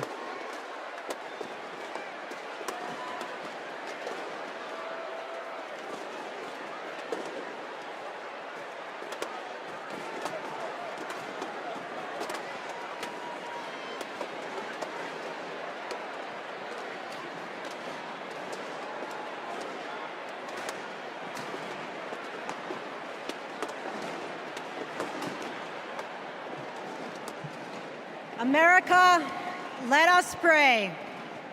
God brought us out of the narrow place of oppression to freedom. Let's remember the treacherous road our ancestors traveled to freedom, their sacrifice and resolve to bring a better, more inclusive world. We stand on their shoulders to declare, we are not going back. God, who notices the downtrodden, give us the courage to imagine the world as you do, where everyone has the opportunity to thrive, where diversity brings strength, not weakness, and where all have the right to make the choices for their own bodies. God of strength, guard Vice President Harris and Governor Walz with your sheltering presence as they carry on with courage and conviction to build a better future for all Americans.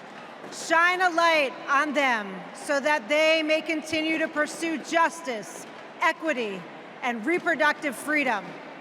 An America free from gun violence that safeguards free and fair elections, with less vitriol and more joy, not afraid to face its past, to grow a brighter future where every child can look to their leaders and see themselves and know that someday they too can lead. May we all be blessed with the ability to see the humanity in each other. America, let's make history. Amen.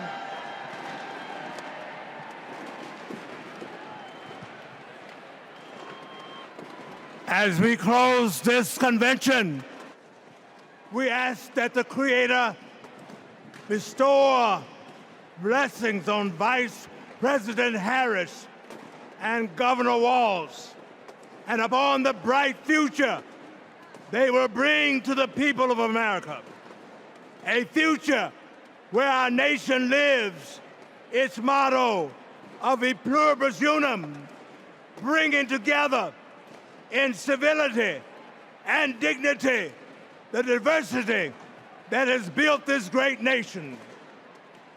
E pluribus unum, one nation that embraces us all, every race, creed, or color, regardless of sexual orientation, gender or gender expression, rich and poor, old and young, urban and rural.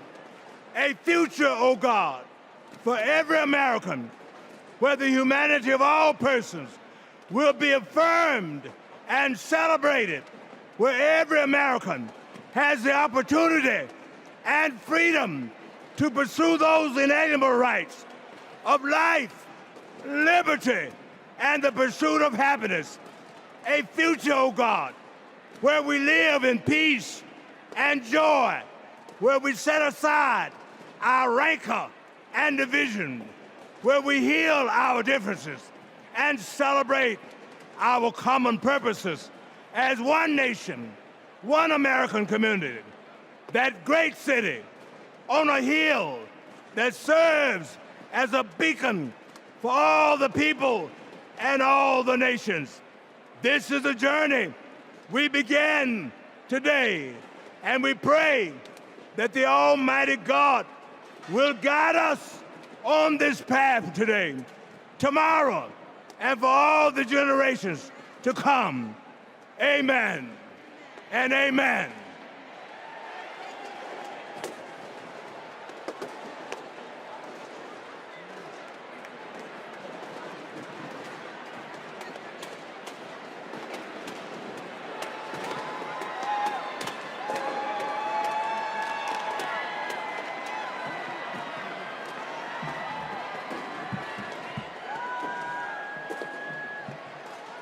As we close, I want to thank each and every one of you for bringing your energy and your enthusiasm to the convention that will carry us through to victory in November.